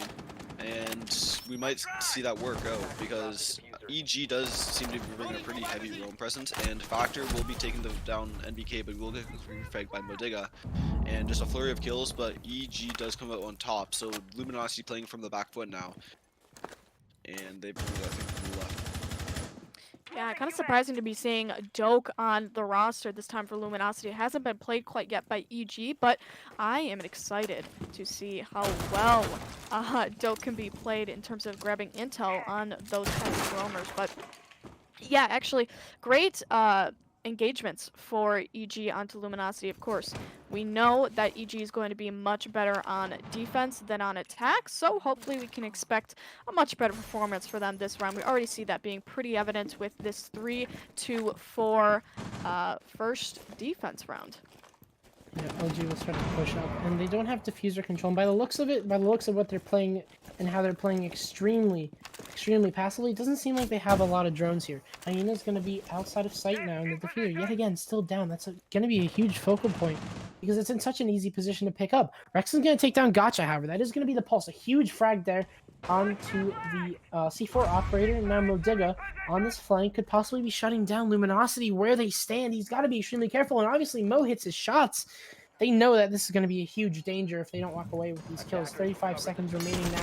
Diffuser will finally be recovered by LG as they start to rotate in towards the plant. Rexon is going to be challenging Modiga here. This is an extremely crucial gunfight now, as if Rexon wins this out, he will be able to take control of the flank kill, and that will be an absolutely huge frag. But the rest of LG are now starting to make their way in through the site. 20 seconds remaining, and there's no Toxic Babes coming on out just yet. There is one now, as Slash is going to have to start to go in soon. They might just start rotating around. As a matter of fact, they are. They're starting to push in through lobby. It's just going to be a bathroom take, but it's not going their way as Rexon is going to be able to take down Young, but there's still a flank player that is going to be Modiga, but now all of a sudden it's just a 1 versus 3. The shotgun in hand, but no! It will be Slash to walk away with it. I guess SMG-12s are just better. And Spencer, the man, going to be able to win it out. Spencer, Oliver will take the round, and Luminosity will continue their streak here. I said that Evil Geniuses were going to kill it here, but they're just being killed here. 6-1. LG playing out of their minds. And we could just be seeing that map 5. That was a round that in all, it should have been EG's. No, like, EG should not have been able to lose that. Like, they played it so well in the beginning, and then their defense just crumbled around them as Luminosity just fragged out of their minds, like you said. They're just playing better right now. Yeah, one thing that's interesting to note is the fact that LG did the same exact funnel strategy, that late round execute that EG did, but in a much better fashion, right? They gun skilled. It was the out skill of Luminosity onto EG that really dictated the outcome of that round, right? We saw Doke sitting on the SMG-12. She was an absolute gunner. Slash was an amazing fragging force that round, and he really made the difference, in my opinion. I think the main difference between Evil Geniuses and Luminosity on that same take was that when Evil Geniuses saw that Luminosity was smoking it out, that main door in kitchen, they just tried to push through. But Luminosity actually rotated all the way to the other side of the map with only 15 seconds left, and just took from that side. and caught Evil Geniuses off completely by surprise. And I think that's what won them the round in the end. A lot more rounds here from Evil Geniuses. As Luminosity just standing on quite the pedestal here, 6-1, and now the question is how are they going to attack this site? Evil Geniuses most definitely are going to be contesting that eastern side here, but the problem right now with Evil Geniuses is that no matter how much they contest, they're always going to give space to Evil Genius, or to Luminosity. And what that means is once you give space to Luminosity, they're going to start to tear you from the inside out. Your defense is going to start to get torn apart. You're not going to have, and you're not going to be in any position for refrags because the map control will just be in between you and your other defender. That's the way that LG like to play. They like to split up Evil Genius's defense, and then eventually will start to pressure and start to collapse on the remaining players that will not be in any position to refrag. Speaking of, however, the eastern side, we also have NBK contesting right on the white stairs window. Modigga going to take a little bit of HP damage now, as Duo now starting to push up here, pushing into theater. He's got to be careful because you have a crossfire established, but NBK will fall to Hyena. Rexon's on the windows. This could be extremely dangerous if he is able to use one of his actions. Oh, freaking things are actually gone. But you now have the player inside of theater, pressured from all corners here. And now LG will start to push their way in through VIP. So much map control taken in such little time. And Factor's going to take down Modigga. It seems like it's all but the end here of Coastlines. That's a 3 versus 5. You've gotten control of the entirety of the east side now that Jaeger is gone. And all that matters now is the site push. With so much time and so much utility, what do you really do here if you're Evil Geniuses? Here comes the rotations in from LG. They're looking to end this quick. Yeah, at this point, if you're Evil Geniuses, you just pray that Luminosity misses their shots, but honestly, with knowing Luminosity, they won't. You've got a smoke, which is good, but then you've also got just the mute and the castle, both of which don't have the most fragging power. Mute already used the C4, castle doesn't have those, but it doesn't have impact, so he only has this bulletproof, which is already, and smoke only has one bulletproof one toxic babe left, and there's still a minute to go. This is not looking good for Evil Geniuses, and it looks like we're going to have 2 7-1s in a row in favor of Luminosity, and they want to be winning this best of 5. Not even just the smoke canisters are a problem. There's also a huge issue in terms of their positioning right now, as they are going to start to be pinched up inside of site. The only real control that they have over established is inside of Hookah. Even Billiards is just a little bit open. They're relying on the player inside of Aqua, and that is going to be Young, as a matter of fact, but he will rotate out, and Factor's going to miss that, unfortunately. And Young's going to find yet another. This Aqua player has all of a sudden become such a huge linchpin of the round, and he's able to hold off Billiards. No one has taken him down. Diffuser is in the hands of Evil Geniuses, and we might have just seen the entire game flip on its head. Obviously, we can't call it just yet. 15 seconds remain. Flashbangs coming on through. The utility coming on through. It just seems so forced from LG. The repel's coming in, and Young is still inside of Aqua. He'll find a triple kill, but he will finally get fragged out as Gotcha with the rotation in. 5 seconds remain, and it'll be Necrox to take down Doodle. And all of a sudden, that Young playing inside of Aqua has just won the entire round because of a simple misclear and a simple player playing behind the deployable shield. All you needed to do was clear out the player inside of Aqua. You had half of the round to work on that. And unfortunately, Young will stay alive enough to take down 3 and win out the entire round. Young just single-handedly won them, kept Evil Geniuses in that map.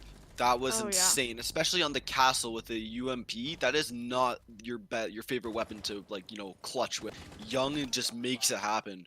People often call him the best support player in NA, and this is why. He can frag out of his mind when he needs to. Yeah, I mean, that was absolutely amazing round for Young. That is the definition of an impact frag, especially late round, like Young was able to do it in perfect form, may I add. So yeah, of course, that deterred a round away from Luminosity, but again, they still have 4 rounds to play with. This is still a match point situation, the point at which me and Hans like to call the point of no return. So, just to explain this to you guys, I mean, you might have heard us say this once or twice before, but the point of no return, or return no, I don't know. Hans likes to call it different, but yeah, so just to explain it very quickly, this means now with a 2-6 scoreline that EG has a very, very steep hill to climb. So with this being in mind, it doesn't really seem too likely that EG is going to win out these rounds. Although yes, of course, it could happen. I can't really see any type of clutch coming back for them, especially in the form that they've been in these recent couple matches, even rounds.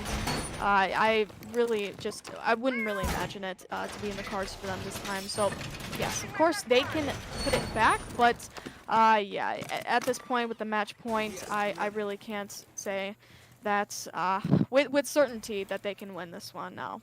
We'll see as Evil Geniuses will extend their control out to the eastern side now. As Luminosity, they've got quite the round ahead of them here, as they only need to win this out, and that'll be it. Gotcha gonna fall here, and that's a huge kill onto the Mozzie, and you've cleared out Hookah now. As it might be Modiga's turn to rotate over. It might be anyone's really turn to rotate over, as LG is actually is going to be NVK, but he is going to rotate out. So LG, once again, playing this playstyle that we've been seeing so much, and that is the fact that they are clearing out so quickly. And on this map, on this site hold, as unfortunately, obviously, we don't actually have any contact with the observer, because he's actually observing, I think, on his own stream, we're watching his clean feed. But he's German. Yeah, that's true. So if you're able to look, the setup here from Evil Geniuses relies so much on a hold outside of sight. It relies so much on being able to deny all the way over from Hookah, or sorry, all the way over from Luggage. Who's in Luggage right now? It's Doodle, an attacker, who is also possibly going to be making his way downstairs. He's got to be careful because he has a diffuser, and he is going to start making his way over to his teammates. But LG have just taken basically a whole chunk of Evil Genius's defense, as they're not going to be able to hold from above. They're going to have to play extremely vertically right into LG's hands, because now you can already see Factor starting to open things up, and that's going to be extremely easy for them to just challenge and contest, because now Evil Geniuses don't really have much control, and they don't have a lot of options either. Yeah, options they do not have. So Luminosity is going to be able to take even just an easy take so far on this objective. I mean, they have lots and lots of angles, lots and lots of opportunities to hit the execute from many different ways. So, of course, with the diffuser not in hand right now, it does going to be a delivery take now with a 3v5 situation. Evil definitely at odds to lose out this round. 2v1 with Hyena picking up yet another kill. Lots of angles being held. Modiga on the flank back. He is going to pick up one kill, but another for Hyena, making this a plant going down. Modiga is the last final operator to clutch out this round and the game itself for his team. How will he do it? We're just going to have to see within the next coming seconds. Now, Modiga attempting to take from the potential flank upstairs. Yes, this is going to be him attempting to play off of the verticality. Not too much opportunity for him at this point. He might be able to jump out of the penthouse window and get a few kills, but I don't really see it in the cards. He is going to pick up one. That's going to be a double kill for Modiga. 1v3. Yeah, he is going to get fragged out by Doodle, I believe. Yes, this is going to be Doodle, and this is going to be our fourth match, putting us into a round 5 on Border. No, at the beginning of this series, I did not think this would go the full 5 maps, especially after that 7-0 that EG pulled against Luminosity. But since then, Luminosity has been on a that was a 7-1 in Villa and a 7-2 on Coastline for Luminosity. That is ridiculous, especially after being beaten 7-0 just like literally 5 minutes ago. I don't know what they did on their 5-minute break, but they made it work. Yeah, ooh, this is going to be a very, very good game, especially it being Border. So Border, we know as a map, is very, very defense-sided. It's a biased map at that one. What I can say about this is that a lot of things are going to be put into play here. There's going to be things like hard breaching, verticality, outside angles. It's a lot of team play at Border. It's a lot less about fragging and more about how well you can sync with your team. So I am quite excited to be doing this one. It is definitely a 180 from Coastal, in my opinion. Will be interesting to see, because honestly, Border, it can come down to many things. It just depends on the tempo of the game. Right. And to be honest, if LG are going to be on honestly, not even just defense, if LG are going to be playing this map at all, which, spoiler alert, they are, they're probably going to be working on influencing how the pacing of the game is going to go. In most cases, you're able to you're able to influence the game whenever you're on defense. Border is just a bit different, because Border is a very small map. It's one of the very, very small maps. So if you're able to take control of a small map, whether it be attack or defense, you control the map, you control the pacing, And LG are a very proficient control team on both sides. Evil Geniuses, on the other hand, they like to play small maps. They are a small map kind of team. We saw them get dominated quite a bit on Coastline, as they were on Villa as well, which is a larger map. And well, what's it now for Border? It's their only hope. If Evil Geniuses are able to change the pacing of the game and slow LG down, whether it be through utility, whether it be through control of the map, any way that they're able to slow down Luminosity is where they need to start. Because right now, LG are just giving Evil Geniuses a time frame. Here, we're gonna push here now. We have this much speed. Good luck. It's always gonna be too fast for Evil Geniuses. And so far, they haven't been able to handle it, utility or control wise. Yeah. So would you call Border more of a fragging map or more of a team map? I kind of want your take on this one. Um, Border has definitely changed quite a bit because it's kind of come down to more default strategy than anything. So, to be completely honest, I do think that Border is a heavy frag map, just due to the fact that Really? yeah, and it can come down to control. Obviously, any map comes down to control, and the fact that it's such a small map will obviously give it its teamwork sort of edge. But in terms of Border, by the end of it all, it doesn't matter who has the most control because you're all going to be going to the exact same site, and the map is so small that frags matter so much. The only time that I can really think that it really does matter where control is, well, control is super important. Control and fragging are both extremely crucial in this game. What isn't is strategy, and that's just kind of it. You can have good utility placement, you can have good control, and you can win rounds. That's really all you need. Right. Honestly, Well, yeah.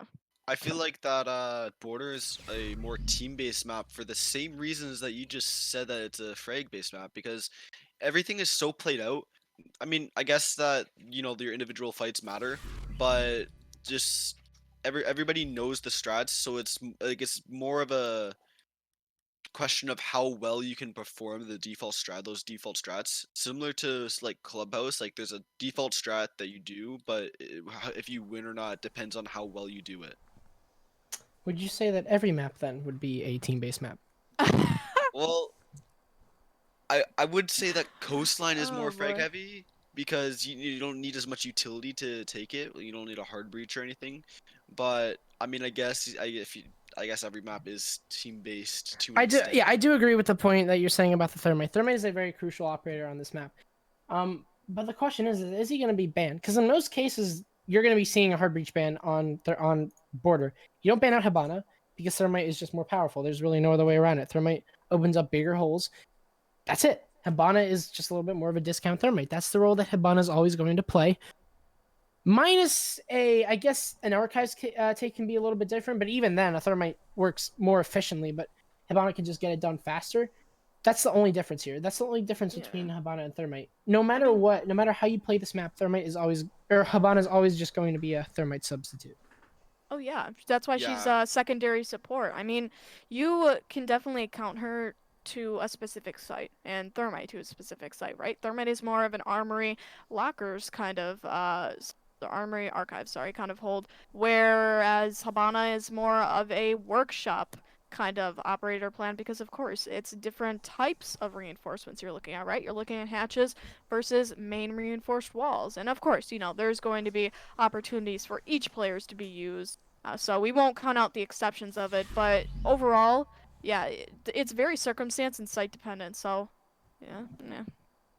I see. I don't want to be that guy, but I just kind of don't feel like Hibana is that crucial, just because in most cases those hatches are going to be opened up no matter what, because obviously you're going to have your players sitting upstairs. If we're talking about a ventilation defense, those hatches are most likely going to be opened up, and that's why taking control of upstairs is super important, because you have to take control of those hatches which are going to be open. If the hatch is reinforced, then yeah, some teams like to do it differently. Some teams like to reinforce the archives hatch, but in most cases it's either soft or just opened up plainly.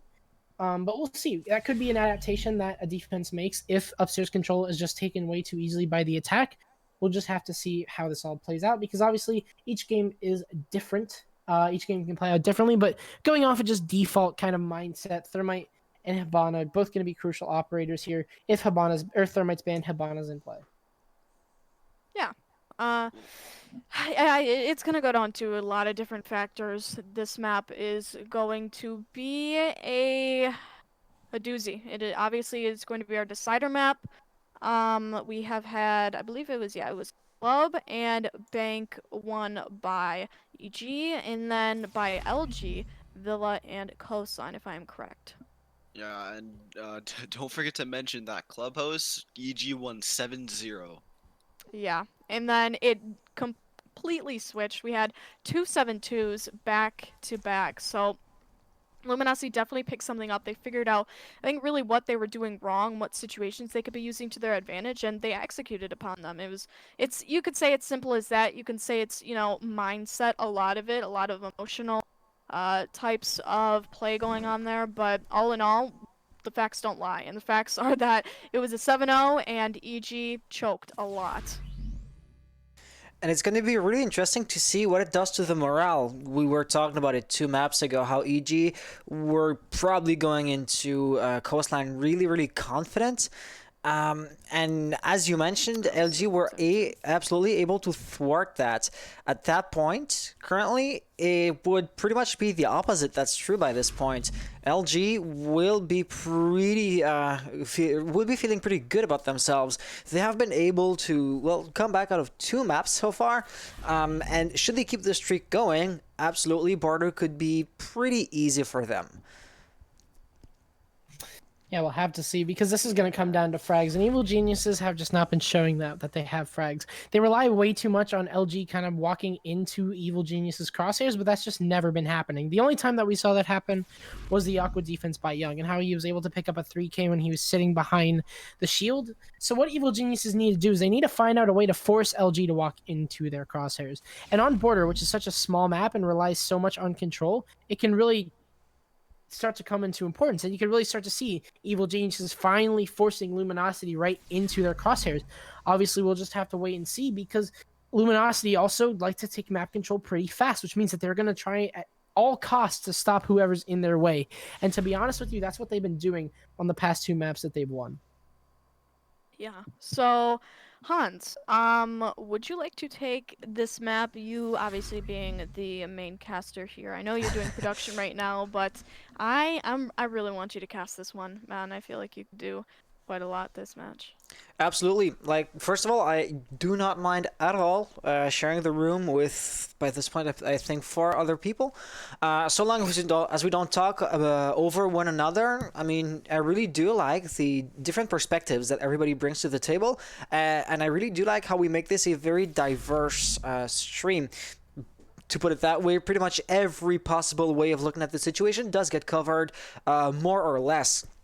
Yeah, so for those of you who are wondering where my voice was in the previous games, well, I'm running production, and since right now I am not, however, running cams, we do have a dedicated observer. This does make my job so much more easier, that I can actually allow myself to cast the match if I wanted to. But I had previously never ever run only production, which I really did enjoy, but I am first and foremost a caster after all, so yes, I will absolutely jump into the rotation, but I will not force anybody out of the rotation to take a spot myself. Should anybody just want to step down, however, well, you are more than welcome. I cannot actually force you guys to stay here. He's lying, guys. He has me at gunpoint. Blink twice if you need help. Am I French? Yeah. I can't. Can I talk in Morse code? Yeah, like knock on the door on the desk. No, I'll talk in Morse code. Hold on a second. Yeah, I don't know Morse code. I don't know Morse code. Somebody help me. Morse code? Norms code? Yeah, you haven't heard of Norse code? Norse You know? code? Yeah, Norse Actually, code. If you I must be living under a rock. I don't know. I don't see why you wouldn't know Norse code. You signed the blood pact, right? Okay, Hans. Where are we going with this? Oh Dude, God, I don't even he's know at this I point. think he's We're just stalling oh, at this God. point. Yeah. Waiting for the Oh admin. God.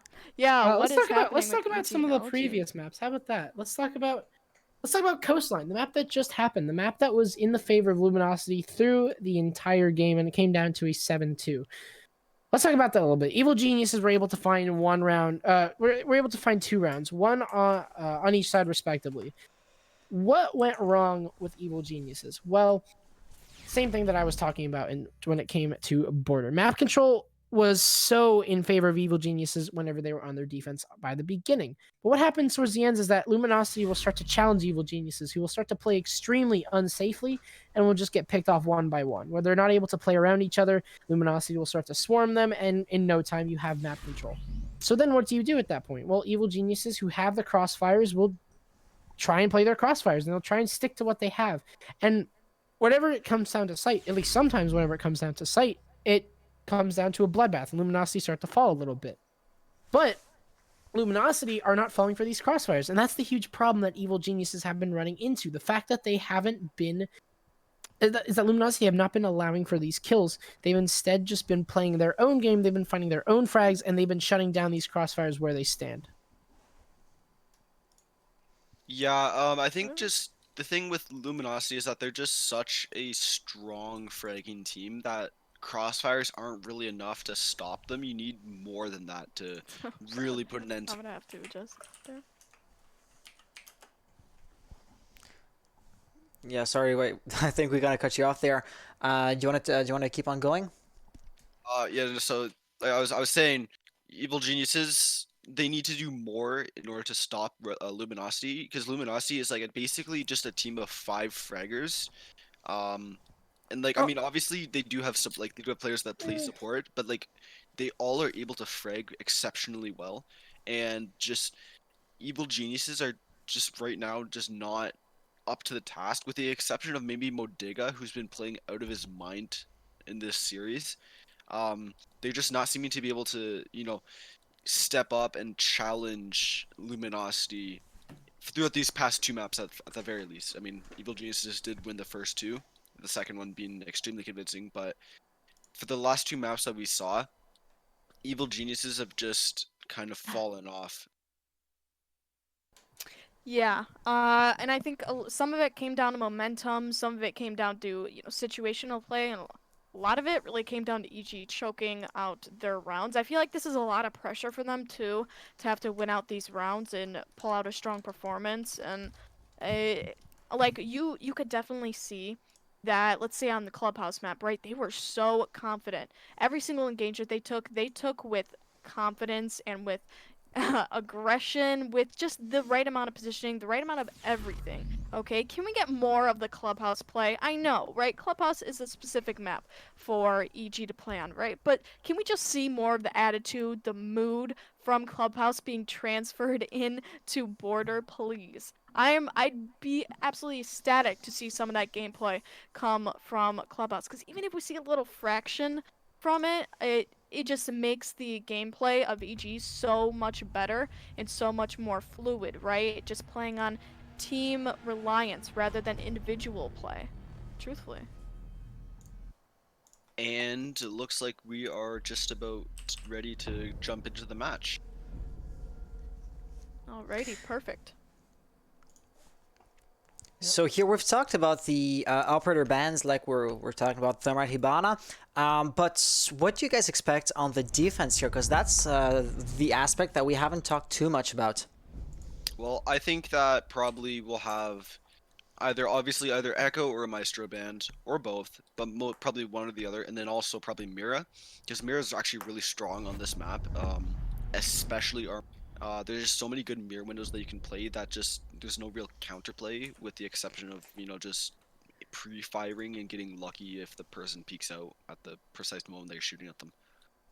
Well, here's something we didn't quite anticipate. Neither Thermite nor Hibana have been banned here on the attacker's part, so the hard breaching capabilities will absolutely remain intact for whoever's attacking. For the first half, it's going to be Luminosity, which does make the ban order wrong, I believe.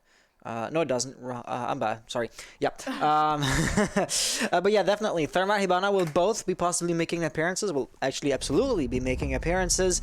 Kind of making us eat our own words, considering everything we said about the meta of this map. Yeah, I mean, even though that Hibana or Thermite did not get banned, the attacker bans still are really, really strong bans. Like Capitao is such a strong operator because Oh, he is, yes. yeah, because like I mean Jaeger can't get rid of his bolts, and you're not allowed to play Wamai yet in professional play. So there's really no counter to Capitao right now, other than I guess Warden, but he's not really relevant in the current meta. And then Nomad is so strong in stopping like the rotations, especially with how small this map is. You can cover pretty much every single rotation, like from the site to like the other side, like a break room for example. You can just completely nomad that off without the defenders being able to get in. Attackers need to locate and And that's why Nomad is super strong. It's just a small map. There's not a lot of options for rotations, and any options that there are will most likely be shut down. But now you gotta go guns, and you gotta go old style. And I'm interested to see, more importantly, Luminosity, or Evil Geniuses rather, have left the Lion on. And Luminosity most likely are going to be bringing that out at some point. They are going to be forcing the aggression once again. We've talked about the pacing a little bit, and how Luminosity or Evil Geniuses will have to influence that to kind of get their lead on the map. And in most cases, Luminosity are always, usually able to take control of the map super easily, and then able to influence the way that the game goes and how fast it goes. So with the Lion unbanned, it's like herding cattle. I mean, you're able to have the control, you're able to pace around the defenders, not even just with map control, but literally with the press of a button. Yeah, and right now we see EG setting up an extremely hard CCTV and break room hold, and they're not even reinforcing these main walls. So I guess maybe that might be why they didn't choose to. Ooh, yeah. So Modiga getting a lot of HP taken off. They do have the dock, so he could get healed up if he can make his way over to I think that's NBK. So they're not. Yeah, there he goes. He's healed up, but still lots to be tilled. But like I was saying, this LG is going to see this extremely hard hold onto control, like CCTV and break room, and they might even just go for an archive stake because you don't need as much break room control for that as you do for a arm retake. Yep, so LG will start to drown out this CCTV break room, and you'll find out that there is quite the rotate in between CC, and that is going to have to be taken control of as soon as possible. Luminosity, with a minute down, have gotten their drone work in, and Hyena, quite the challenge here. He's got to be careful. He's got the hard breach utility on his back, so can't die out too early on. It's going to be interesting to see how they use that, though, because the wall, of course, is soft, like you mentioned. Rexon going to take down Modiga, and also Young going to fall to Doodle. So now, all of a sudden, you've gathered control of CC with really not a lot of time wasted, and even utility, as a matter of fact. Only took a few drones and a few bullets, and also a little bit of HP. Luminosity will gather control of that, and it's going to have to be contested by the players outside of sight. So already a huge pressure point given to Luminosity.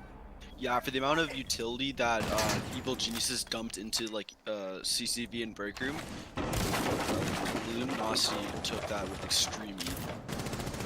Doodle taking down Neckbox as well. So you've lost the smoke, and all of a sudden Evil Geniuses are starting to crumble at the seams. Through the wall will be Gotcha falling as well, and now it's just NBK in a 1 versus 5. He's going to try and res up his lost teammate. It's a really risky move, but he's going to be able to get up Gotcha. So you've gotten him down to 75 HP, almost like nothing has ever happened. Coming in for the rotate is going to be NBK, playing with the ACOG, playing the long angles, forcing LG to walk right into it. But Slash is going to take down Gotcha no matter, even with the revive. And in through small office is going to be Factor to take down NBK. And LG will be able to take a nearly flawless round, hand up in for NBK, focusing up on the players inside of Armory. Well played attack there. What you do like to see is, even though the situation really did look unsurmountable, they were really not going to give up. We've seen suicides a few times by now, when the players just think, there's no way in hell I'm gonna get that. But your odds, though they are a 1 to 1,000, let's say, the 1,000th time, it's going to be so beautiful. It is, it's going to be an absolute memorable moment, and they don't even try to go for it. They just give up and want to try again during the next round as soon as possible, which I do find to be mildly disappointing, I have to say. Oh, damn it, I was not in studio mode. Sorry, guys, for the replays. My bad on that. Here we go.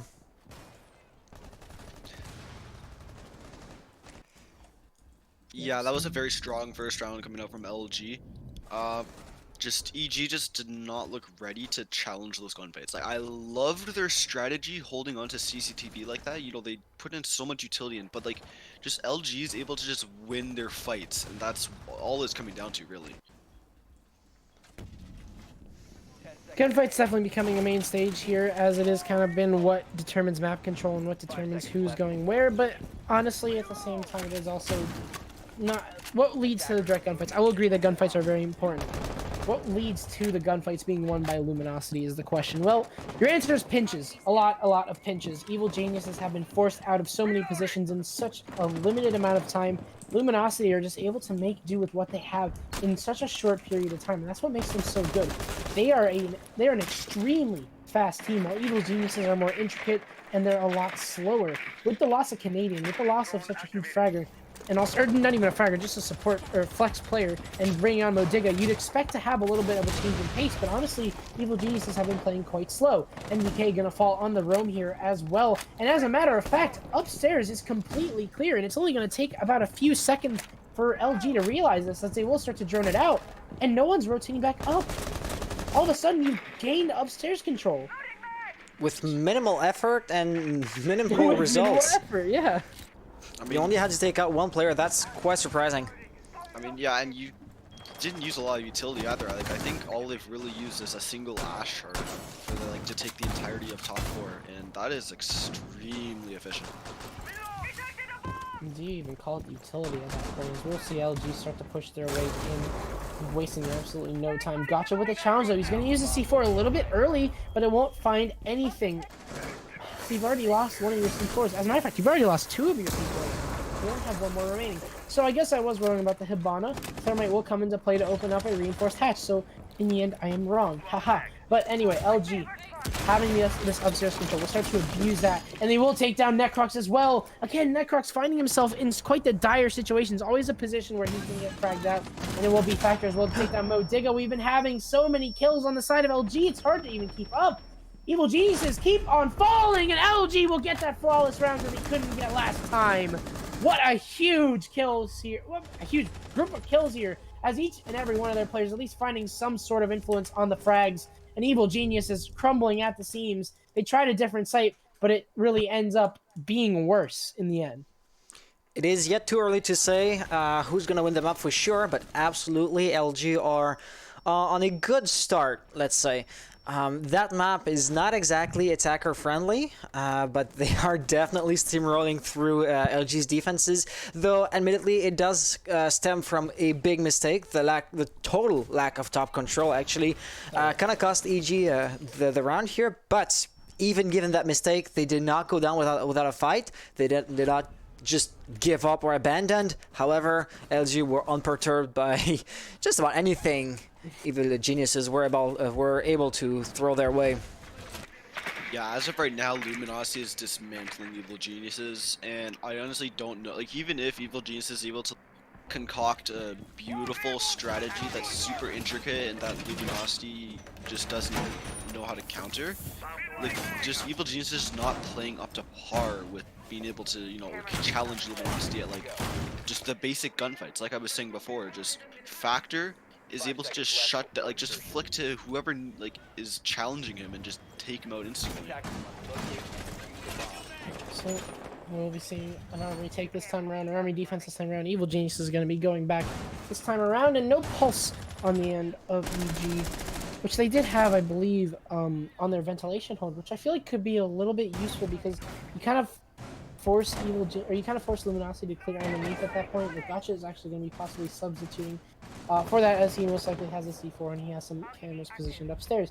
And we'll see what he's going to influence here, because by the looks of it, he can influence quite a bit. He can influence the site, but he is actually going to rotate out, so I'm going to be completely checked out. Anyway, so Evil Genius's extent of their control is all the way over into, it's really just into Fountain and into offices. Not too atypical from what we've been seeing from them. So it just seems like they kind of want to stretch out. Not too much this time around. They kind of want to just play a little bit more close to each other. But obviously what this means is that the speed of Luminosity is going to increase quite a bit because there's not a lot of players to really take control of. And we saw it last round. Last round, whenever upstairs was completely clear, it took them no less than 10 to 15 seconds to gather upstairs of control. To gather the upstairs control, rather. And that's what we've been seeing so far, is just LG are able to take quick control with no consequences. The round seems to be paced pretty slowly here, with over a minute 20 seconds played out and nobody has been killed. I haven't even witnessed like a really sustained firefight, so it does really seem as if Luminosity wanted to go for, let's say, a second droning phase, with pretty much everybody just gathering intel to know or to plan out what's coming next really properly. And it does seem as if the pressure is going to be coming here from Armory, as Rexon here gets the first kill. It seems to have been a run out from Gotcha. Big mistake. The diffuser's being planted with still 4 defenders alive. It might be a bit challenging, but as we can see, the attackers have a great positioning, though they're just not able to get the diffuser planted under the nose of so many guys still alive on Evil Geniuses. And EG are just letting Luminosity walk into their crosshairs, and that's what we've been talking about quite a bit, is the fact that Evil Geniuses can force their crosshairs and kind of force LG to play into their positioning. And now LG are finally doing that. They decided to go for a risky plant with 4 defenders alive, all of which are on site. As a matter of fact, not all on site, but there's Modiga, who is the one off site. He will get taken down by Slash. So not even CC control was gained. There was just no cover of the diffuser. Where was the attack here from Luminosity? There was no control on the side of Luminosity. Now you have them split up. Zofia is inside of sight while Jackal's all the way off outside of Armory. And now MK is going to be challenging this. They have the intel, and that's going to allow for quite the crossfire. Diffuser is going to be in the hands of the Jackal. What do you even do at this point? MBK going to take down Through the smoke! And through the smoke, it will be Necrox to take the head off of Slash. What happened that round? What was the execute from Luminosity with absolutely no cover, with absolutely no map control gained?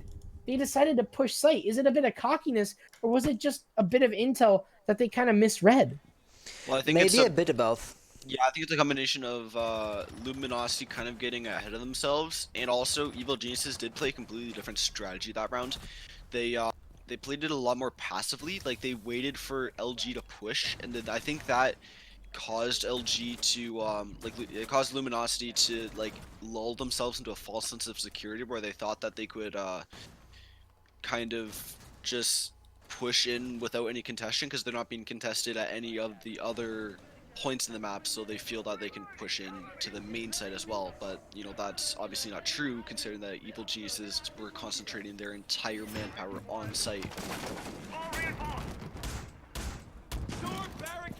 So we are going to be seeing Evil Geniuses cycle in and go down to ventilations. Finally, they're able to find a successful defense. It seems like this turtle strategy just did work out, but a combination of just a few things. A combination of Evil Geniuses having that site presence instead of kind of just dying off inside of CC, with LG also pushing up and giving Evil Geniuses their kills, kind of just allowed for Luminosity to, or kind of allowed for Evil Geniuses to win out that round. I've been so used to saying Luminosity winning a round, but nope, it's going to be EG this time around, as they will finally be able to find one and possibly come back here. NBK wants to find the opening this time around, however, as he has been open fragged quite a bit this game. He wants something else to happen, but not going to happen.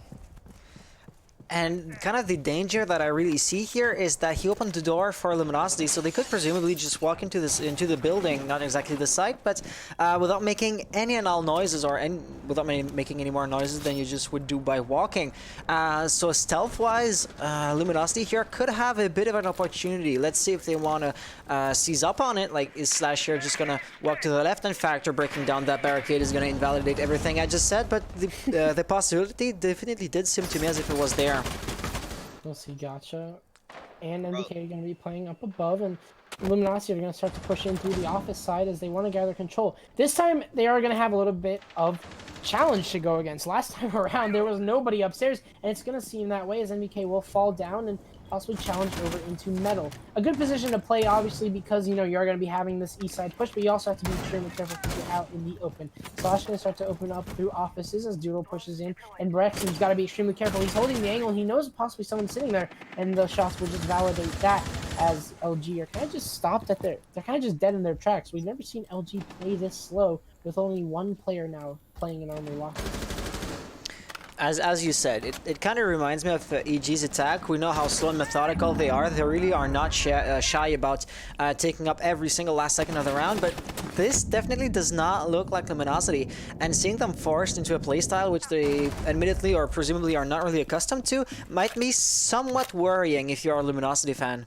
Modiga also going to find 2 frags, so that's even a little bit more concerning, as Yeah, you're absolutely right there. It's just a combination of a lot of things that are going on here. A really bad blend at the bar as LG are really slowing down here. Evil Geniuses have really taken control of what LG are doing at this point. There's just so much influence around the basement right now that Luminosity just don't have a lot of options at this point. If you're going to go and try and clear out bathroom, you have a Young to deal with. If you want to go in through customs, you have customs players to deal with. You gotta be extremely careful here. Speaking of custom players, there's NBK to be tagged out now. Slash trying to challenge this. 30 seconds remain now, and the stalling continues. Rexon gonna be able to take down NBK though. You've gotten control of custom, so now you don't have to worry about behind as a push possibly coming. But Modiga is someone that you absolutely have to worry about. He'll find the head on Slash, and that's his third head. As a matter of fact, Flashbang coming out through, not going Rexon's way though. As Young's gonna take down Hyena, and all of a sudden the round is falling apart. It's just Rexon in a 1 versus 4 with no time, with no diffuser, with only 10 seconds, and that's a bad combination if you want to win a round. Rexon gonna challenge onto Modiga. Will Modiga find the 4K? He absolutely will. Well played there to the Bandit. The new pickup on Evil Geniuses, as mentioned by Vulgar, has just been the only player really showing up for Evil Geniuses alongside Young, but now finally Evil Geniuses kind of get their pacing back. We're 2 apiece here on border. Yeah, that was beautiful play by Modiga. Not much else to say about that round, but I think Evil Geniuses has finally like refound their groove, and they're playing a lot more passive and just kind of holding rooms instead of pushing out to meet LG.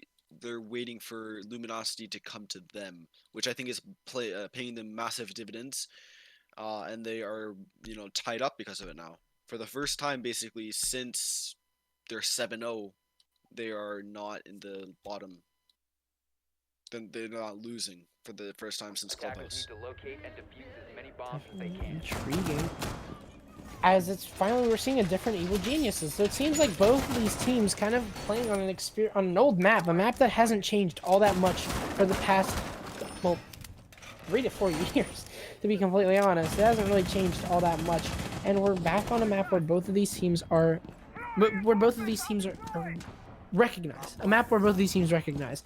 We're going to be going into customs, however. A map that kind of is a little bit, how do you say, or sorry, that's a little bit off-site. I wouldn't call it a complete off-site because it kind of has been the third bomb site no matter what. Teller's Archive, or sorry, what am I trying to say here? Bathroom Tellers has kind of just fallen off completely off the face of the planet. It's never been played really all this much, and now we're just going to be seeing this customs, and Customs relies heavily on CCTV defense because once you have those hatches open up above, you gather control of Customs then and there. Once you open up those hatches, Customs is yours. What do you really do at that point? And even Customs isn't even the main focal point. In most cases, you just open up Customs to pressure and then push into storage, which is a huge attacker-sided bomb site if, Customs is left open. Yeah, the only thing I see that might go wrong with Evil Geniuses here is they are I mean, I like that they're hard holding CCTV, however, and they just get a kill from it. However, last time that they hard held CCTV when they were defending on Archives and Armory, it did not go well at all, and Luminosity was able to sweep them away. But this time the first kill is going to go in favor of Evil Geniuses, but there is a delayed refrag onto Modiga, so that was their star player from last round taken off the board. However, before that happened, NVK was able to take down the Thermite, so that's no more hard breach on the side of Luminosity, which can be a big issue, especially if they hadn't gotten anything opened yet, like with Absolutely. Or any hatches, because I think those are actually being forced. You basically at this point nullify a customs push. Unless you want to push in through the doorways, you can't push in through the walls, you can't open up the hatches, those are staying sealed shut. You can sure use your breaching charges on Factor, but again, more importantly, you basically can't push into customs unless you use a doorway. So in most cases, we'll be seeing Luminosity pushing in through storage, the more favored bomb site for them at this point. As Gotcha, no! He's going to end up getting 2 kills, basically, as Doodle will take down Gotcha, but for Gotcha takes down NVK. What happened? As Evil Geniuses are now stuck between 2 players who kind of indirectly are trying to control site. Again, though, Luminosity finding this problem where they don't have control of the diffuser, and well, as I say that, we'll get it now. As Luminosity have a minute remaining, they only have 2 players to deal with here. Granted, those are Pulse and Legion, 2 very powerful anchoring operators, one with intel and one with denial. We'll see if they will be able to clutch it out due to the mistake here of Gotcha, but no, Rexon will find Necrox, and it just seems all but over this round here. The wide swing from Young won't work out, and LG will take the attack here. a very, very pressurous bomb site. A lot of pressure will be applied on you if you aren't careful. And Evil Geniuses just gave Luminosity way too much room, not only on map control, but also life control. As obviously we talked about the gotcha team kill. Stuff happens, but unfortunately that was probably the most fatal time to get a team kill. Yeah, I mean, honestly, if you're Evil Geniuses, you're not really expecting to win your tertiary bomb site, especially with how good Luminosity has been playing, especially, you know, in taking this east side of the map. So this isn't a huge loss for them. They're down by 1 point still, but they can probably bring it back because they have Armory opened up now, I believe, which is their preferred site overall. And if they play it the same way that they played it before, unless Luminosity is able to, you know, completely reinvent their attack, Evil Geniuses should, in theory, take this. Yeah, we'll have to see. It definitely has been a Luminosity site, favored site. Sorry, an Evil Geniuses favored site. It is the only site that they. It's one of the sites that they have won. As it just seems like the default sites, the ventilation, the armory have just been working out super well here for Evil Geniuses. Obviously, customs is quite the difficult site to hold, but we'll see what is done differently here from Luminosity. Hopefully, they won't bottleneck in the site, and hopefully, they will have a little bit more control whenever they decide to go for their plan. Yeah, we have Gotcha setting up these same cameras, and he will be trying to see most likely, but I don't know if it's going to work because you have the IQ on factor like every single round, so like they've got to know that these cams are getting spotted easily. They're not really being that effective, so I don't know how good these cameras are going to be. I actually see right now that we are about to break 2K viewers. Wow, this is a pretty cool thing for me and but yeah, as casters, I think we can all agree that this proceeding, this 2-3 match proceeding, love we live off of, right? It's just these back and forth engagements between the players. No team exactly coming out on top with excess. So it's definitely not like what we've seen in these previous matches where it's been blowout to blowout, right? With those reverse swap matches.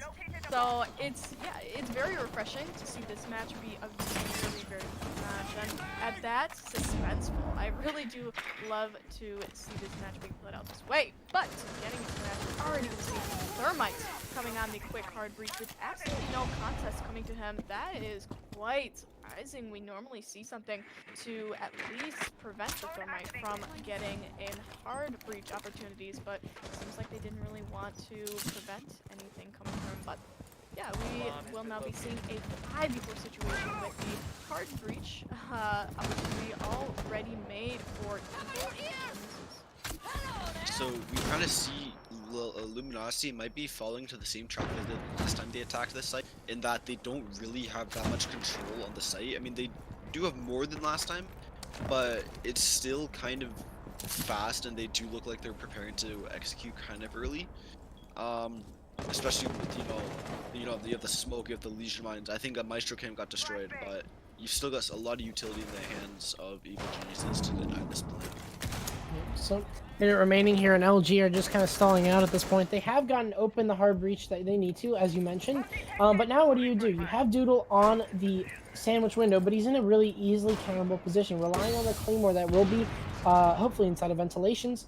That's all he's really got here, and you have Slash kind of playing inside of CC, but the rest of the three players are looking towards Deja Vu, as they are possibly going to be pushing and going for the defuse, and here it is, a 5 versus 5 defuse, and from underneath you have Modiga. Underneath control is held by Evil Geniuses, but the plant will go down to everybody's surprise. How do you even get away with that? Now Modiga trying to find the outside player. He will fall to Rexen, however. There goes your Legion, and now Rexen will start to push up. Doodle will start to push up here as he's going to try and pinch out through metal. All of a sudden, Evil Geniuses are stuck between a rock and a hard place. However, MDK trying to break that, but it'll be broken instead by Rexen. A 2 versus 4, as here comes Doodle over from metal. It's all but over now, as Factor will take the head off of Young before that flank from metal becomes a fatal, crucial ending kill.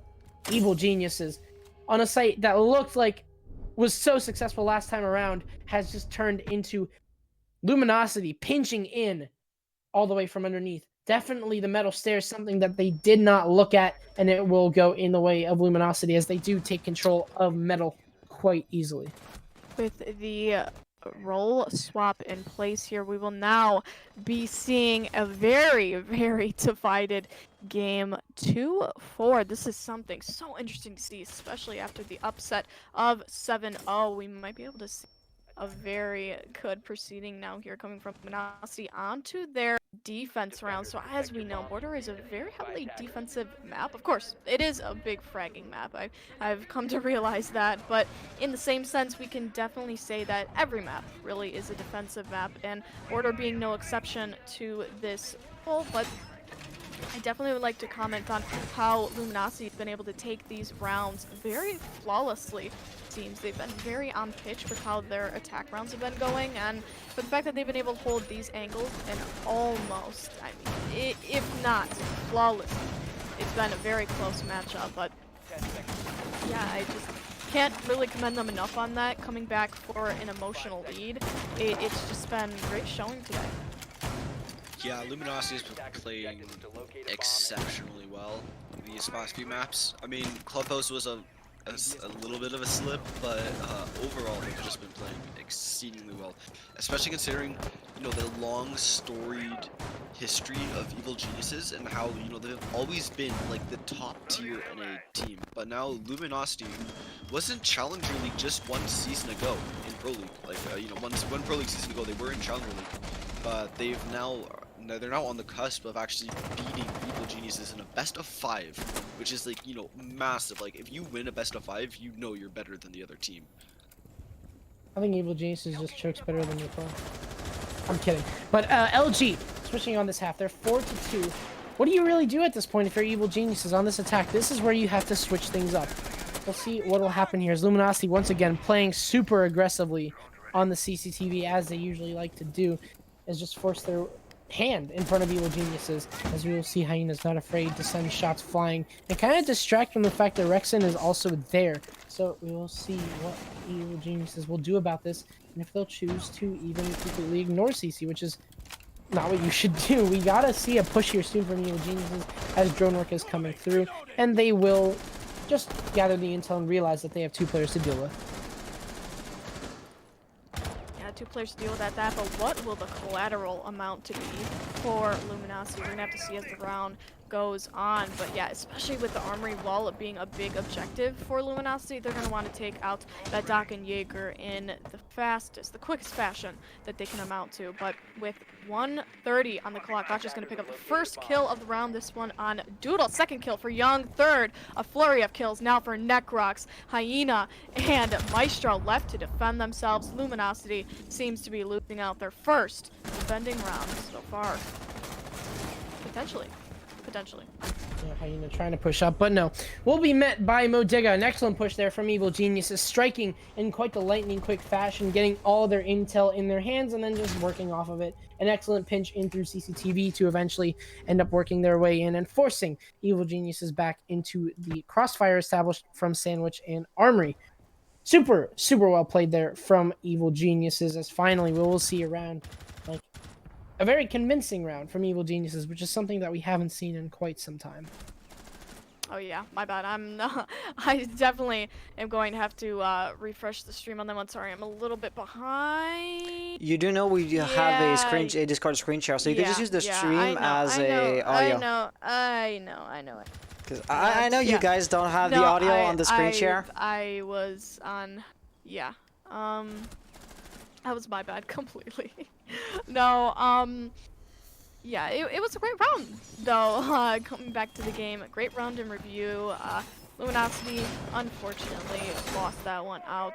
Something to talk about, it was really Evil Geniuses that got very concise on the pitch of getting those kills. I mean, they took map control away from Luminosity very quickly. They were on the objective even before the homers were able to get back and defend themselves. So for the fact that Evil Geniuses was able to do that, I would say is a pretty good feat for them, even within all, you know, the great time that they were able to spare for themselves.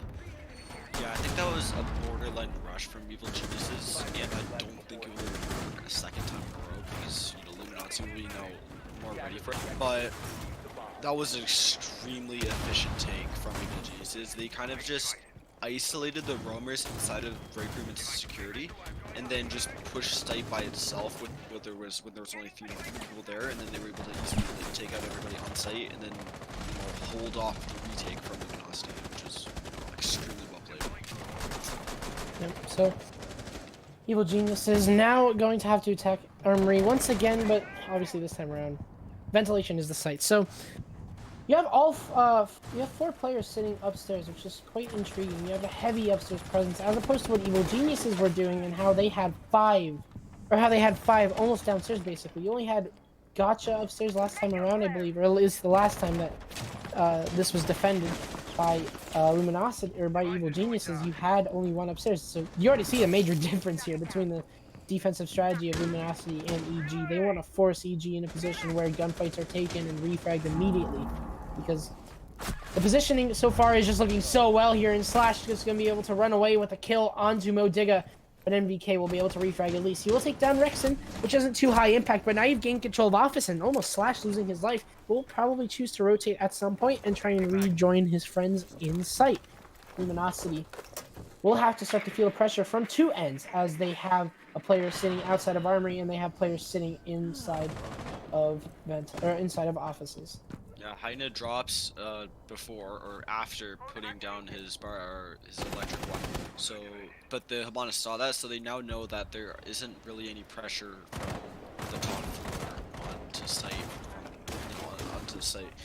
So Evil Geniuses, if they can capitalize on this, could probably take this round, because they've got the buck for like even more vertical destruction, and they have. I mean, they lost to Zofia and Nodiga, who has been extremely good so far, but this is looking good for Evil Geniuses.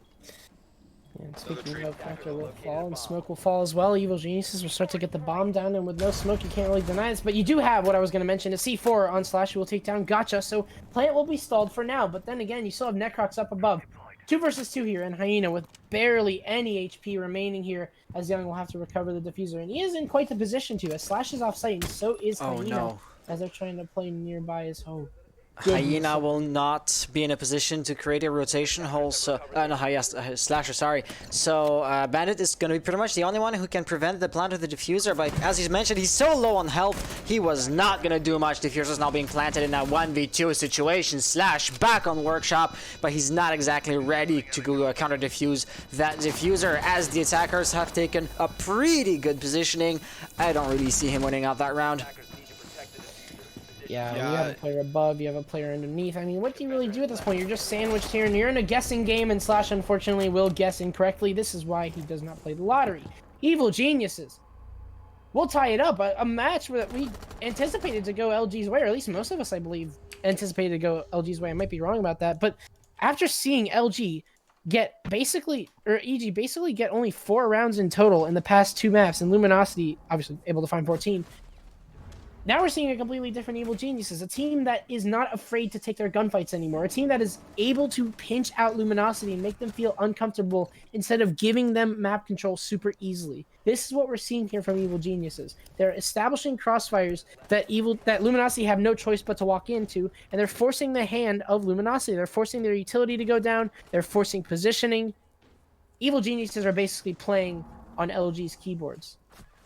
Well, I think that the main factor, not to quote the person factor, but the main reason that Evil Geniuses is being a lot more competitive on this map in comparison to Villa and Coastline.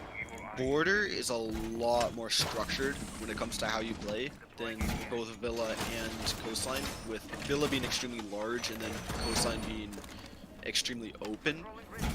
Border is just, as I said before, just so much more structured, and you can't really get away with the run and gun style that Luminosity likes to play with. And I think that Luminosity is going to need to bring out some more in-depth strats if they want to be able to, compete with Evil Geniuses at this level.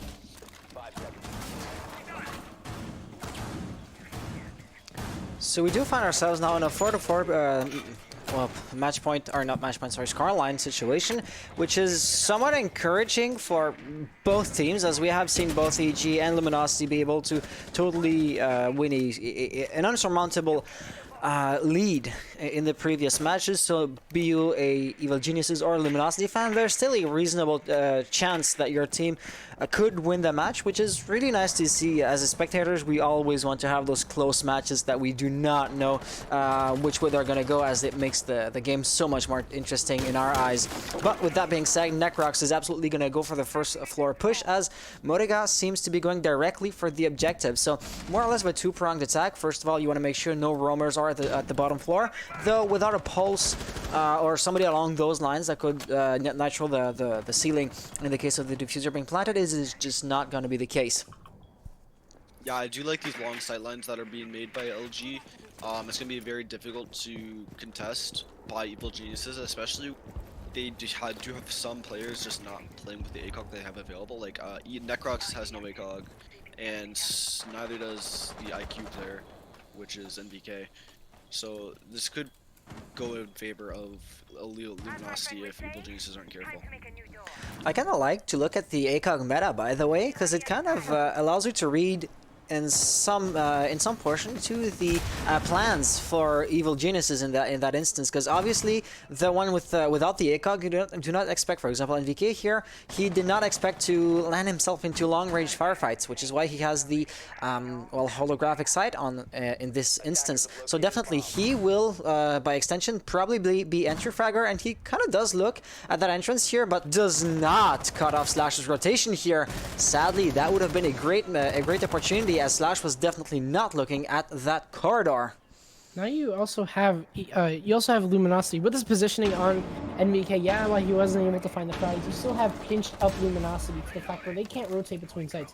Doodle's gonna hold Armory, and that's it. Or start Archives, and that's it. If he falls, you lose control of Armory. Archives, you have to use the ACOGs, or you have to use the site. Which obviously your ACOG's dead. You just have to hold your angles. You can't really rotate in because you have an NVK there. Necroc's gonna take down Gotcha, getting a little bit of revenge from a few rounds ago, I guess, as Doodle is smoking himself off. A crucial frag onto the Habana, so I mean, I'm not sure if she's used his hard breach at all, and now MBK has actually fallen off the position in CC. So now you've allowed Factor to be able to rotate in between sites, but now Doodle will fall. So now you've lost control of Archives, and that is going to allow for Necrox to make his way in and start going for the plant. But from underneath is Slashhug. He's going to be throwing the C4 at the default plant, but no default plant's happening. A trade will end up in a 2 versus 2. It's going to be actually 1 versus 2, as it is just Necrox in a 1v2 situation. Young is down and on the ground. He will be finished off by Rexon, and now your two German operators have got a pinch going on here. Slash is going to start to make his way over in through East Stairs, and it is going to be Rexon pushing in through the site. But Necrox is all the way over in offices. He won't be able to. No! He'll try and find one, but instead it will be Slash to win barely on the skin of his teeth. Evil Geniuses has that round. Slash, come on now. Slash is just testing his crouch key, so it's okay. But that was a beautiful shot from Slash. Like, I did not expect him to win that at all. Well, what a round. Yeah, that honestly, up until the very end, that could have gone either way. That was very tense. But in the end, Luminosity will take the win and bring themselves up one point closer to ending this series and moving on to the grand finals for the invite spot. Yeah, just to think, in 2 possible rounds, Luminosity could win this whole series. I think I can speak for all of us when, I mean, most of us at least imagined that EG would be winning this out, and of course the underdogs won our hearts by the end. It absolutely crazy. This is wild. I never could have expected this type of turnout, and we finally get our tab. Where's the stats here, guys? I think we saw a 10K from one of the players on Luminosity, if I'm correct. Sorry, I wasn't paying attention to the scoreboard. I was also manning production, I'm sorry. Alright, well, I mean, I'm pretty sure I saw the, one of the 10Ks. I'm not quite sure if it was from EG or from Luminosity, but it was there, it was present, and it really, yeah. Fact. I'm thinking it was Luminosity, but regardless, okay? These next few rounds are going to be monumental. for the potential win here for either team. So if we do get put into OT, this is something that we are obviously going to want as casters, having a very good situation in terms of round setting, but it's also going to mount lots of pressure for each of the teams, and hopefully neither of them will crumble under this such pressure. Well, that was also the first win that Luminosity has had this half, and so they are going to be needing to go to a site that they haven't won yet. And if they don't win another site until they go back to Army, they will be putting Evil Geniuses into the position where they could have a match point against Luminosity, which would not be good. But Luminosity is also, like, you know, like I said, looking to win this, and they're going to be trying to pull out some different strats to take this site, because this is the secondary site, and you are expected to win it as a defender, especially on border. Yep. So we'll see in the update. They have Factor and Hyena upstairs this time around. Not a lot of players, like they had 4, I believe, upstairs. Now they actually have 3. But they have 3 this time, as Doodle's going to be playing underneath instead of above, as Evil Geniuses will start to push this, as they are most likely going to be forced to. The wall is open, and no, Gotcha's going to fall. What was that push from Gotcha? NBK will find the refrag, however, onto Hyena, so you've gotten rid of your hard breach. At what point is the hard breach going to be useful, though? I'm not sure if the hatch is open or closed. Obviously, we can't see because we can't control Spectator, but I believe it is open. So, not too important of a frag, but losing control of your Meister camo is definitely going to be quite the loss here. But here comes NBK to find Factor, as Doodle with the runout will find Necrox, but he is in position to be refragged. Rexton going to take down MBK now, as upstairs control is not given to Evil Geniuses. It's all going wrong here, as Young will actually be able to finally get it, but still, a player inside of offices is going to thwart his plans to go for a push. He has to recover the diffuser that was lost, and he does have it. Modiga going to find Doodlehammer, who is inside his sight, and now this is going to allow Young to possibly go for the plant, but you got to be careful, because there is players sitting nearby, and that is Slash playing inside of Customs. Rexton going to come in with a rotate to establish a pinch here, and Diffuser surely going to start to go down now, as Young going to get in the safest position as possible. He will get tagged down, however, and that will reveal the location of Slash. Modiga will find yet another on Rexton, but he has to be careful of Slash, who's making his way in through metal stairs. They know exactly where he is, so the crack shots really not going to be coming to any effect here, as it is going to be the 2 versus 1 retake here with the MPX, the weakest gun in the game, but it also the most accurate. We'll see what he's able to do, because he does not know where the players are positioned. He's just going off of pure luck at this point. He's going to assume where MBK or Young is. He is correct. He'll take the head off of Young. He'll take the head off of Modiga! Are you kidding me, Slash? Another clutch will go his way! Spencer Oliver is absolutely crazy! What the hell? Slash able to single-handedly clutch the round, putting us into a match point situation. It's 4-6 now. Luminosity only needs 1 round to series, go on to the final, and have to attempt to beat SSG to hit the 2020 Invitationals. What the hell? Let's not forget he was working on pure luck. He had absolutely, and I do mean absolutely, no idea where his opponents were. He worked on pure luck, pure, say, game sense, and the pre-fires were just on point, leaving absolutely no chance for either Modiga or, I believe, Young to fire back. What a man, what a clutch. That match point situation is entirely deserved. Yeah, that just shows you the power of, like, being a veteran in this game. Like, Slash has been in the scene for so long, and it's truly showing in how well he's been playing this season. Man, oh man, and he just had the most important clutch of this entire game. We could be seeing Luminosity playing against SSG as Evil Geniuses. They had their run, but are we seeing the beginning of the end here? What was a 2-0 game in the favor of Evil Geniuses, if that sounds familiar to anybody, is now Luminosity. They have the deck in their hands. What do they do next is the question. 1 round separates them and a chance to qualify for the 6th Invitational. A team that just barely made Challenger League or Pro League only a few seasons ago are now possibly staring at the greatest tournament to ever grace Siege. What do we even do at this point now? An exciting clutch from Slash, demoralizing for Evil Geniuses as they are starting to slow down quite a bit. LG are in the driver's seat. They have control of the pacing now. And finally, Slash turns MVP as finally Evil Geniuses had LG under their hand for quite a bit, but now that is all changed with a single round. What happens next is the question. Evil Genius is not able to pass the vibe check. This is a 4-6 match point. What the? I can't even. I'm speechless. I have no words for this.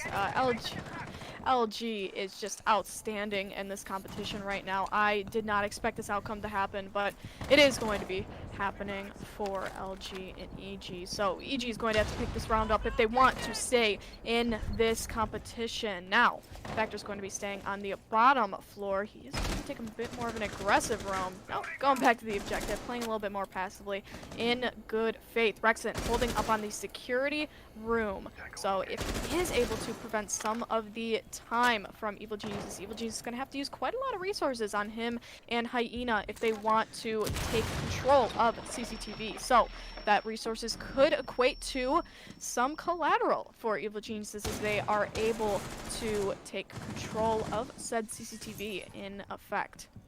Opening up quite a small parenthesis here. I saw in the chat getting Invitational 2018 vibes again.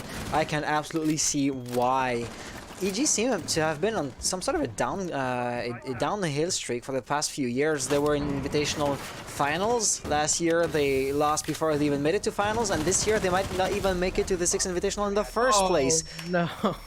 Slash on do fire. And MVK is gonna go down too. The control from Luminosity extending to the top floor, and oh my gosh, is right. You just lost 2 players that quickly, and upstairs control given to Evil Geniuses, but at what cost? Oh no, You lost your hard breach, and that this is 50 customs, seconds. Well, and customs is going to be sealed.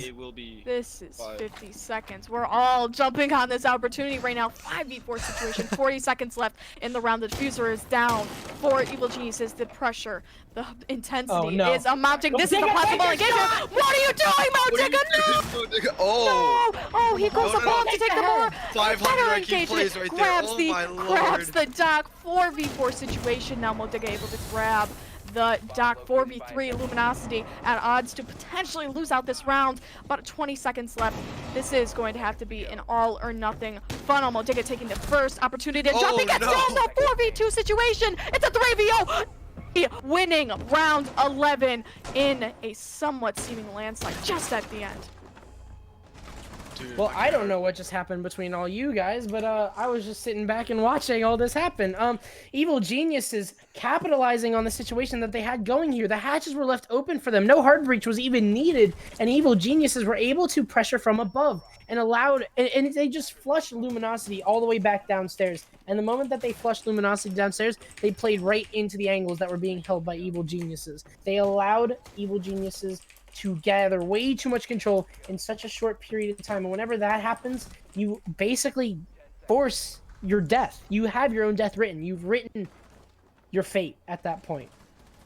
Yeah, it's so unfortunate. The hatch was bugged too. Yeah, somebody made a comment in chat saying the hatch is bugged for so long. I've experienced that hatch bug, and I do not play nearly as much as these guys. So I feel like these guys really should have known that by then, that hatch was going to be their doom. I mean, somebody was on it anyway, so it was basically an unwinnable situation. But now with a 5-6 match point. Yeah, they did. Well, they won it, but it was Mo didn't. That's what I'm saying. So here we sit. So Mo lost it out, I guess. Sorry, my bad. Yeah, so Evil Geniuses now looking to tie this up and bring us to overtime in the overtime map based of this best of 5 series. This has been the longest series I think I've ever casted, and it has been beautiful. Well, we could be seeing the series come to an end, or we could be seeing it go into OT. Either way, it'll be the closest game that we've had this entire tournament, this entire best of 5, as Evil Geniuses are playing the game of their lifetime. Not in the good way. They are playing for their lives, is what I'm trying to say. They are sitting at a point where this is invitational point. That's it. All you do here now is you play like yourselves. But as I say that, you lose NVK and Rexon. Gonna capitalize on the moment. And now, all of a sudden, Evil Geniuses have lost their IQ, and Factor is on the Valk. Too much of a bad combination here, as now Luminosity are going to start off with quite the advantage here, as they are going to be playing quite the turtle strategy here. Evil Geniuses will have to start to push in against this turtle strat that has just been working out so well from LG. LG have been the armory team, at least against Evil Geniuses, who have just not been finding it way too much. They've just been so back and forth and so not with themselves. We'll see what they do here as Gotcha going to start to open up the wall, and progress is being made even with your IQ dead. That's what you want to see, because Evil Geniuses at this point cannot slow down. If they slow down, LG, who are a much quicker team, will just catch them off. Yeah. truthfully. Evil Geniuses, I think, is recovering pretty well, considering that they're down a man. They are all congregating inside of security, and it looks like they're just going for a full armory wall take, and that's going to be difficult with the Hibana instead of the Thermite, which I don't really know why they took the Hibana instead of the Thermite. A little bit confusing, but they're trying to make it work, is what I'm trying to say. And they're all gathering at this breach right now. They're trying to deal with this Evil Eye, and it will be dealt with by the Zofia. So now they have a pretty free avenue to plant. I mean, Doodle does still have his smoke babes, but he's only got 3 of them, and there's still a minute left in the round. Yeah, and Doodle using one of those, and Factor underneath as well. He has the C4 pre-placed, and he's going to be able to get a call whenever the plan starts to go down. There's so much utility that is going to be against Evil Geniuses as they look to go for this push. They have all their players stacked outside as Modiga going to go over through vent. Hyena's going to take down Necrox, however. There goes your Jackal. Not a huge kill, but you've lost your smokes. Are we seeing the beginning of the end here as your C4 is still open underneath? You have the Toxic Babes left alive on Doodle. He's going to be choking out Evil Geniuses as Gotcha has to push in at some point. Rexon is even behind half wall, as Vulgar has mentioned. Here comes the push in from Gotcha. Where's the cover? He's going deep in! It's a 1v5! It's a 1v5! We'll find defenders! It's a trade. NVK leaves the game! Luminosity will be advancing to the grand finals of the Invitational Qualifier. Gee. Well, that's all she wrote. Luminosity had quite the round there. Let's analyze that real quickly. Evil Geniuses, most likely Gotcha, ran in between all of the defenders, proving that he had no intel, or Evil Geniuses had no intel. And then, what happens next? Young has to push in after. Young does not cover Gotcha at all because he was not ready for what Gotcha just went for. Gotcha was not expecting what just happened. Or Young was not expecting what Gotcha just did. So Young was not able to cover that. And Modiga was just on the rotation to go up into vent to try and cover this and to try and go behind inside of archives and try and help with the plant and pinch down the players and force them into sandwich. But what do you do when there's no one playing on sandwich? What do you do whenever Modiga dies out because he's forced and because he's way too late? LG played that to a T, while Evil Geniuses basically, I hate to say it, but it comes down to it, Evil Geniuses threw the round away because they could not wrap their heads around what their own team was going for in terms of that execute. Yeah, unless Evil Geniuses get the invite, like the Ubisoft invite to the Invitational, this will be the first Invitationals we've ever seen without that core roster of Evil Geniuses. Because in the first Invitationals, I think they were Continuum, and they actually won it, I believe. And then 2018 and 2019, they were there. 2018, obviously, they lost to Penta in the Grand Finals. 2019 didn't make it to the finals, but they're still there. But this will be the first time we've seen them not yet Invitations at all. Thanks, bro. You're gathering quite the attention tonight. Yeah, it's a lot of it is.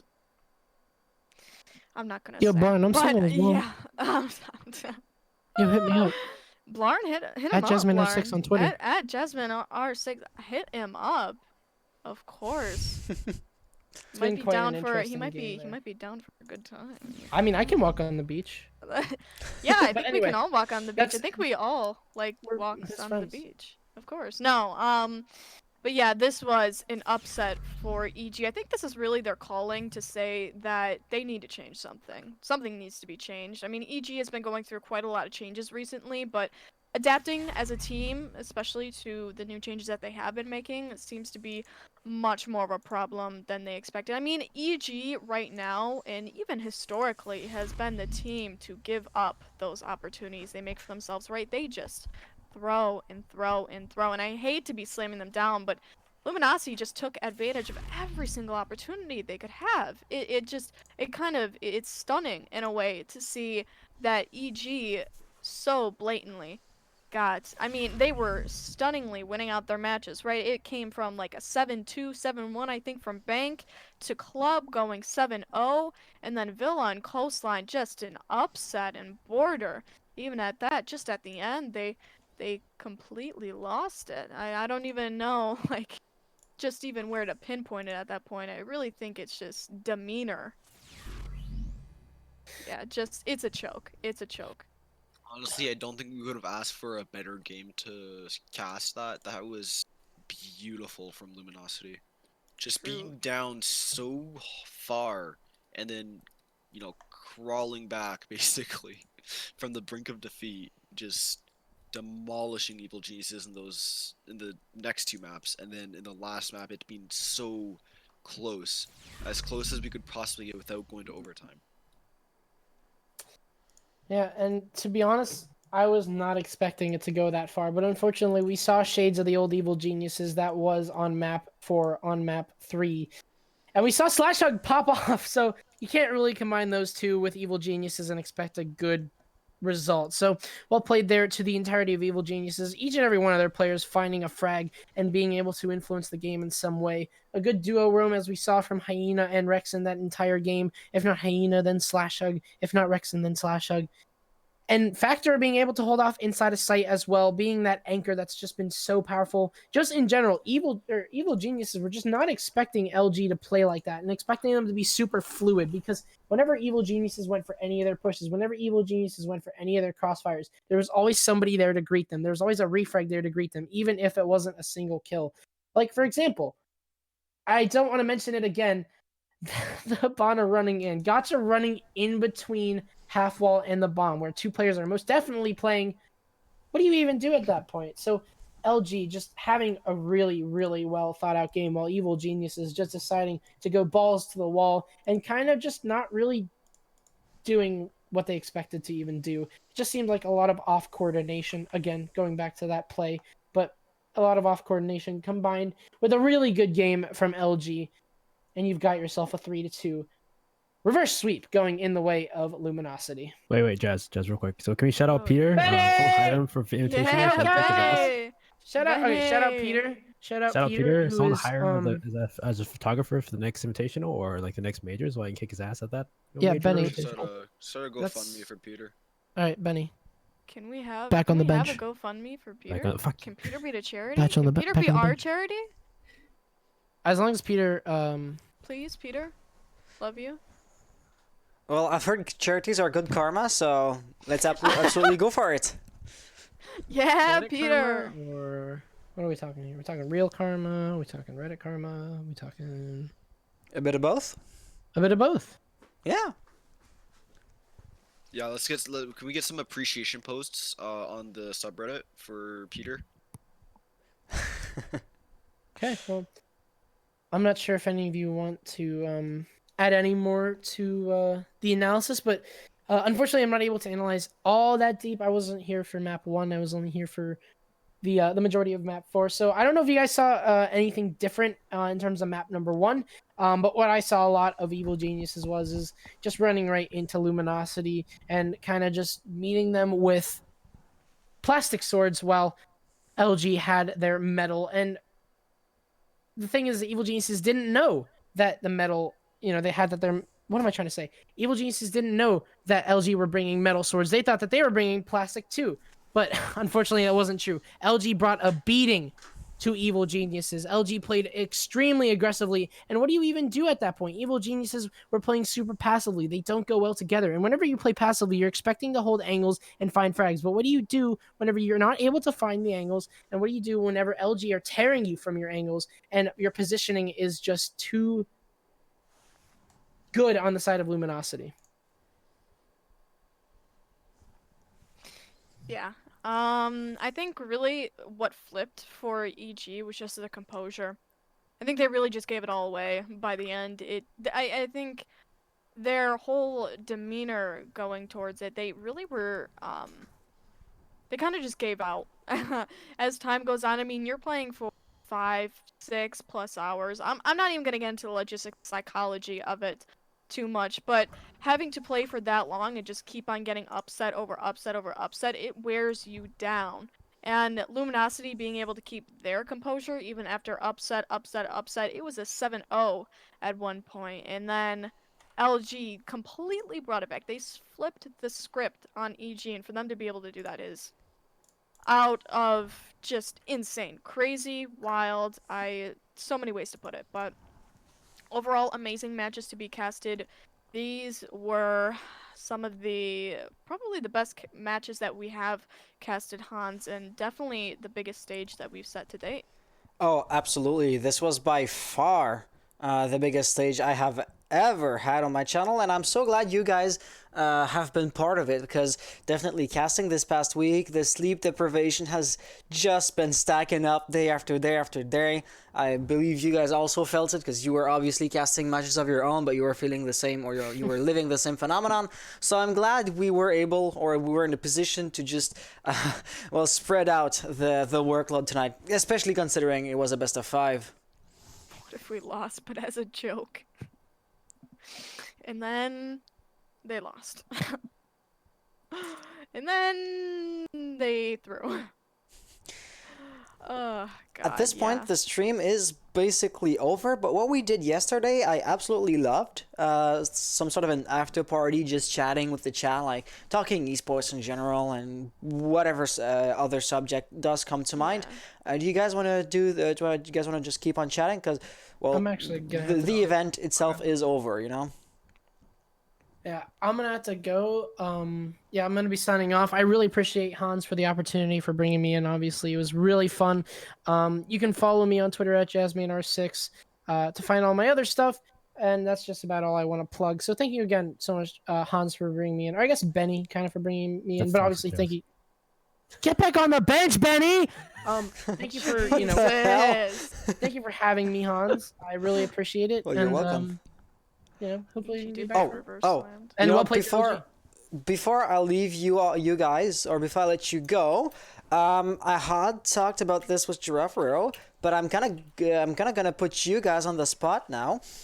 We had talked about amongst ourselves how it would be fun to do some sort of a community casters like showdown, or some cross promo collab events after the quals would be over, just to like show that we're actually like working together to a common goal, rather than just like casting separately games in parallel to each other. So that's the first time I'm publicly talking about it. That would be like really fun to get people like Razors, his co-caster Loaf was also not alone, I think, and like just have ourselves be casted, Oh, he's on ESL Communicast, so he can't do that. No, but you get that the is- point. Having some that sort of a is showdown, or unfortunate. let's just celebrate being a caster in the community. I think that'd be We can always see fun. what happens. We can see what happens. But yeah, I got to sign off too. It's pretty late, so I will see Yeah, you I all gotta go. later. Yeah, it'll just leave me and Hans. That is a-okay, but yeah. Wow. Lots and lots and lots of matches. So much fun. Somebody asked in the chat, Hans, did you cast for MMGL at one point? Both me and Hans casted for MMGL. And look where we are now. Wow. 2K plus viewers. That is the most craziest thing. Yeah, time does fly. It is absolutely crazy when you think how fast you can get noticed and picked up. So definitely, whatever you guys are pursuing as a dream, don't give it up. Eventually, well, there are two possibilities: either it works, or either it doesn't. So every day, if you want to look at it that way, though it is a flawed way of looking at it, I will concede. Every day you have a 50 chance of achieving your dream or not. So never give up. Never give up. Oh yeah, and like you were saying,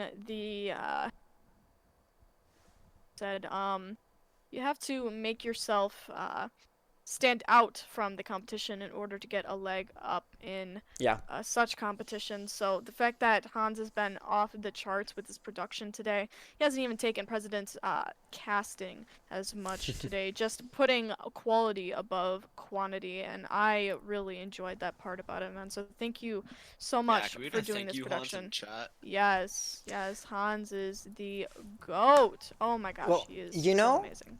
You know what? I should absolutely do what people quick maths, as they say.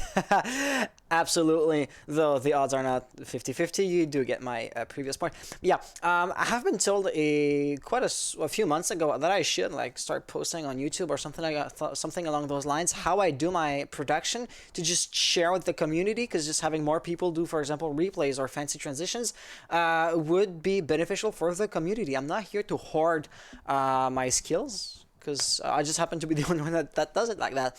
And the idea might just end up, well, entering in my thick skull, and I might just end up doing it, you know?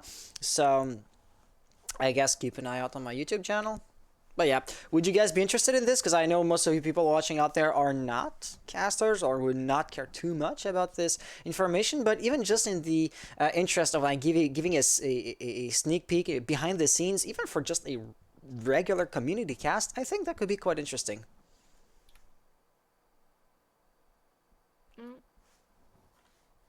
Hans equals pretty. Hans is pretty. I will take that as a compliment. Wait, this is Giraffe Row. You're on my brief team for a moment. Crazy to see you guys casting Invitational Qualifiers now.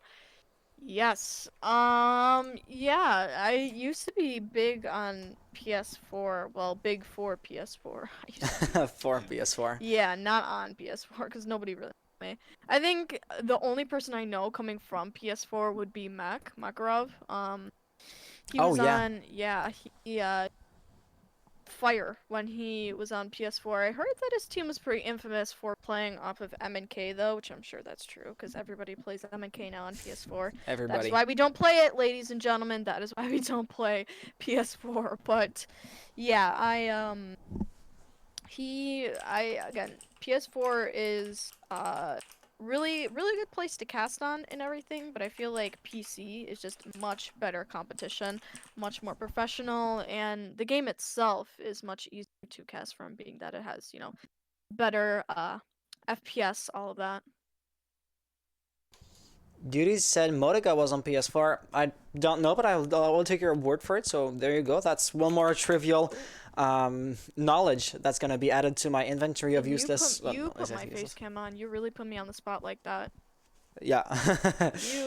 Wow. I looked at that and I. What the hell, man? Why did you do that to me? Sorry. Well, you were talking, no. so it made more sense to have your face on. You know.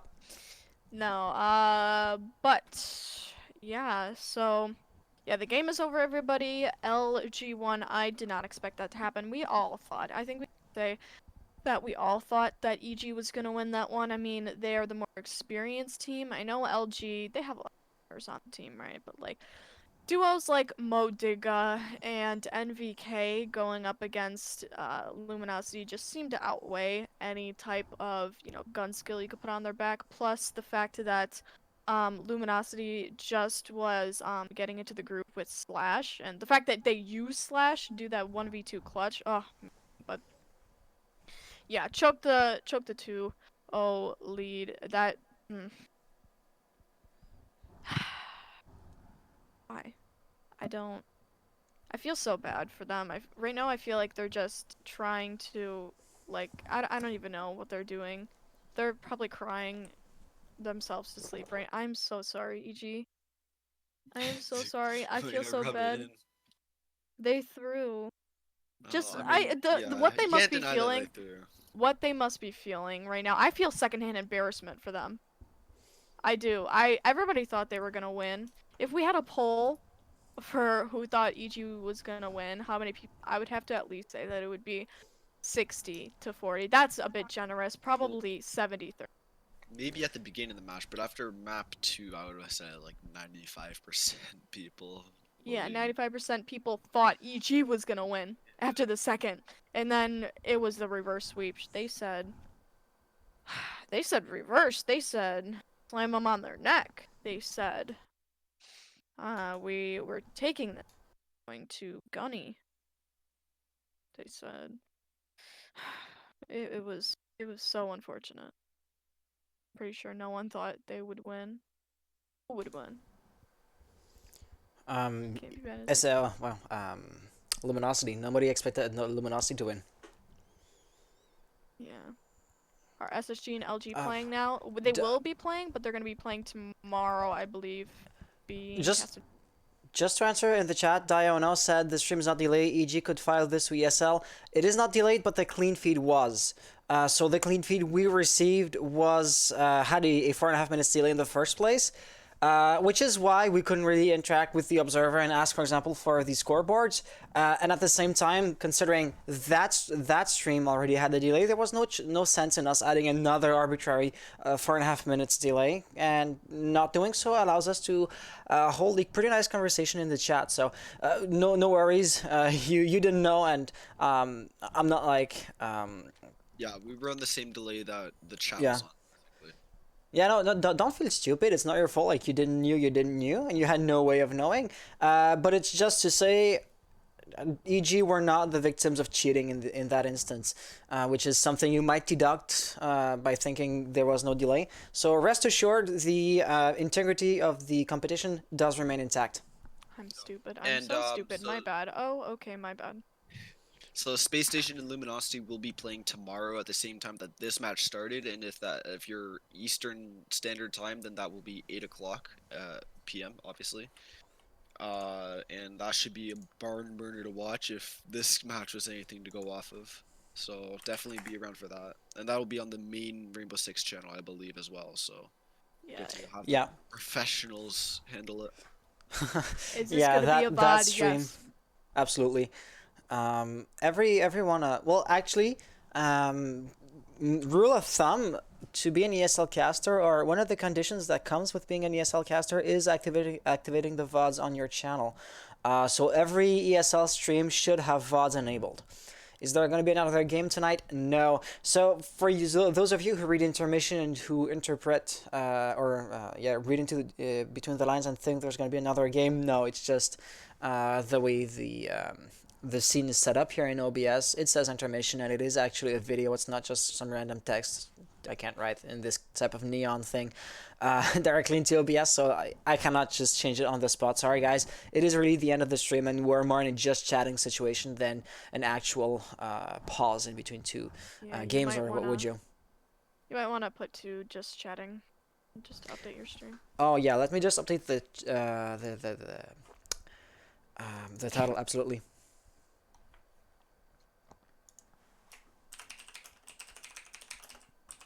Oh yeah, and thank you everybody for following my Twitter and my Twitch. I got so many follows today. It was absolutely insane. I probably, let me see.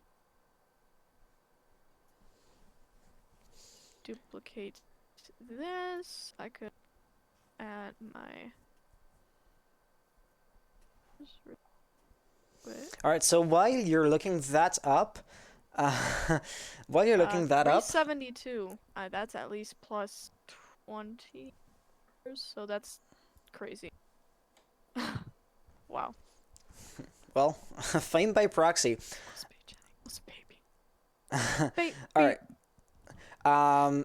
Yeah, well, with that out of the way, I would like to talk about this channel that you guys are on right now, as it has roughly doubled since we've started casting the ESL qualifiers, closed and open quals put together.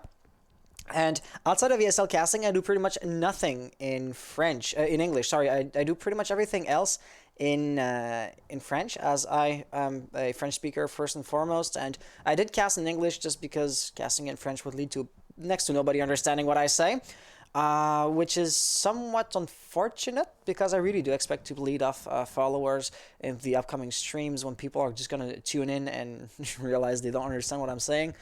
So yeah, at this point, like, I owe to ESL, I owe to like this past month literally half of my following, and that is absolutely crazy. Yeah. Yeah, Pontus, guys are listening for that. this cast has been Guys, keep roughly going. Oh, thank you. 20 times the audience Freelancers, I'll that I've had remember this. before. Yeah, as Volgar was saying, we have broken record after record after record this week. My previous all-time high was like 135 concurrent viewers.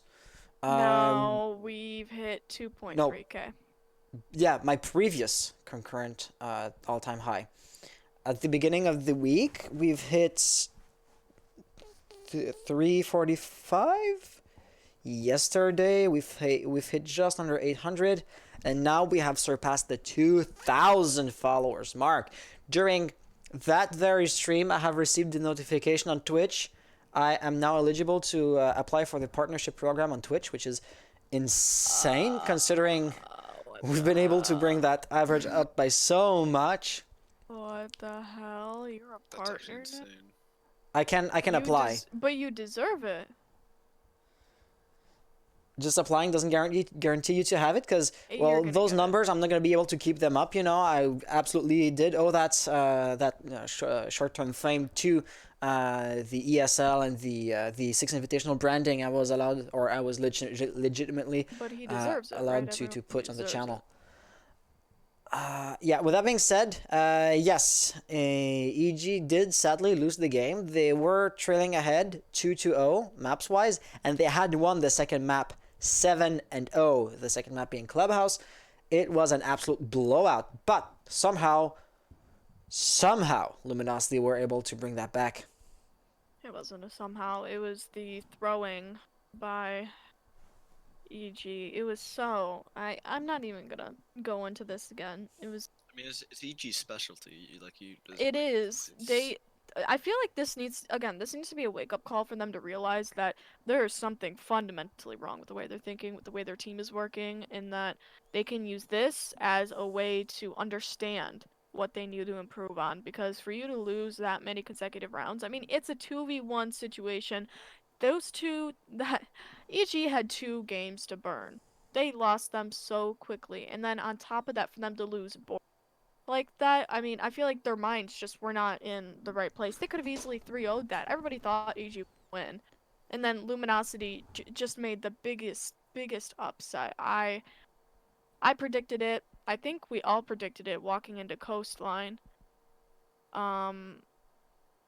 all thought that this was going to be something pretty much like a landslide. But for EG to put up that much of a fight, commending them on that one. For Luminosity to put up that much of a fight. My brain, so tired. Commending them, but again, EG did put up a big fight too. Of course, at the beginning, they just crumbled. Time. I feel like they have a shelf life, EG, and once their shelf life goes away, it becomes a very hard instance for EG to retain their freshness.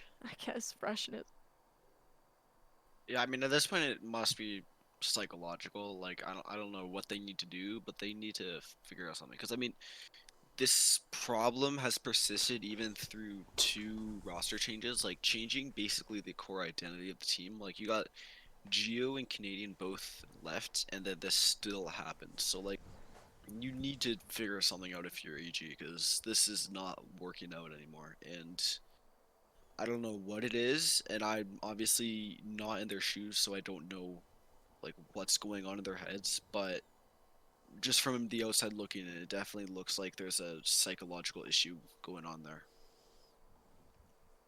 Of course. Yeah, I could see you guys on analyst test. Thank you. Yeah, see, I definitely would much prefer to be more so of an analyst if I was in a casting position, but then possibly a desk host, because oh my gosh, this Troy was clearly the problem. Damn, he really just did that. That was unfortunate. I mean, obviously Troy wasn't the problem, but then again, C7. Troy was or the problem. The And the CZ75 or whatever it is on White They Stars. C7 the objective a lot. Overwatch reference real quick. C7ing the objective. It was oh gosh. I miss both Troy and BC on the EG roster. Yeah, I miss Troy. Well, I miss Troy still has the GS chance to go so to much. Invitationals though, because Troy's in SSG now, and Oh yeah, he's is- definitely going to Invitationals. SSG is the reigning supreme team over EG and Lumina. I mean, I think if I were to look at the bracket real quick, was it, I know Luminosity, did they get knocked out by Space Station? I don't think. That's Yeah, a good question. Ape knocked out Luminosity, but then again, EG knocked out Ape, but then Luminosity knocked out EG. So what's the real consensus here? But then Space Station just two OPGs. I don't know. I feel like, but when you have like a best of 5, it just gives more opportunities for people to play on a higher level and be able to give up those rounds in order to get the overall win. I feel like that's a lot of what Luminosity's mindset going into this was, hey, we lost 2 matches, but you know what? That is not going to deter us from getting our result. And look at what they did. They kept their composure. They kept their demeanor throughout the match. They stayed calm and they stayed on point. And for them to win that, yeah, I it's a mean bit it's much. especially impressive considering how relatively young that roster is, and like younger rosters will generally crumble under pressure a lot more than the more established roster like EG. Like, I mean, EG does have Modiga, but he's the only kind of young gunner on that team. Everybody else is a like huge veteran. Like, everybody's been in the scene for like several years at this point, but Luminosity is just a team of young gunners, except for Slash, who is a recent addition to the team, obviously. But yeah, like considering they were down 2 maps, and those 2 maps were not even close, their ability to just kind of shrug it off and just go for broke on the third map and like 7-1, I think, Evil Geniuses is just beautiful, and I Yeah. love to see it. That's some G2 demeanor right there. Or pre-G2 before the before the Goga getting dropped. God, that's a whole other thing. Somebody asked in the chat though, bringing up G2. Do you guys think G2 will get the direct invites? We already talked about this earlier in the stream, but I'll just rephrase it the best way I can.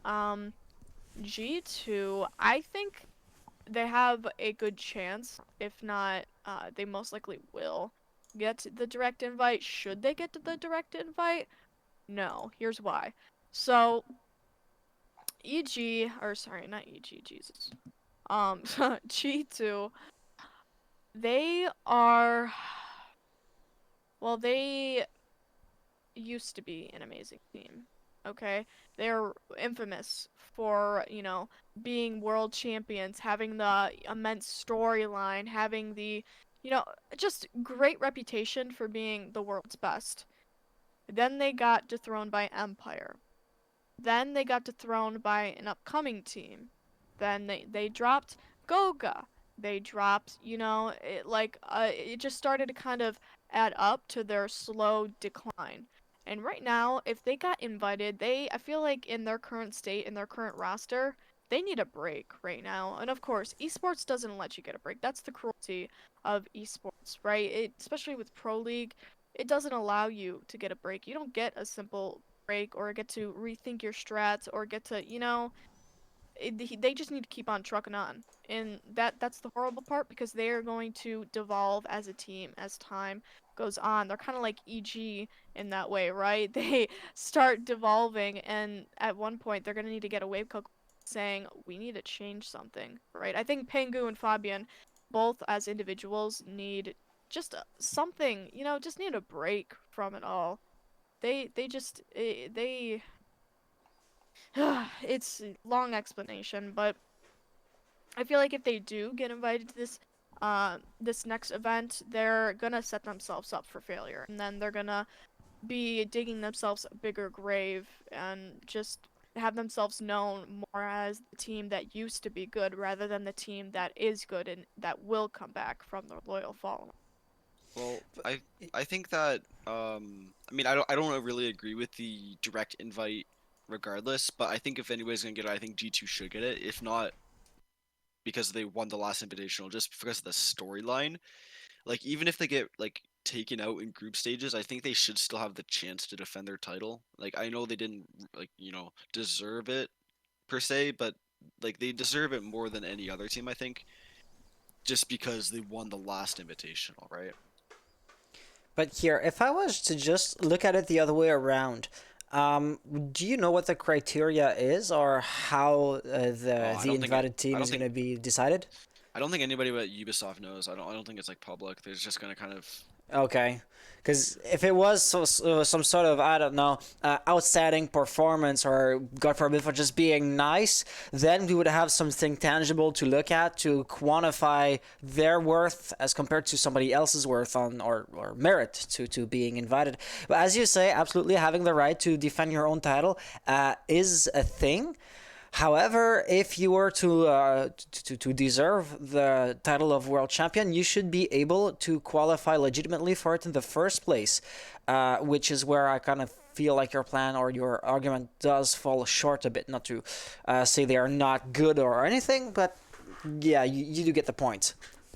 Yeah, I can see where you're coming from. I mean, it's really just messy situation all around. Like for all we know, they could just Ubisoft could just pull teams from a hat, and then that team goes to Invitational. But Right. like in Right. my opinion, like I don't really think that the direct invite should be a thing. But if it has to be a thing, I do think that GG should get it because like I mean, no other team has really like come close to like the dynasty that G2 used to have. I mean, obviously they're not Oh the yeah. best team in the world anymore, but like I think that we should have, there's like one final big invitational tournament to just kind of solidify like the end of G2, right? Because like even in the last major they came second place still, and it wasn't until like just recently they started really falling off. And so I just feel like they should be like just have the chance to like go to Montreal and just get like demolished by like a challenger league team or something. Yeah, see that's just solidifying, yeah, like you said, the end of G2, giving us the, you know, grand grandeur ending that we kind of want to see, EG being, or sorry, not EG, G2 being shipped off. They're just the team that used to be good but now is falling off of the actual game, the planet itself. But I think they just need more time. I feel like they can make a comeback. As being a diehard G2 fan for, the past multiple years, just loving the story behind Pangu, Fabian, right? Having watching Pangu individually as a player, especially, having all eyes on him, and just watching, the degrading experience they're going to. It's horrible. It's Oh, dude, horrible I, to be I watching know, them honestly. like that. I love Pengu, though. Honestly, Pengu's probably the most consistent player to ever play Seed. Like, he's been Oh yeah, going he is. non-stop since year one, season one, and, like, he's still really good. Like, he's still an incredible player. It's just G2 as a team, it just isn't there anymore. And I don't know what it is. Obviously, I'm not as good as them, like any of them even close, but just they're definitely not what they once were. But I don't know. Yeah, I mean, I feel like when you don't have those main players together, we'll say Goga, the foundation of the team, right? Goga, Pengu, and Fabian. Those are probably the three main players of the team. Of course, Eunice was a player at once. We had Uno in there. We had Kanto. I mean, those are kind of like side players, right? That we don't see very just as often in the kill feed or in the plays. They're You could say that their cost is not, just as high as those three foundational players, or their effectiveness on the team is not as high, especially on the live stage, the big stage of it all. But those, taking out Goga, one of the main essential players of G2, I think it wasn't the move. Okay, especially now that Goga is going on to Vitality. Yeah, and can we talk about Vitality for a second? Okay. Wait a minute. So Vitality used to be really good. They used to be a big contender in the early seasons of Pro League. And then what happened to them? What happened to them? And now they're finally just coming back to Pro League after all of this time. I feel like they've been in the dark, kind of waiting for their opportunity to rise up and be like the biggest contender out there. Of course, they've probably been in CL. They've probably been like in the higher competitions for a while. I just haven't really been watching them that closely. Well, But like now that they're on the big stage, like what, you know? well, what happened with Vitality is that the meta shifted and they didn't shift with it. Because like I don't know if you go this far back, but they used to be known as like a team that like would execute with like 5 seconds remaining, and they would take like the entire round to like set up their execute, and then they would do it, and they were extremely methodical and they were extremely strat dependent. But then once the meta started shifting over to more like frag heavy, more like reactive play instead of like play based on like predetermined strats, they kind of fell off and they couldn't compete, and then they got relegated. And then I'm not sure, but I think that this Vitality is mostly different from the Vitality that got relegated. So, but I'm really looking forward to seeing them play because they are honestly looking so good, especially with Goga, who I think honestly is probably the best support player, bar maybe Young. But other than that, like Goga's just the best. Honestly, I love him. Yeah, and Young to be put on utility like that is definitely a switch. It's a very rigid shift. I mean, I like Gotcha on support and everything, but Young to be on utility like that, it just feels off. It feels in for EG to lose tonight like that. Yeah, that's something that they're gonna have to consider when going forward as a team. But yeah, let's check. The real question is, what teams do, well, what teams do they all go to when they disband? Um, It's a fair point, I'd have to say, it because is. the players individually, well, they're all really good, and I kind of feel like it comes down to the fact that they're poorly prepared, you know? Because gun skills is always going to be gun skill. Meta changes, and you just have to adapt to its considering the strategies that you want to prepare and how you want to work together. And that's really just something that comes down to like managing the team. It's not the I don't want to sound too apologetic here, but it might not exactly be the players' fault themselves. Though I'm reading between the lines, I'm like going to blame the manager directly. Would be somewhat ignorant or would come from a somewhat outside position. We don't know what happens or how these teams work behind the closed doors, behind the curtains. But I absolutely do feel every one of these players having a place in another team and not like or not belonging there. So we'll have to wait and see, honestly, because at this point we can suppose things or we can make predictions, but we really do not know for certain. I'm getting tired. Sorry. I mean, obviously, I don't know them personally, but I feel like, especially for Pengu and Fabian, like once G2 disbands, I feel like they'd probably retire. Because I mean, I mean, obviously they're not old, but like in terms of esports, they are kind of getting there. And like as you age, like your reflexes slow down, etc.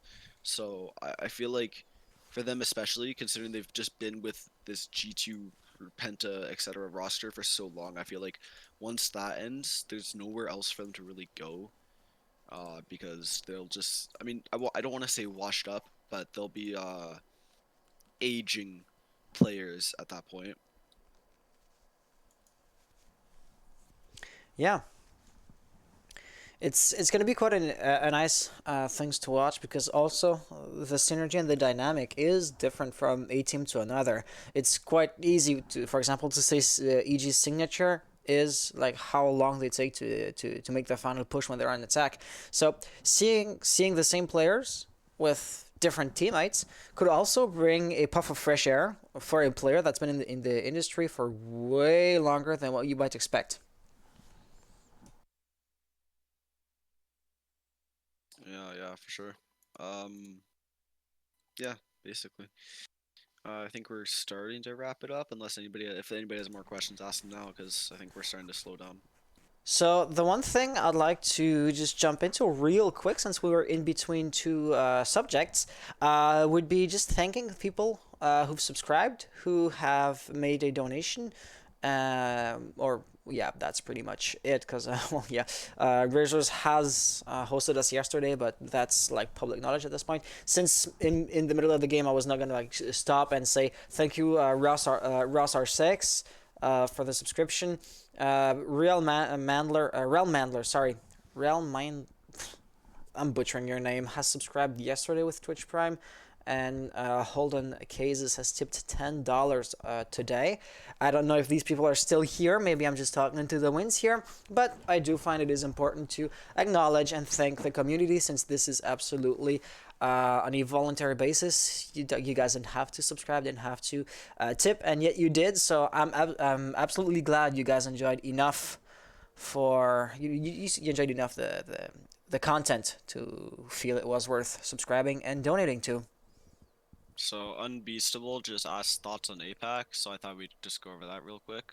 Absolutely.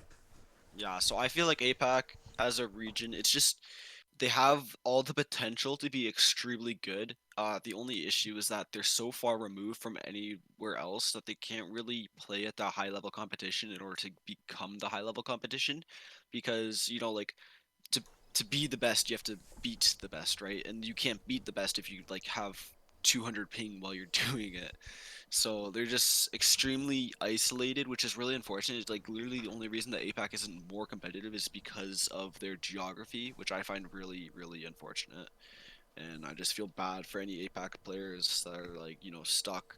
I mean, obviously you're not stuck there because like, obviously you love your country, but like stuck with not being able to compete at like the proper level that you should be able to, that you could potentially achieve. But that also does make for different metas, to have like these different zones that evolve in their independent ways. A bit like a dialect does change from, say, the US and the UK.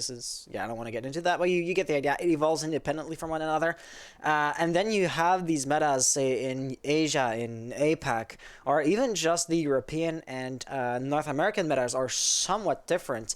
I did see this when I was casting French Canadian and European French teams for small time tournaments I did organize, and I did split them between NA and EU. And at a, say, a high plat level, I would just notice like these small changes or these small differences between the two different regions. And what's quite interesting is that when they join together in a LAN event, for example, Six Invitational, well, you kind of get to compare the best of each region, and by extension of that, you do get to compare the best of every play style or of every region. And the slight changes in the meta is also noticeable, I feel.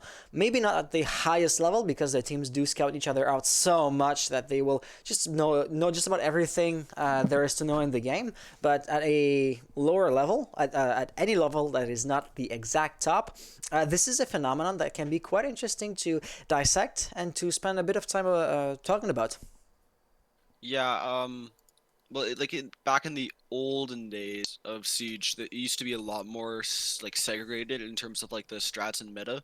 Like LATAM especially was like extremely aggressive compared to the other regions. I mean, North America and Europe have always been kind of similar because they've always played together in like lands and stuff. But back before LATAM was an official region, like they played like completely differently, and that kind of put them in a not a bad position, but in a position where they were a little bit disadvantaged because they weren't prepared initially for the level of competition that came out of NA in Europe. But I think we're finally now getting to the point where LATAM is like just as, if not more, competitive than like North America and Europe. G2 brings viewership from Pengu. Inviting them would generate most money slash views for UB and ESL. At the end of the day, they're a business into it to make money, so it absolutely does make sense. They would only lose money if they were to compromise the integrity of the competition. And yeah, even though giving any team a free pass does seem unfair to the teams that had to compete to get there in the first place, as long as the games themselves, the competitions themselves are fair and square, well, at the end of the day, it is their event. They are absolutely in their right to do so.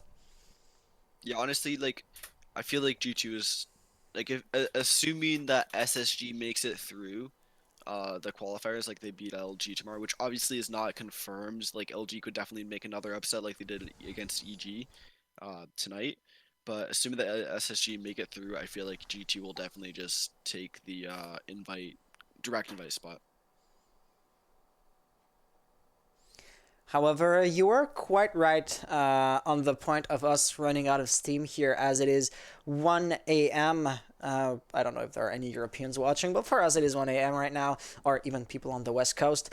And yeah, Jen and I, we've been casting for multiple days by now, so the sleep deprivation was adding up, and it is at that point catching up with us. So yeah, definitely, I absolutely do like Runner- these just Our talking. biggest low. Yeah, we are definitely gonna wrap this up pretty quickly here. Yeah. It's been an honor these past few days. So Hans, do you plan on casting this next Go 4? I know it feels like going back to the Go 4, like because normally, me and Hans as a duo, we cast quite a lot with each other. So we cast Go 4s.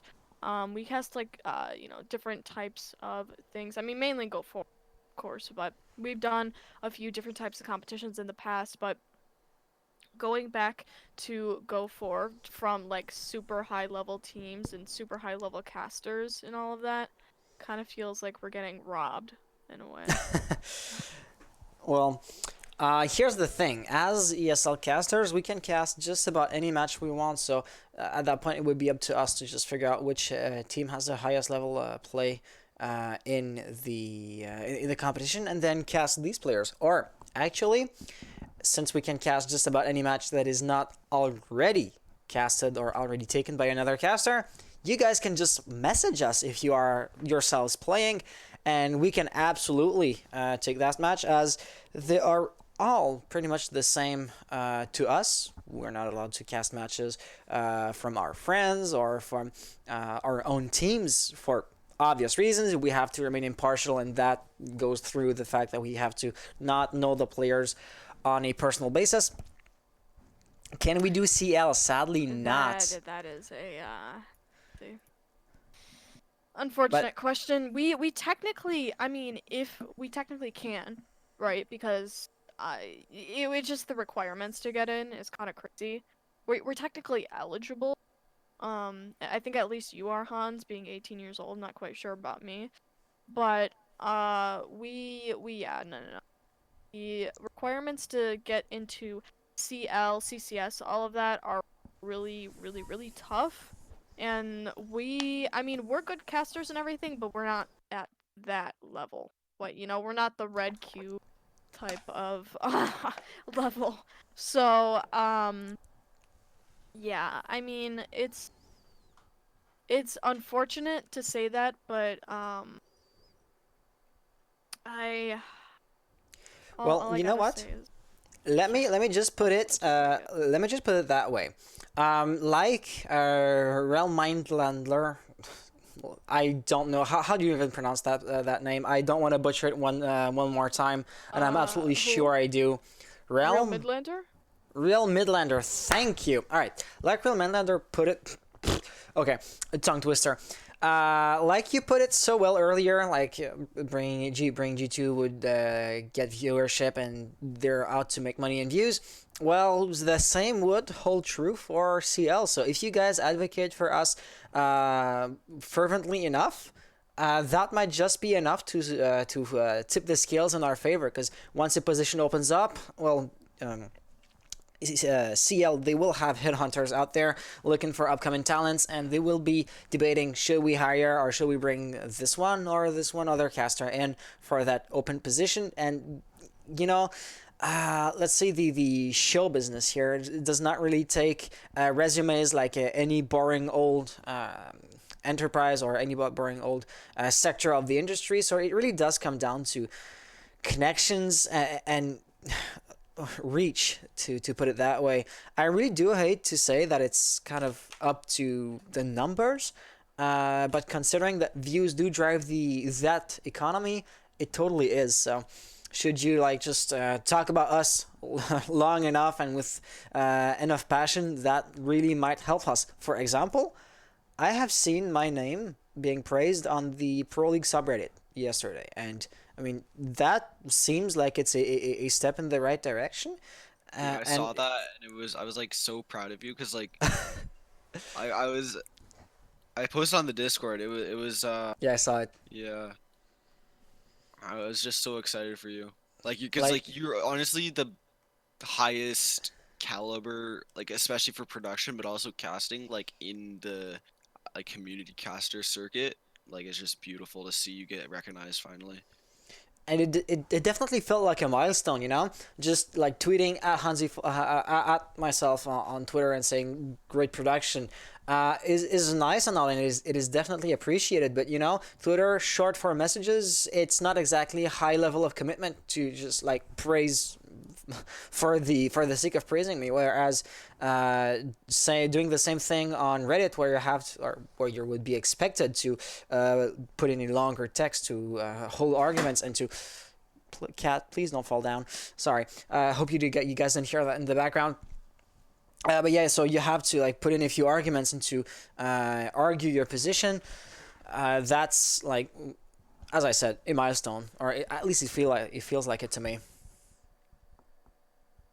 Oh, it absolutely is, yeah. Diana says, hopefully one day, if everything goes boy. well, you'll see my name again. I don't know what that means. Well, the way I interpret it is, if he becomes good enough, he might end up playing for a team that we might cast in the future, and that might be noteworthy. Yeah, good Who luck knows? if and anything you do. And on that note, once again, we are definitely running out of things to say. So I don't really feel comfortable usually using ESL's platform to like plug our own gigs because, well, it would seem unprofessional, but we are like no longer an ESL stream at this point. So we do cast the ESL's Go Fours. No, I'm not a caster. You guys are. Yeah, I thought you were like a player that wanted to get recognized, or that was trying to get somewhere. But yeah, so I at a personal level, the way I started casting was I would just host my own comps, like just to get games before I was recognized enough to be invited by other small time orgs, and then eventually ESL, and that's where we are right now. And I have never stopped doing these. So should you guys be interested, every Saturday at 6 p.m., roughly the same time as the Go 4, just a day prior, we do host a competition, and it is not as crowded as the Go 4s. So if you guys want to play under our casting, that could be a good way to do so. It is mostly French, as my core audience mostly is, but nothing prevents us of casting English players. And Jenna, you will join the project shortly, as far as my understanding goes. Yeah. So I've she'll got work definitely be tomorrow, casting in but English. yeah, tomorrow I will be casting. And will this be off of my own channel, or will this be off of your channel? Yours. This Like, will be if off we're of my own- casting different Okay, well then teams, I'm going to be casting my own production. Holy shoot. Okay, I'm gonna have to get you to help me set up a replay function. Because I know. Well, no. Because I mean, I'm pretty sure it's like the way you do it on such like it's kind of muscle memory for you at that point. Yeah, And I feel like but you watching know, it so many times, it makes it so easy. you know what the thing is? So for those of you who don't know how I do the replay function, it is the replay buffer in OBS to just record backwards. And then it is a playlist. The playlist, for those of you who don't know how OBS works, you can add either individual video files, or you can add a folder, which, well, it will then play the whole folder for you. The problem is the program does not update dynamic. When you add a folder, it will not dynamically add the contents of the folder or update the contents of the folder when you're using a folder source, which makes it so that we have to do this manually every round. But my goal would be to either pay this by myself or get a bounty together to pay a programmer or to hire a programmer to fixed that basically. As OBS is open source, the source code of that program is publicly available on the internet, and anybody can contribute to it, or failing that, anybody can just code a third-party plugin for the software, which would be an elegant way to automize a process that, well, could just save us a few seconds every round and make it so much easier for new casters / producers to enable or to incorporate the replay function in their own streams.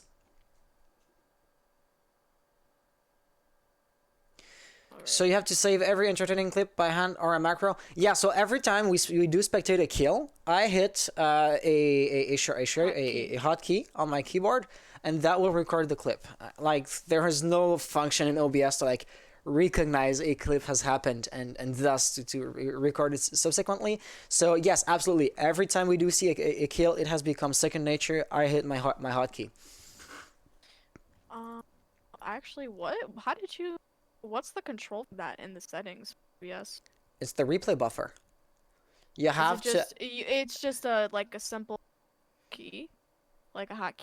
Yeah. So the UI by default, I have a much better way of replay function.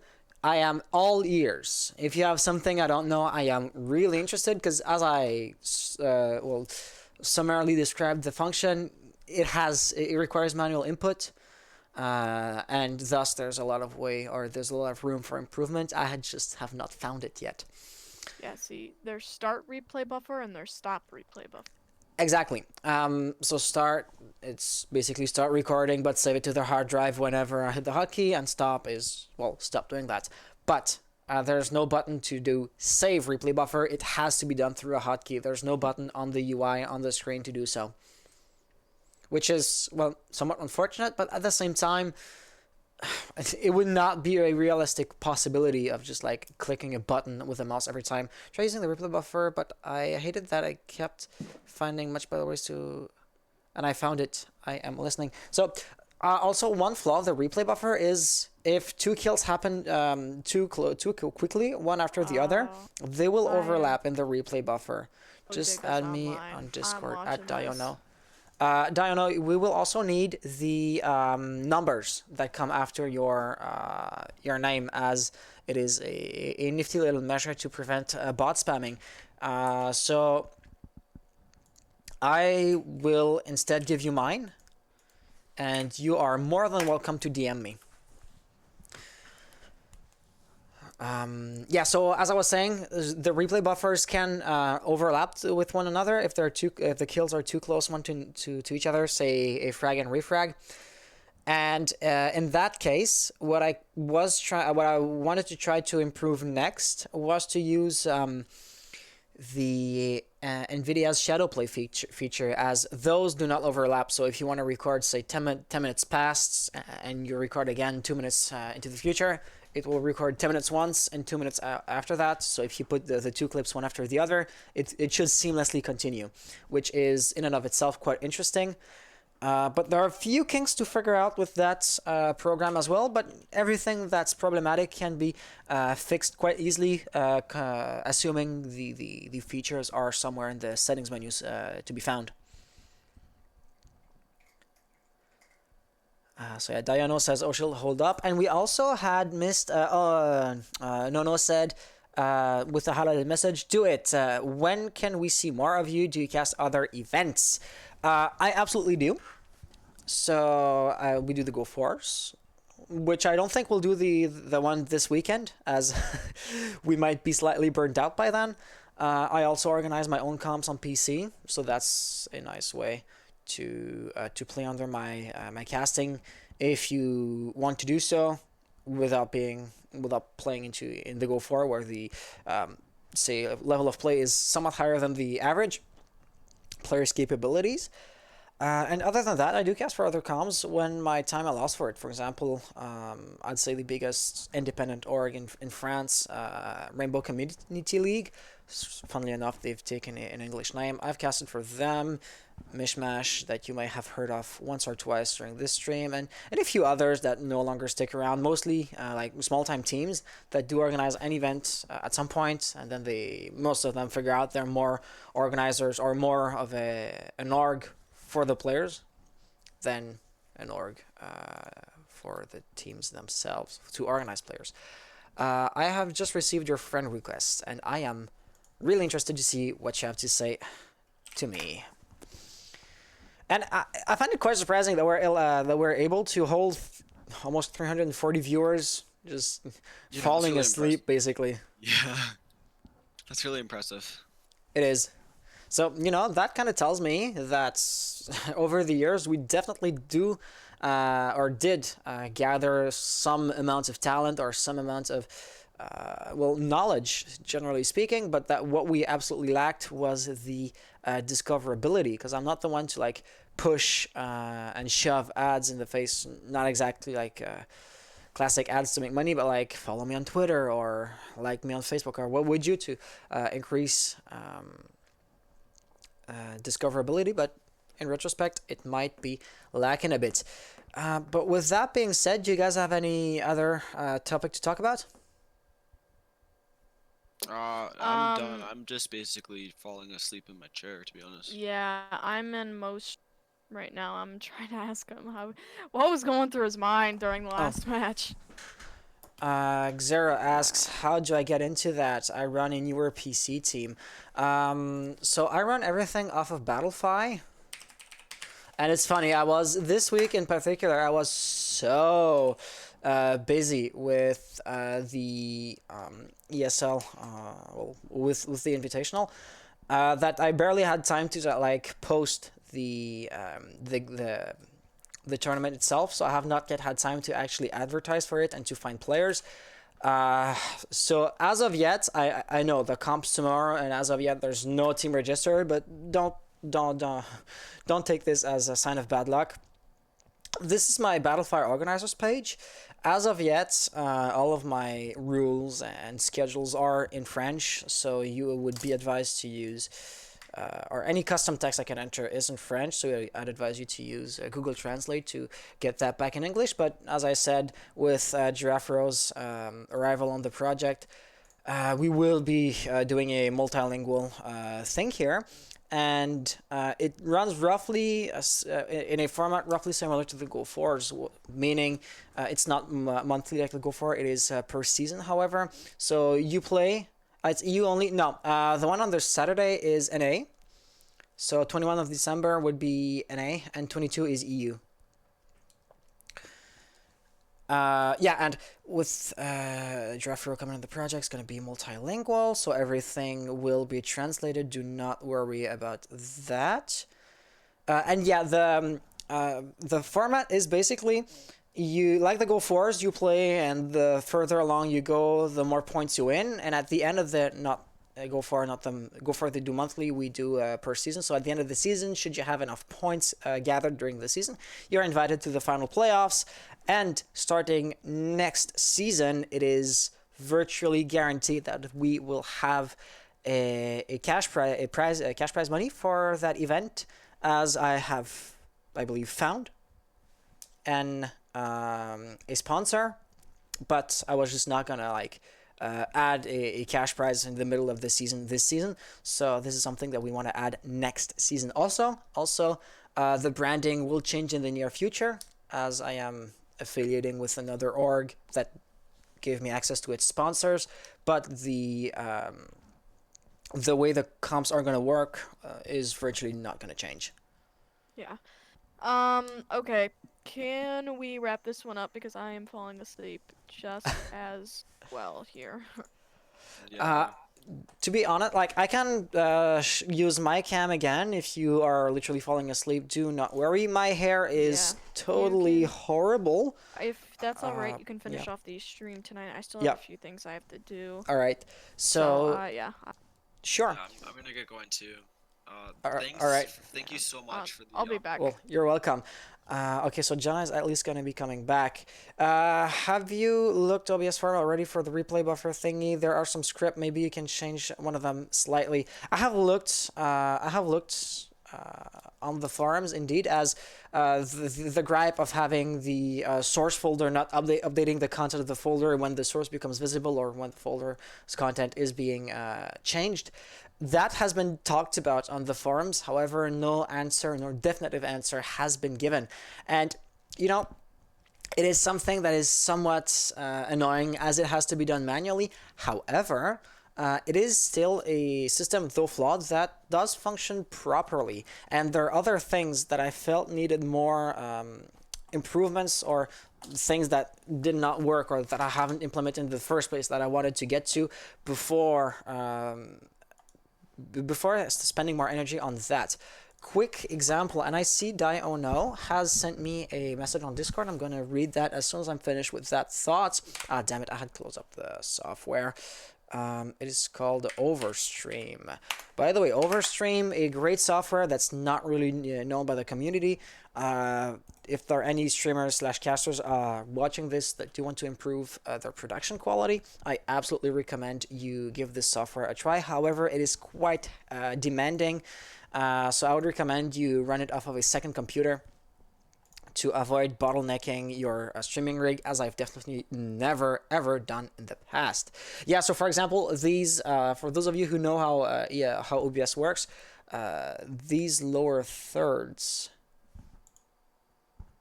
you can't like dynamically have them appear and then disappear in OBS as you wish, except maybe if you use like a video that doesn't loop with green screen effect or something along those lines. But it's definitely not as modular as having that with one click it appears and with the other it disappears. So for example, that was the next feature I wanted to incorporate in my stream because I didn't have them in the first place, you know. So Diono says it's a plugin for OBS. What this plugin does is, for example, when someone will get a kill, someone presses a button and the kill ends, you press it again, the replay records 2-3 seconds before, then it is for the round depending if the observer catches the play. Yes.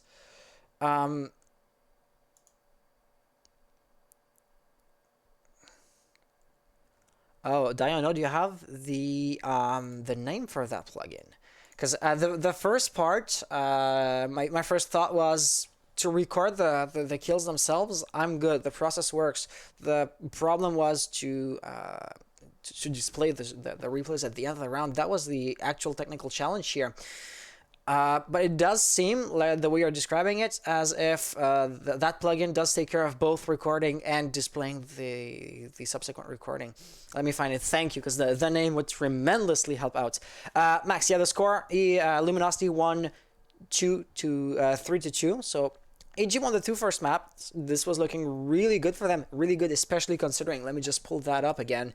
They had won the second map, Clubhouse, 7-0. Flawless round. With the 7th round was won by a flawless round. They had lost no player executing their last attack and winning in that fashion. However, Luminosity were able to win the 2 next maps 7-2. And the last one, if my memory serves me right, 4-7. So they were able to steamroll through the second half of that best of 5, which was quite surprising considering they were down by 2 maps. Not too many people expected the comeback that we did end up seeing, and a few people in the chat did post something that is absolutely true. 2018 Invitational vibes, absolutely. It is a bit sad to see their downfall because they've been in the industry for so long. They kind of seem to be a staple of the game at this point, and they're slowly fading into obscurity because they're becoming less and less relevant year after year. Like, if I was to go on a tangent here, 2018 they were into the finals and they lost. 2019 they played at the Invitational but got kicked out of the tourney before making it to the finals, and 2020 now they're not even qualifying for the Invitational. So whatever they're doing, they've been doing for the past years, does not work out for them, and they might have to figure out something new, which is once again really unfortunate because they've been here for so long. And you might think, well, they have the experience to have a claim to the Invitational, but yeah, it's not looking too good for them, and I'm really curious to see what will happen in the future, because well, they do this full time. There's no way they don't realize that they're no longer who they were. Though, oh, sorry, cat. Though the recent roster changes might have had an effect on that. And Marafix, as I said, my core community is French, says I'm back and I have to go. All right, so that was short, but thank you for being here. And Diano's still typing, so that's kind of like the main reason I'm keeping the stream going. But at this point, since not too many people are talking to the chat and it is slowly dying out, I might as well just finish up this conversation on a one-on-one basis. So I guess I will just let the replays that we have recorded today play out to end the stream. Once again, thank you all for being here. For those who were asking, un petit coucou de France. Hello from France. How are you doing? This is an English stream. Sorry if I answer in English.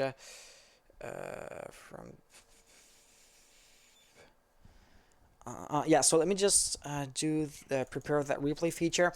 And as I said, to those of you who were wondering, like, what will we be casting next, or do we have an upcoming event? Short answer would be no, and there are way more replays that we have recorded today. It is not supposed to be that sparse. What happened? Windows. Oh, we've broken midnight. That's why. That's why we have recorded so few replays today. Okay. Okay.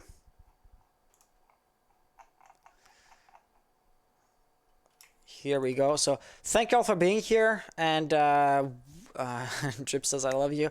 And yeah, I will be on tomorrow, though that stream, though it'll be a cast, will be in French.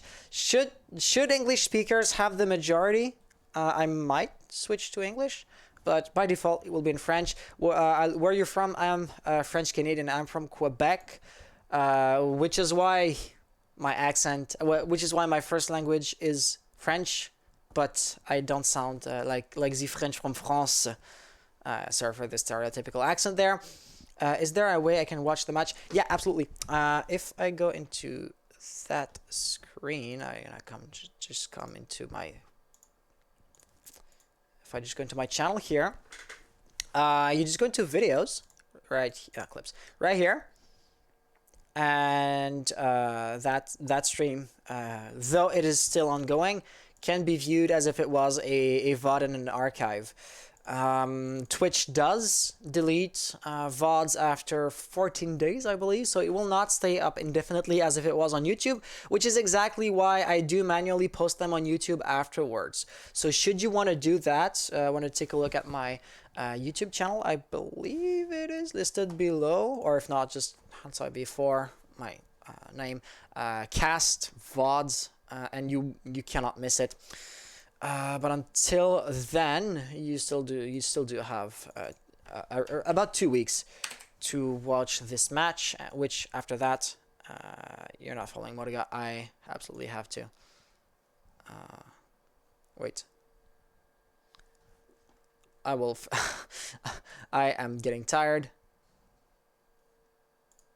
and I'm getting tired, and I will figure this one out.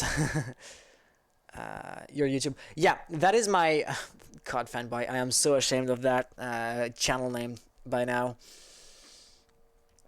Once upon a time, I didn't see myself doing anything else than Call of Duty. But yeah, it is. That's not the channel I was referring to. Actually, it was. Let me just pull it up real quick.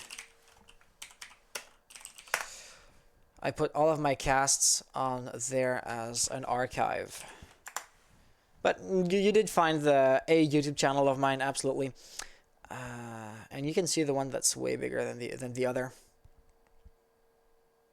Yeah, once upon a time when 6 Siege wasn't a thing. Yeah, funny how time flies, right? One thing that's really fascinating to see is esports tries to mirror classical sports as good as they can, but just not running in the field, but doing the same competitive activity on a computer. However, esports do evolve so much quicker, like soccer or football or any sports, hockey, tennis, golf. As far as I can tell, hasn't really changed since like I was a kid.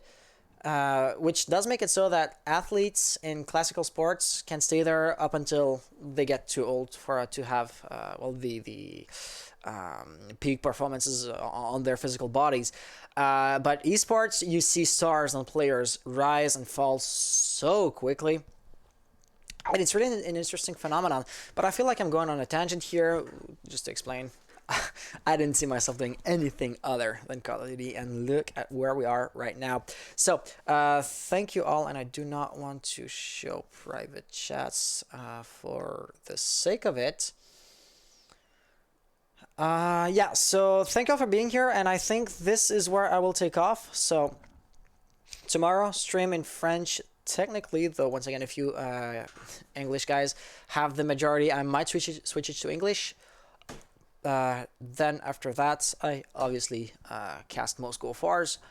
So if you want me to cast you in particular, just DM me and we can absolutely set this up. Do I hear Jenna?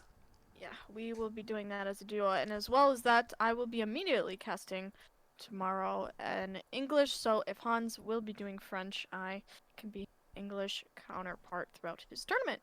So yeah, I'm actually excited to be doing that. First time production. Of course, I won't have the value of production that Hans possesses, but I will emulate as much as I can from him, and I'm looking to set up that same or at least similar play function that you have. But sorry to cut you off. No, that's all I had to say. Jenna will be like joining the org to make it bigger, but she will obviously be casting in English. I can't speak French. So we won't be casting together. We will both be casting like different branches in the tournament, basically. Right. Yes, sir. So yeah, I'll be casting the English part. He'll be casting the French part. But if we do so end up coming together, maybe on like the final, yeah. What's her channel? It's most likely going to be Hans's choice. Yeah. When I do have two casters, what I usually do is I do have the upper and the lower final. So this is a way that we don't cross paths. Because when I do cast for other orgs, I kind of like to have the streaming be done on my own channel, as I am the one that gets the viewers for the work I'm doing, rather than enlarging somebody else's audience through my work. So if you rather like gain followers on your own, like we said, you always co-casting on my channel does kind of make it so that your name is tied to mine. But if you want to cast with me, I absolutely have no problems with that either, as I think is known at this point. So yeah. That's going to be it for us tonight. Thank you all for being here. Thank you all for giving us a chance and sticking around. The match has been over for about an hour at this point, and we were just talking out of our asses, and you guys are still sticking around. This is absolutely wonderful and amazing. I cannot thank you guys enough, but eventually I'll have to stop. So with that being said, see y'all. Good night, as most of you are probably going to go to sleep after that, and we will see each other. You know what? At the Invitational, I will actually be attending. I have bought a VIP ticket, so if you guys see me, please do stop and say hi. I will not have the meet and greet booth, or what would you? I'm not like Macy J or anything along those lines. But if you just see a random guy in the audience that does look like this face, come and say hi. It will be absolutely amazing. Hidden Tree says good night. Good night to you all, and we'll see you, your beautiful faces, eventually, be it online or in person.